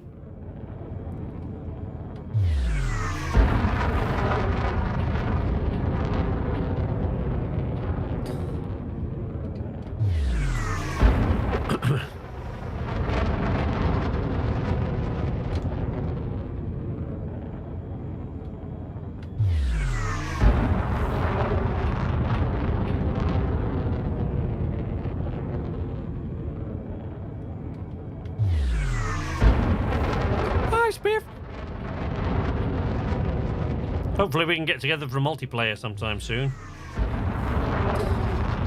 On Saturday, this Saturday, KZ and I, at least KZ and I, will be playing Ember. Because Curve have offered me a bunch of stuff to give away. I hate doing giveaways. I hate it. I don't like doing giveaways at all, but it's, you know, it's nice. Oh. Oh, love an 8-arm Spiff hug. Yeah, I don't like doing giveaways, but you know, it's good for the people who win, and you know, the developers and publishers like it when you do that. So.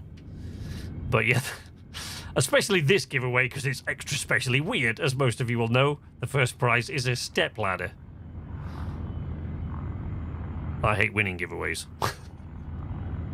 Well, I'm doing a video before then. The video will probably go up on Friday. So I'm doing a video.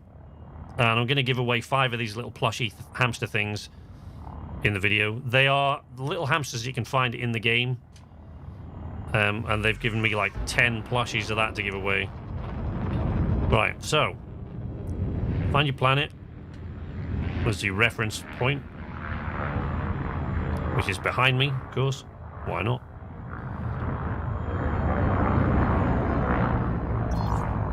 Some people do this using the camera suite, which is quite handy, but mine is like not. I haven't key bound all the camera keys, so it's not really set up for easy maneuvering. Right, so pulse wave, analyze it. Is that?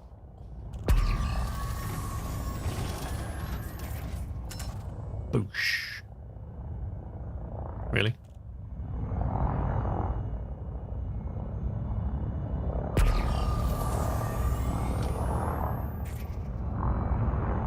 Okay. There we go. There's a couple of candidates over there. That one looks promising. actually. Difficult to tell until you get close, but the one to the back and to the right looks like an imposter, but it's difficult to tell until you get too close. This one looks promising.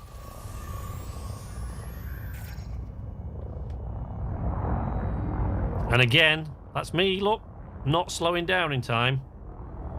Dumbass. I don't actually think this is a winner, but we'll see. Could be. Programming limpet drone.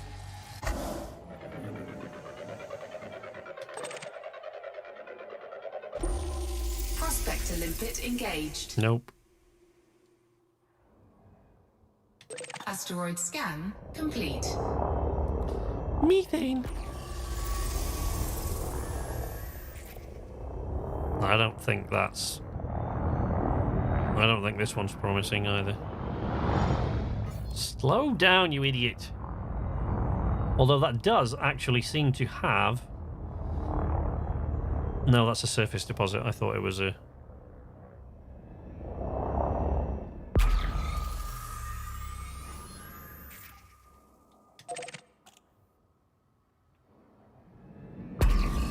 No, nothing like that, I don't think. No, almost no colour to it. It does have surface deposits of something, which we can pick up. But it doesn't have any fissures on it. I thought that was one for a minute, but it isn't. Right, find the planet. And continue.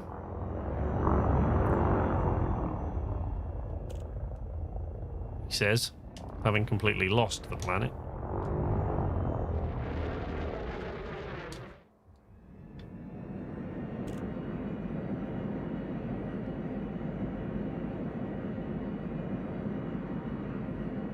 God damn.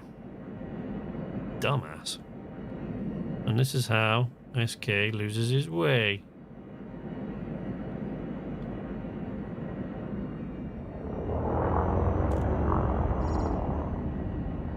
Okay. There's a planet out there somewhere, I know there is. What? The shit? Why can't I find the planet? There it is.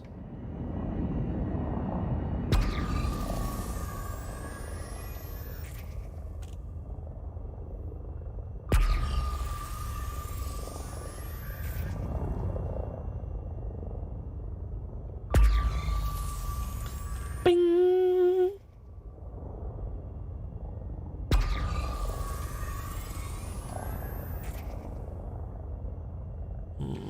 I don't think so, but let's go and have a look.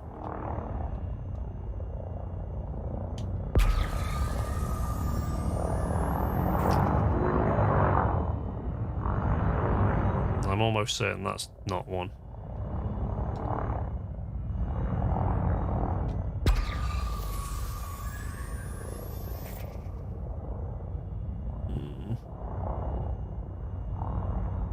Don't think so. Programming limpet drone.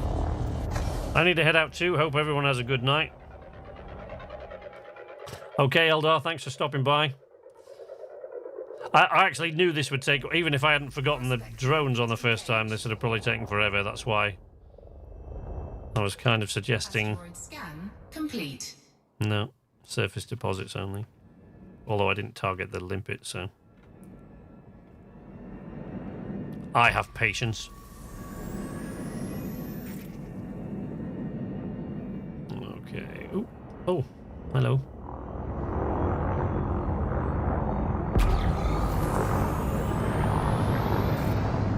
They're like pieces of popcorn. I know, but I know that's the description everybody gives, and I've seen the images of them, and of course I've cracked quite a few of them open, but to me, most of these look like pieces of popcorn.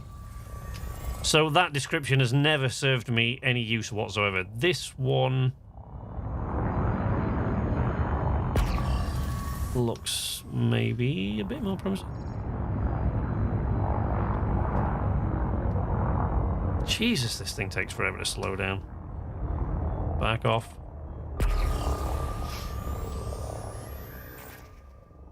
Nah. No, I don't think so. Programming limpet drone. I don't think so.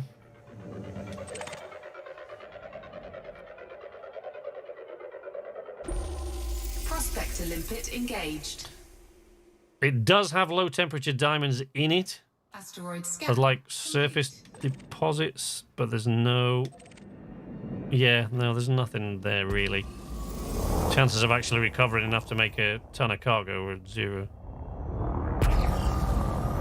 Okay, 1 or 2 promising ones there. I've eaten popcorn looks like almost all of these. I know, right? That's what I mean. It's not like... that description is often thrown around. Oh, look like pieces of popcorn. It's like, yeah, but like so many of these do. To me, anyway.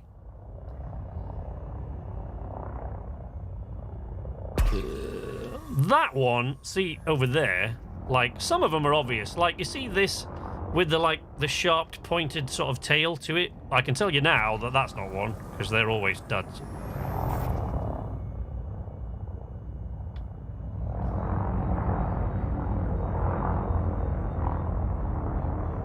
Surface deposits.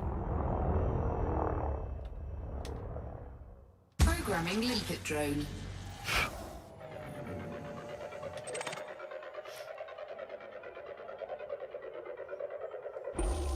Prospector limpet engaged. Nope. Nope. I've also now lost the planet, so we'll have to go for this one up here and then reshuffle it. Oh, there it is. Okay, we're alright. We're still going in the right direction. It's just, you don't need it, but honestly, you can end up going around and around in circles and scanning the same asteroids over and over again if you don't keep a point of reference.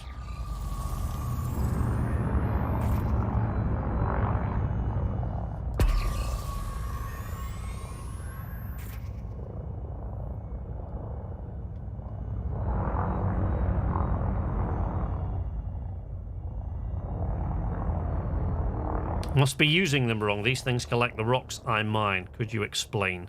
Collector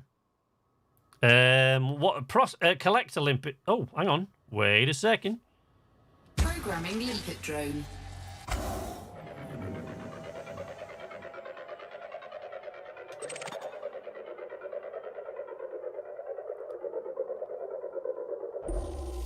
No. Prospector limpet engaged. They're just surface deposits.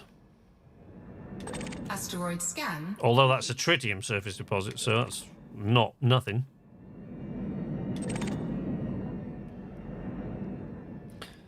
Collector limpets. Right, we've got some surface deposits here, so I'll show you.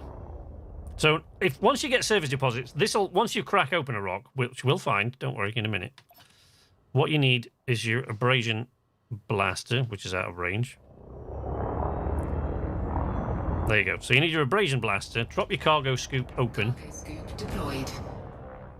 From Russia, Tabakov, welcome.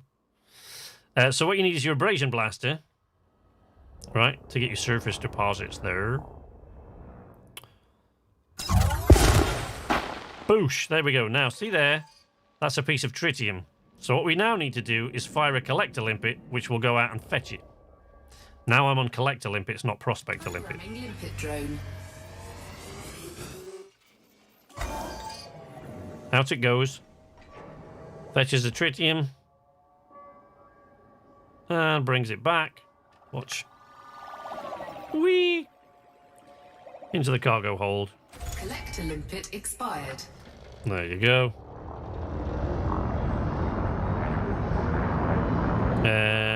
If we get another piece of tritium, which I think that is it not?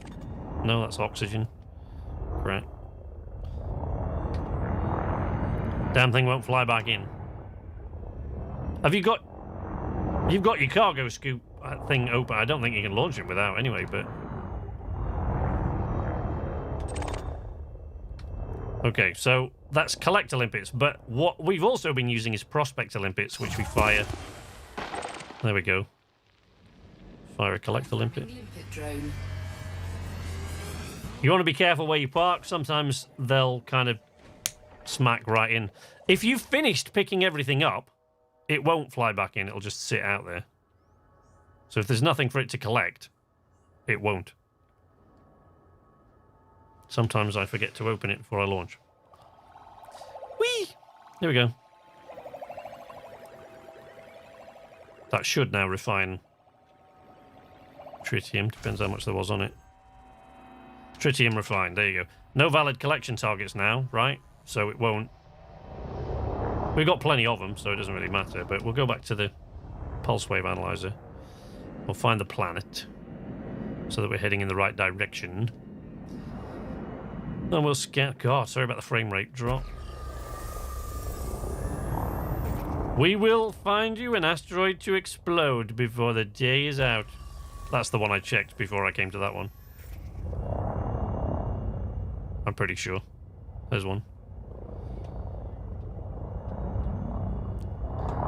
I don't really like flying backwards and forwards through the rings every time. That's really bright, that one over there. It's a possibility.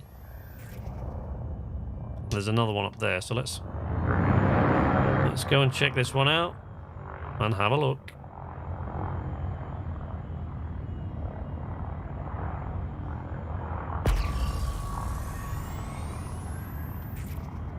Watch out for the rocks. There's one up there as a possibility. I think that.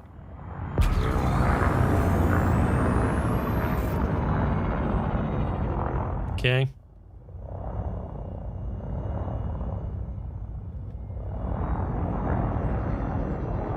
Where is free internet? Elon Musk. Did he? That's unfortunate. See, now that collector limpet's followed me, but now we need a prospect. Programming limpet drone. Send out. Surface deposits on that.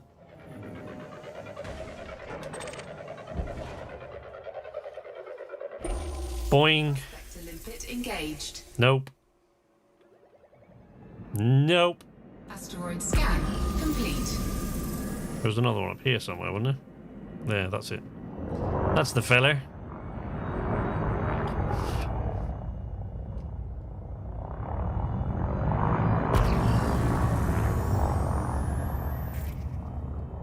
But yeah, this is why I said... Mission critical message. Oh, someone's sending me a mission critical message. Oh, that actually... Someone's sending me a mission critical message. Probably want me to go and retrieve something from somewhere. Boy, go and pick up this black box, will you? Okay. Programming limpet drone. Prospector limpet. Go, go, go.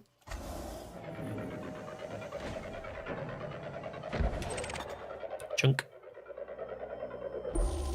Prospector limpet engaged. No. Let me see what that message is. Asteroid scan complete. Yeah, collect salvage. Delete those. I don't want to do that because we're doing something else. Get off.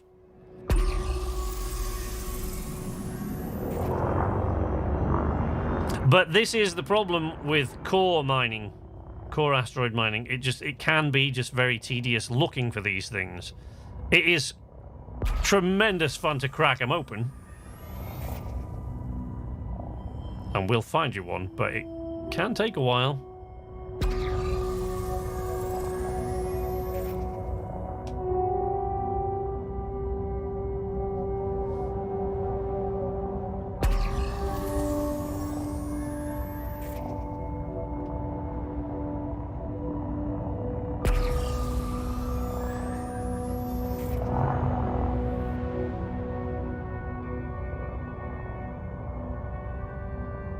What are you, little one? You actually do look promising.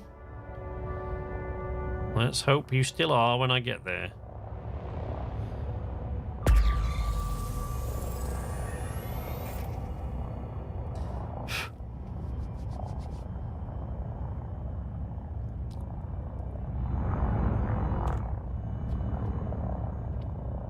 Whee!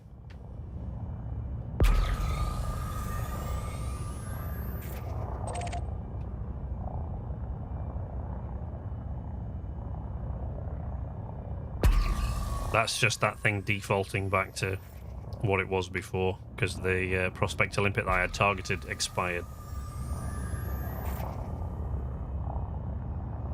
Okay.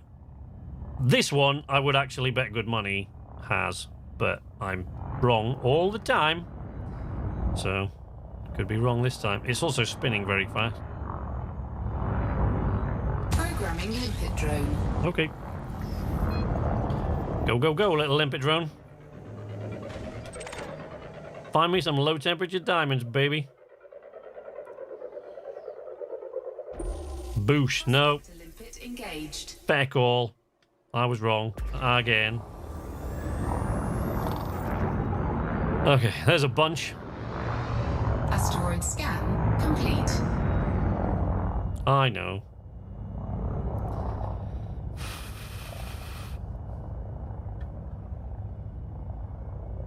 No, there's nothing you can add to the ship. It's basically it's parts luck and parts skill. Like over time, the more often you do this, like the players, I don't do this very often. I've done it a few times, but I don't do it very often. But the players that, because I don't often have enough time. That lawn looks red hot. Because I don't have all that much time to play. Since cutting back my videos and my streams by one each of the week, I've sort of allocated myself a little bit of time to play this. So on Sundays, I play Elite Dangerous. Well, Sunday nights, but it's always after midnight. But, so I don't want to spend like an hour or more. There's a lot of these here. One of these has got to be right. I don't want to spend an hour or more looking for these things. When I've only got... Expired. No, when I've only got that much time, really, to spend in the entire game. You little bastard. It'll be the one that I've gone past. So I don't do this very often, but those who do quite often find that they can recognize these, like, on site, and quite often, you know, they'll fire the Prospector Limpet, but a lot of the time won't even need it, because they're that used to what these things look like. I'm not. I really struggle to sort of discern the difference between the one and the other. Programming limpet drone. Jesus, that fella's a bit close. I hope this isn't it. It's going to be now, because I've got to avoid that one. Prospector limpet engaged. 5%, no. Material content is high. Are there any fishes on it? Scan complete. Because, I mean, that's all I really want, but it's not... No, it doesn't have a core, so it's not a core asteroid. But yeah, people that do this all the time can recognize when they see one. But I'm not as good at it. I'm not good enough to do that at this stage. That one in front of me there, you reckon? Let's see if Jan is right. It does look like one, but...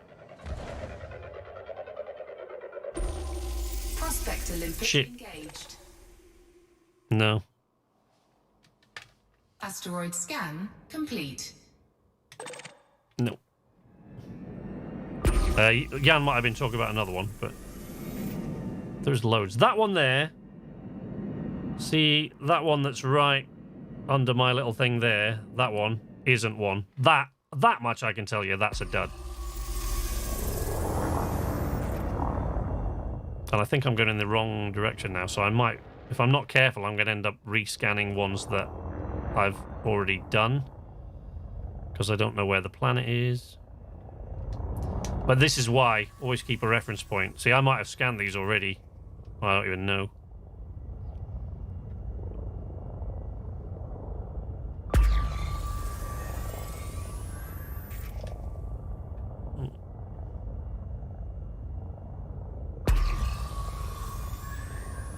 I think Jan was talking about the one before. Well, the one before I thought I scanned, which, I mean, it did have, like, it wasn't a core. See, like, that one, I'm pretty sure that one there is a fake. Because of its shape. Am I going in the wrong direction now?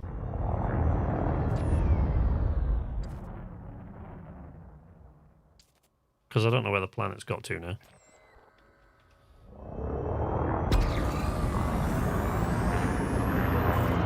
This is what I hate. I don't like the thought of going back over ones that I've already done. Which is why you should always have that reference point. That one there. I'm pretty sure is a fake, that one on the bottom.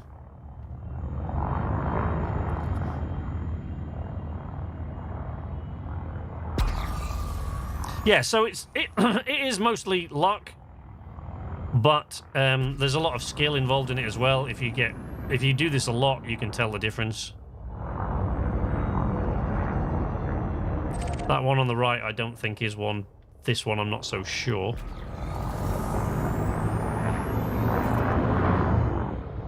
One over there. And we are still heading towards the planet, so we're good. Programming limpet drone. Don't think that's one. Prospector limpet failed.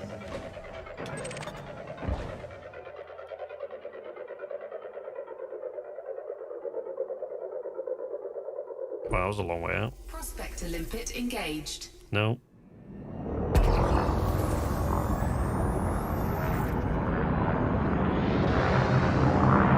Asteroid scan complete. Yes, thank you. No. See? That to me looks like one of the ones back there that was a dud, but again, it looks like a piece of fucking popcorn to me, so could be. Programming limpet drone.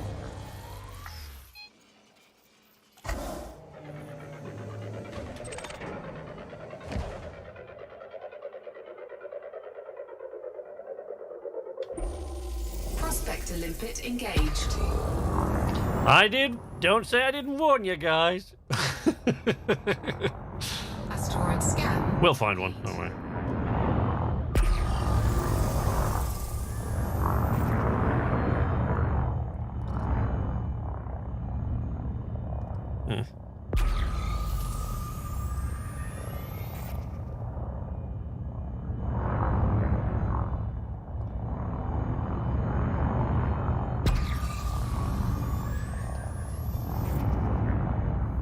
No.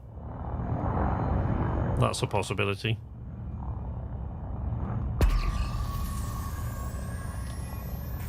That one there. Oh wait, hang on.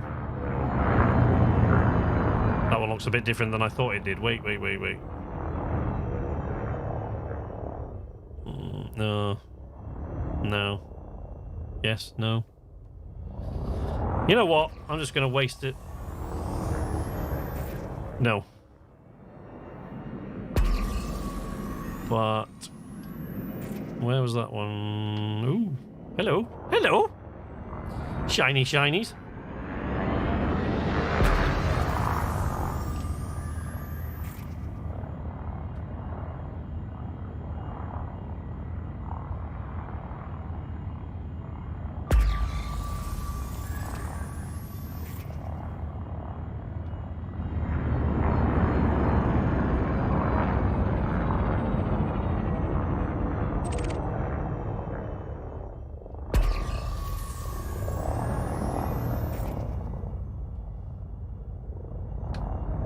That one beyond isn't. Like, that one might be. Programming limpet drone.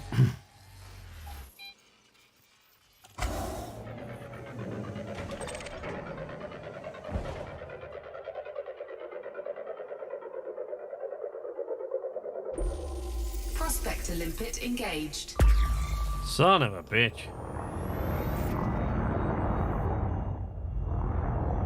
Asteroid scan complete. Mm-hmm. Thank you.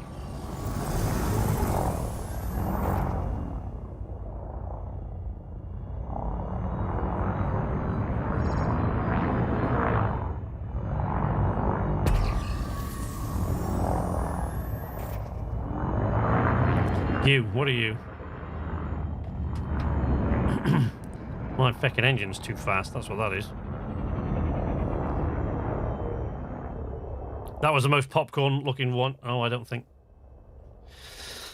Programming limpet drone. I don't think this is one actually, guys, now that it's turned around like that, but.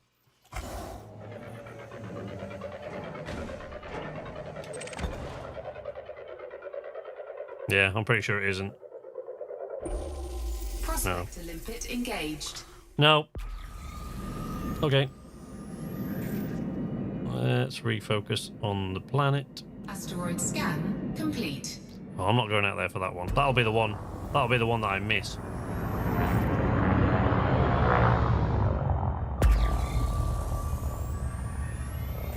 This is low temperature diamonds. I've found void opals in half this. I've actually found void opals in like the second or third one, like within a few minutes, and then other times it's taken me an hour.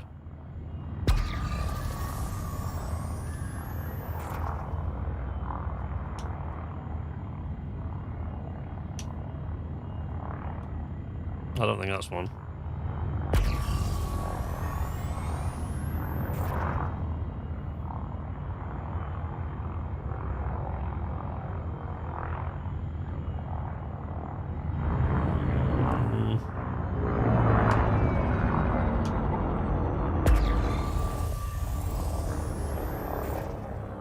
No, it's losing its colour.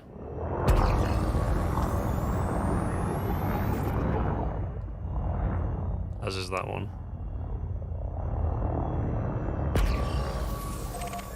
Pretty sure that's not one. No. No!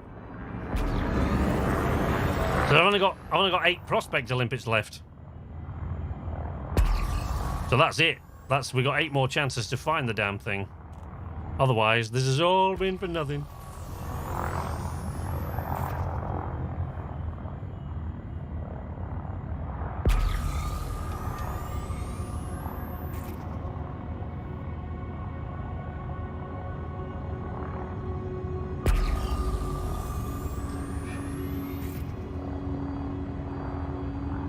Okay.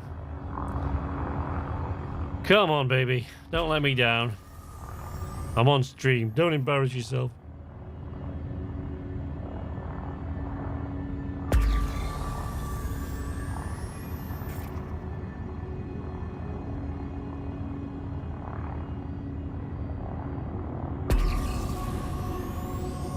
Shit, no, I don't think so.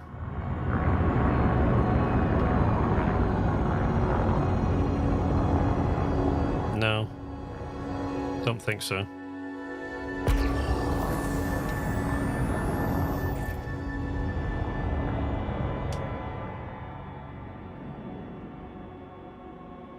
Programming limpet drone. A lot of surface deposits on that one, but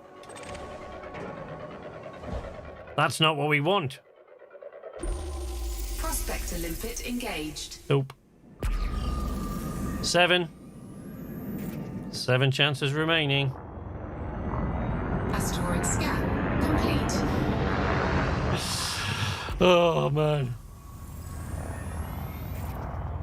this sucks. Come on.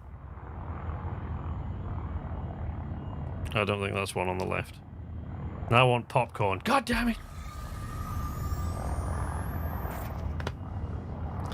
Pretty sure that one on the left there is not one. And the one beyond it on the left is not. But that one ahead might be. And tell me that one over there doesn't look like popcorn, but I'm pretty sure there's nothing in it.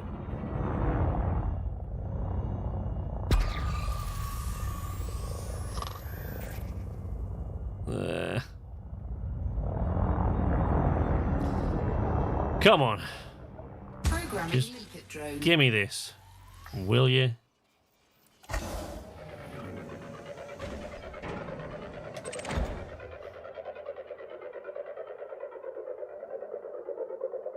Oh, further up. No. 6 chances remaining.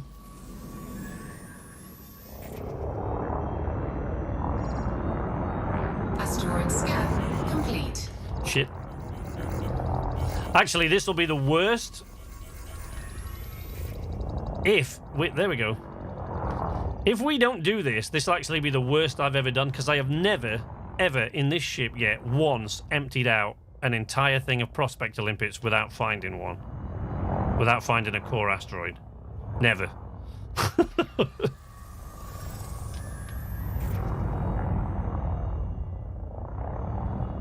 Not convinced about this one either, really. But let's give it a go. Programming limpet drone. Prospector limpet failed. I know. I don't care about that one. Only this one. Prospector limpet engaged. Oh, crap. No. Asteroid scan complete. It's not looking good, guys. Gotta be honest. It is not looking good.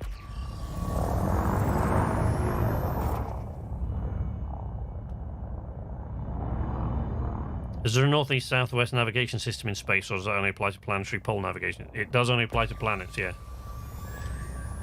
And in space, we have to use coordinates.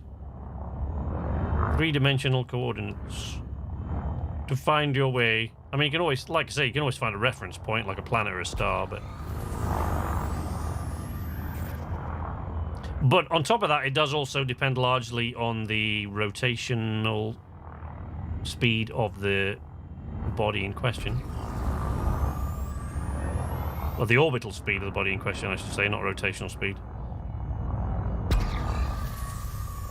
Like, there's a planet in this, there's a moon that orbits his... There we go. That's the fella. Right there. On the planet, there's a moon that orbits a planet. In this game, I think it orbits it every... I can't remember where it is, but it orbits every... I mean, it literally orbits every few seconds. Like about a minute and a half or some ridiculous thing. So whenever anybody's filming stuff on that planet in Elite Dangerous, it always looks like they've sped up the footage, but... Right, I'm pretty confident about this one. Programming limpet drone. But... You know... We're not having a lot of luck. So... Prospector limpet engaged. There it is. We found one. Asteroid scan complete. 4 prospector limpets remaining. And we found it. Right now, it gets tricky. Because now, I've got to implant seismic charges. And to do that...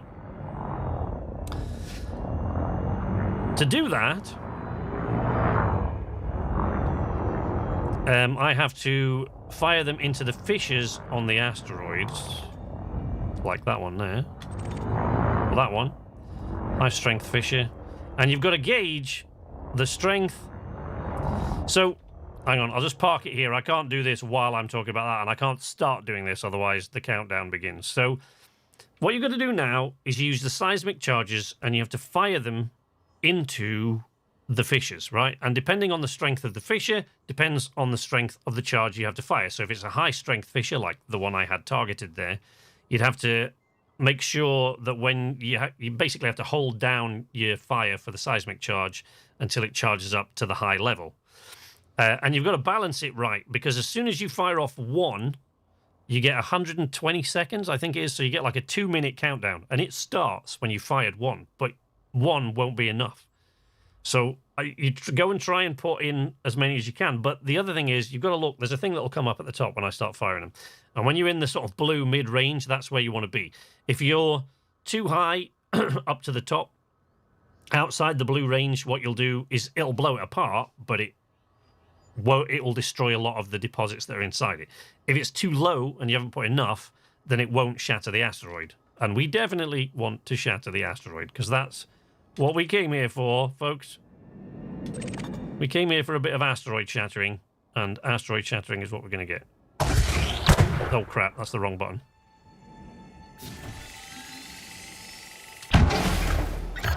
One. Detonation sequence initiated. 2 minutes. That's what we've got to put as many of these in as we can manage. That is the low strength crap. This is what you need a really maneuverable ship for. I could do with better thrusters on this thing, but, you know. Shit, that's gonna be... Oh yeah, that bounced off. I hate that.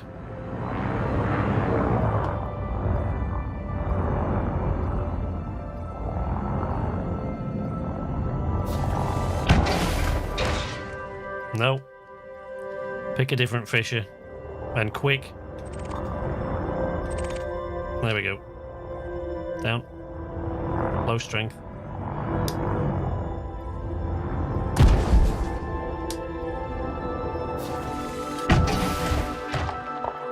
That's 2. And we're not quite in the right. That's low strength.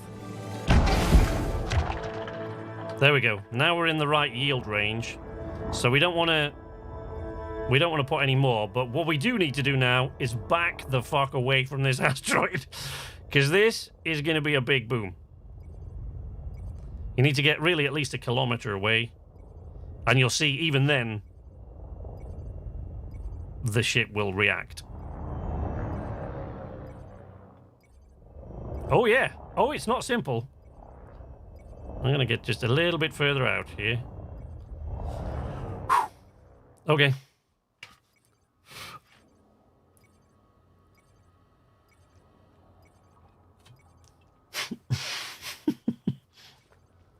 Detonation in 10 seconds. Ready? Turn your volume up. Not too loud.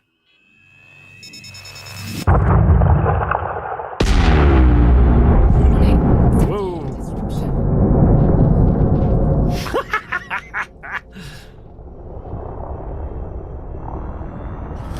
But then, now you have to go off and abrasion blast all these surface deposits that you've exposed, and then send in collector limpets to get them. So now, we need the abrasion blaster and the collectors.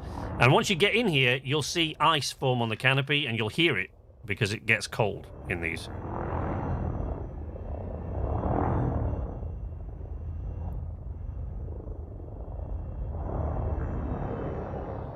Where's my abrasion blaster? I can't remember which trigger it's on. Shit, missed. There we go. Programming limpet drone. That was pretty cool. It is very cool, especially when you've got the headset and you're in the game. It probably didn't come across that well on stream, but it's like, makes your teeth rattle when you're actually... If you've got your sound settings on right, it makes your teeth rattle. So now you've got to abrade off all these little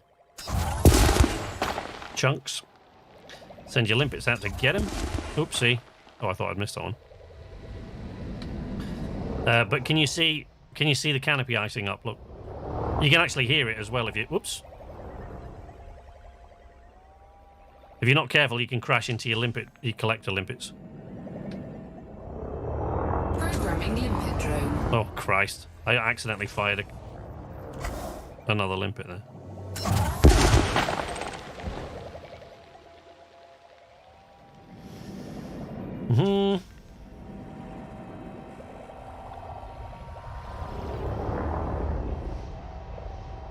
Oh, yeah. And trust me when I tell you, I have on one occasion, the first time I ever did this, I backed off to what I thought was a safe distance. But it was not. The ship survived, but like my hull, it took down my shields, my hull integrity went to like 50%, 56% or something. It's like, I got battered about quite a bit in that one. Boom. But honestly, no, get out of the way. There we go.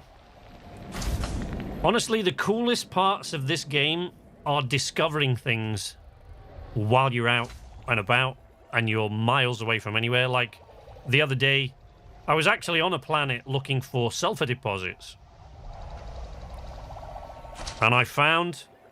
well, I could see in a canyon in the distance smoke. So I went to investigate, and it was a crashed Diamondback Explorer. And when I got close enough, Sentinels, basically I got a trespass warning, and Sentinels popped out, indicating that they very clearly that they did not want me to be there. But of course, then Sentinels are fairly easy to take care of with the turret in your SRV. So of course, once they popped up, then I really had to know what was there that they didn't want me to have.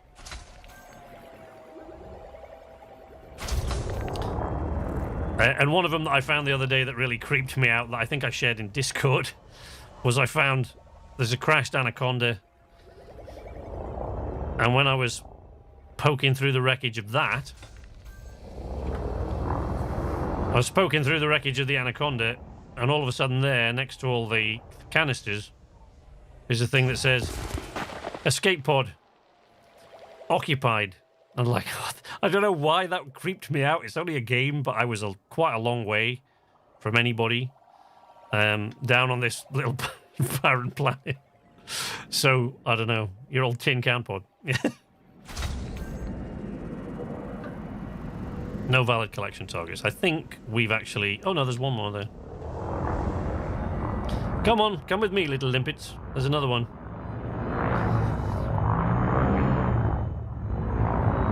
Woo!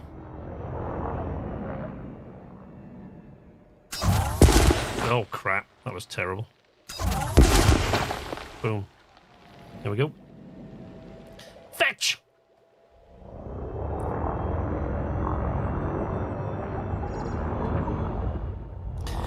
Yeah, when you're maneuvering around, you want to make sure that you don't smack into your limp, because you can, like, destroy your collector limpets. Low temperature diamonds refined. Whoopsie. Oh, I just hit something. Okay, so we're done with that. And then we'll retract the cargo scoop. Cargo scoop retracted. And everything else. Put that in systems, let my shields rebuild. Fly out of this goddamn fog. And go sell these damn things. Now, when I talked about a lot of third-party tools, one of the more useful ones is tools that help you decide where you're going to sell. Because I could poke around in here finding more of these, but I'm not going to. Because I've got other stuff to do. It's 2 a.m. I've gone 2 hours past where I would normally stream to. But I knew I would. With this game, I knew I would. The next time I stream, we will go... Next time I stream this, which... Let's say next Wednesday. The next time I stream this, we'll go and do some other cool stuff. Something different. We'll go and investigate a shipwreck. We'll poke around with some other cool stuff. And we'll do that. I've got to go find somewhere to sell these. Now, normally I would use the third-party tools, like Inara, places like that, to sort of find where I was going to sell these, but I really can't be bothered on this occasion. Plus, the other thing is I'm streaming, so if I open up a Internet Explorer window, my PC will melt. So we're not going to do that. But we'll just take these back to wherever. I'll take them to... I'm not going to take them back to Greg's Legacy. I'll take them somewhere else, because that's a mining base, so they're not very likely to offer me a great deal for that. If we find another occupied escape pod... Well, you can't open the escape pods, but when you collect an escape pod that's occupied... Actually, I'm not entirely sure whether that's still true, but in the original 1980s...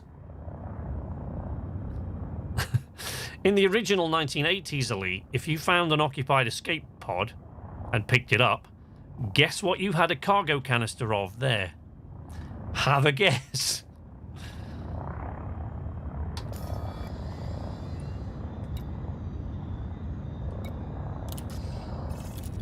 Let's go to... Yeah, normally I'd be looking up where these are worth the most at the moment, but I'm not going to do that.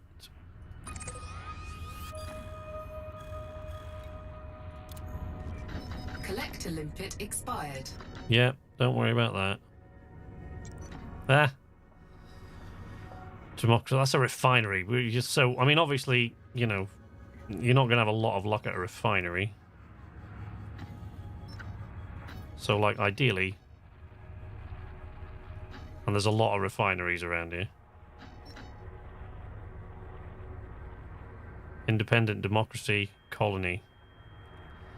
Aisling de Val. Right, okay. Let's go there. I don't know how far away that is. 18 light years. That's... I think that might be 2 hops, actually, in this. Collector limpet expired. So that happened. Finally got the Wallies to work. Actually got the refinery running, only to get raided by 3 pirates and blown to smithereens. Yikes. So, that is actually one of the reasons that you don't want to mine in a place that's actually already an extraction point. Did you get pulled out of Super Cruise, or did they actually do that while you were still in the ring? Charging.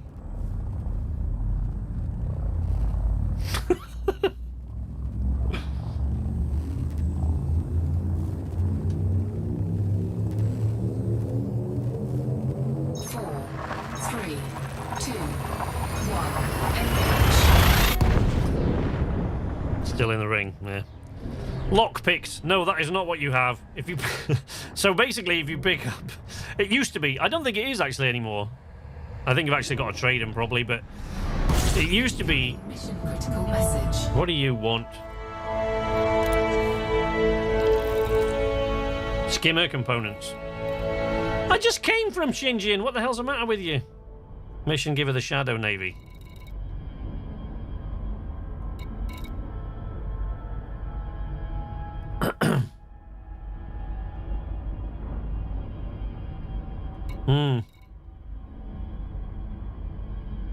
No.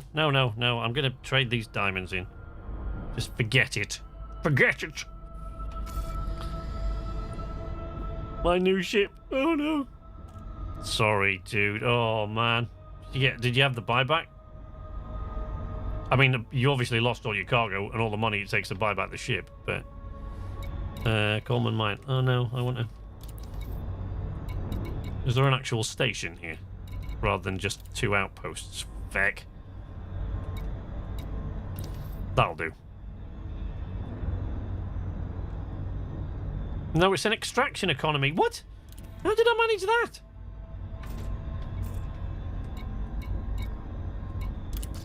That's useless. And while I'm in here, this is where you get attacked by pilots when you're in the pirates when you're in the map.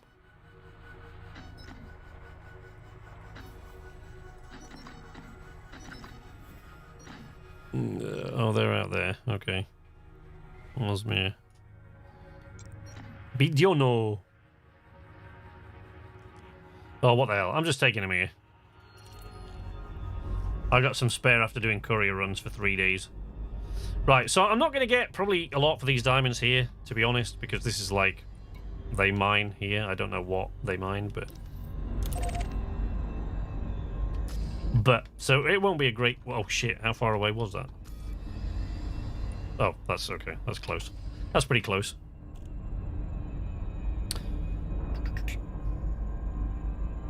That still sucks, but at least you aren't out as much. I felt so helpless.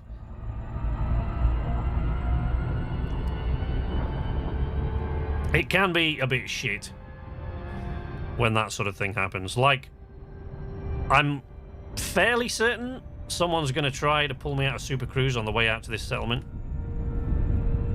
Shouldn't really matter. This ship's okay. It's not armed really in a way that I could fight back, but I should be able to just jump fairly quickly back into Super Cruise and escape.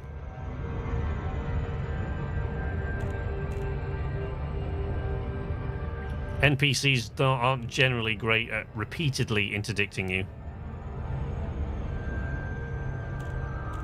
Players, that's much worse.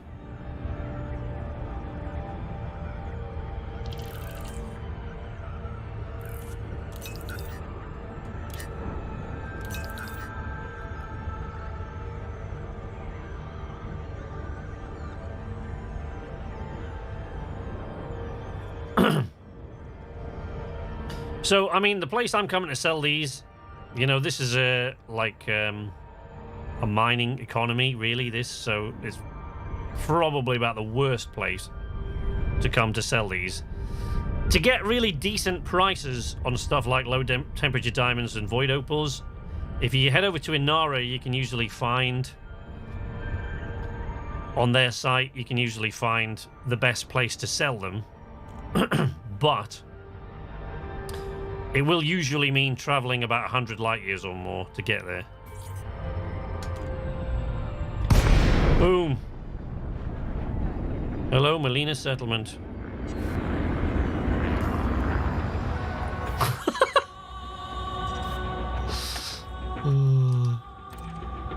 Docking Greetings, Commander. I really don't know what I'm talking about, but I think tourist stations... Yeah, they are, yeah, but I... Honestly, thank you very much, Thudpucker. Excellent name. And welcome to the stream. We're very glad to have you. This really wasn't about selling them at a great price, because I've run over my usual stream time by like 2 hours.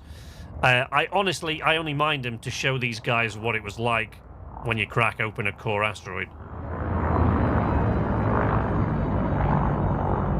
Sliding on in. Gear down.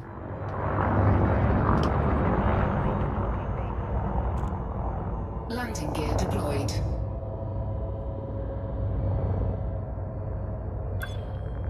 Oh, I might clatter that. I've got a bit close. There we're good. Come on.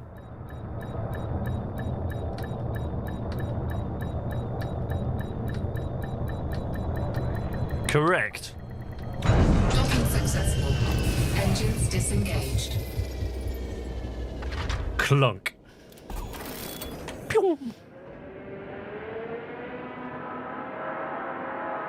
Yeah, I don't imagine we're going to sell them for a lot here, but still, it's still worth more than regular cargo. And like I said, this really wasn't about how much I could get from it. It was just about showing you guys how you go about core mining.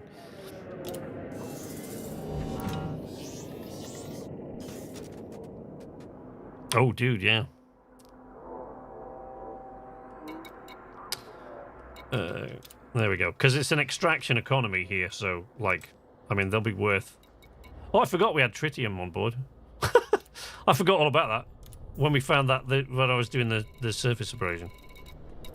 Right, there we go. So, yeah, they're not worth a lot here. That netted me like 708,000 credits. In fact, that actually hurts just a little bit too much, so I might actually take these and sell them somewhere else. Yeah, I'm going to take these and... Right, I'm going to risk it. I'm going to sign off the stream and I'm going to take these and sell them somewhere else. We were very excited. Yes, but I think I'll probably... This went okay. I think I'll stream this again on Wednesday because, you know, you guys know how I feel about Elite Dangerous and the Elite franchise and how long I've been at it and stuff. It's... Elite Dangerous got my interest. That's something. Excellent. There's just so much to do, you know? I mean, you know, Thudpucker there will know, like, exploration can bring up some really fun stuff. And there's all sorts of stuff to discover, you know, and a lot of it I haven't actually done yet because, you know, like I said, when I used to play this before, like was back in the alpha and the beta and the gamma and then through the early months of release, but long before... You know, I had to walk away from it for financial reasons and the children coming and moving house and stuff like that. We still seem to like it a bit. I love this. Like, it's piqued your viewers tonight. Yeah, it did a bit, yeah. And it was good to have you guys here as well. I mean, KZ was quite good to me when I was talking about doing this, and I said, I've never been this nervous about a stream since I started streaming. I've never been as nervous about a stream as I was about this one. But it you know, it just... the Elite franchise, I've been playing since 1984. This game is the reason I'm a gamer. Not Elite Dangerous, but Elite, the Elite franchise, is the reason Knights Arcade exists. It's the reason I'm a gamer. It's like... It is what made me fall in love with gaming. You know, I played lots of other games before then, but as soon as I saw my mates, he got Elite in 1984 on the BBC Micro, which he had, and I played it on that, and, you know, I was only a little kid, but I was just blown away by what was possible with that tiny little machine. And, you know, I played the next couple of games they released. I waited, like, from 1984, I bought the game for my Spectrum 48K, Sinclair Spectrum. And I played it on that to death. I played it, the same game again and again as I went through my teens and even into my early 20s. And then I just, it changed a lot for me. This is the franchise that made me love gaming in the first place. And so you know, I laid down a lot of cash. I was scanning the internet for years, waiting for David Braben to make another game. And when this came up, when the game came up, I was like, you know, I laid down a lot of money. I was an early Kickstarter backer. Like, I got the lifetime expansion pass. Like I said, I still have my original Dark Wheel novella from 1984 here. I just, you know, I fell in love with the game, and Thud Parker's right, it's not for everybody, because the learning curve is crazy steep. And I don't really know how, honestly, if I was playing it on a console, I don't even know how I'd manage that. I mean, Byron seems to think it's all right, but I would really, really struggle with it.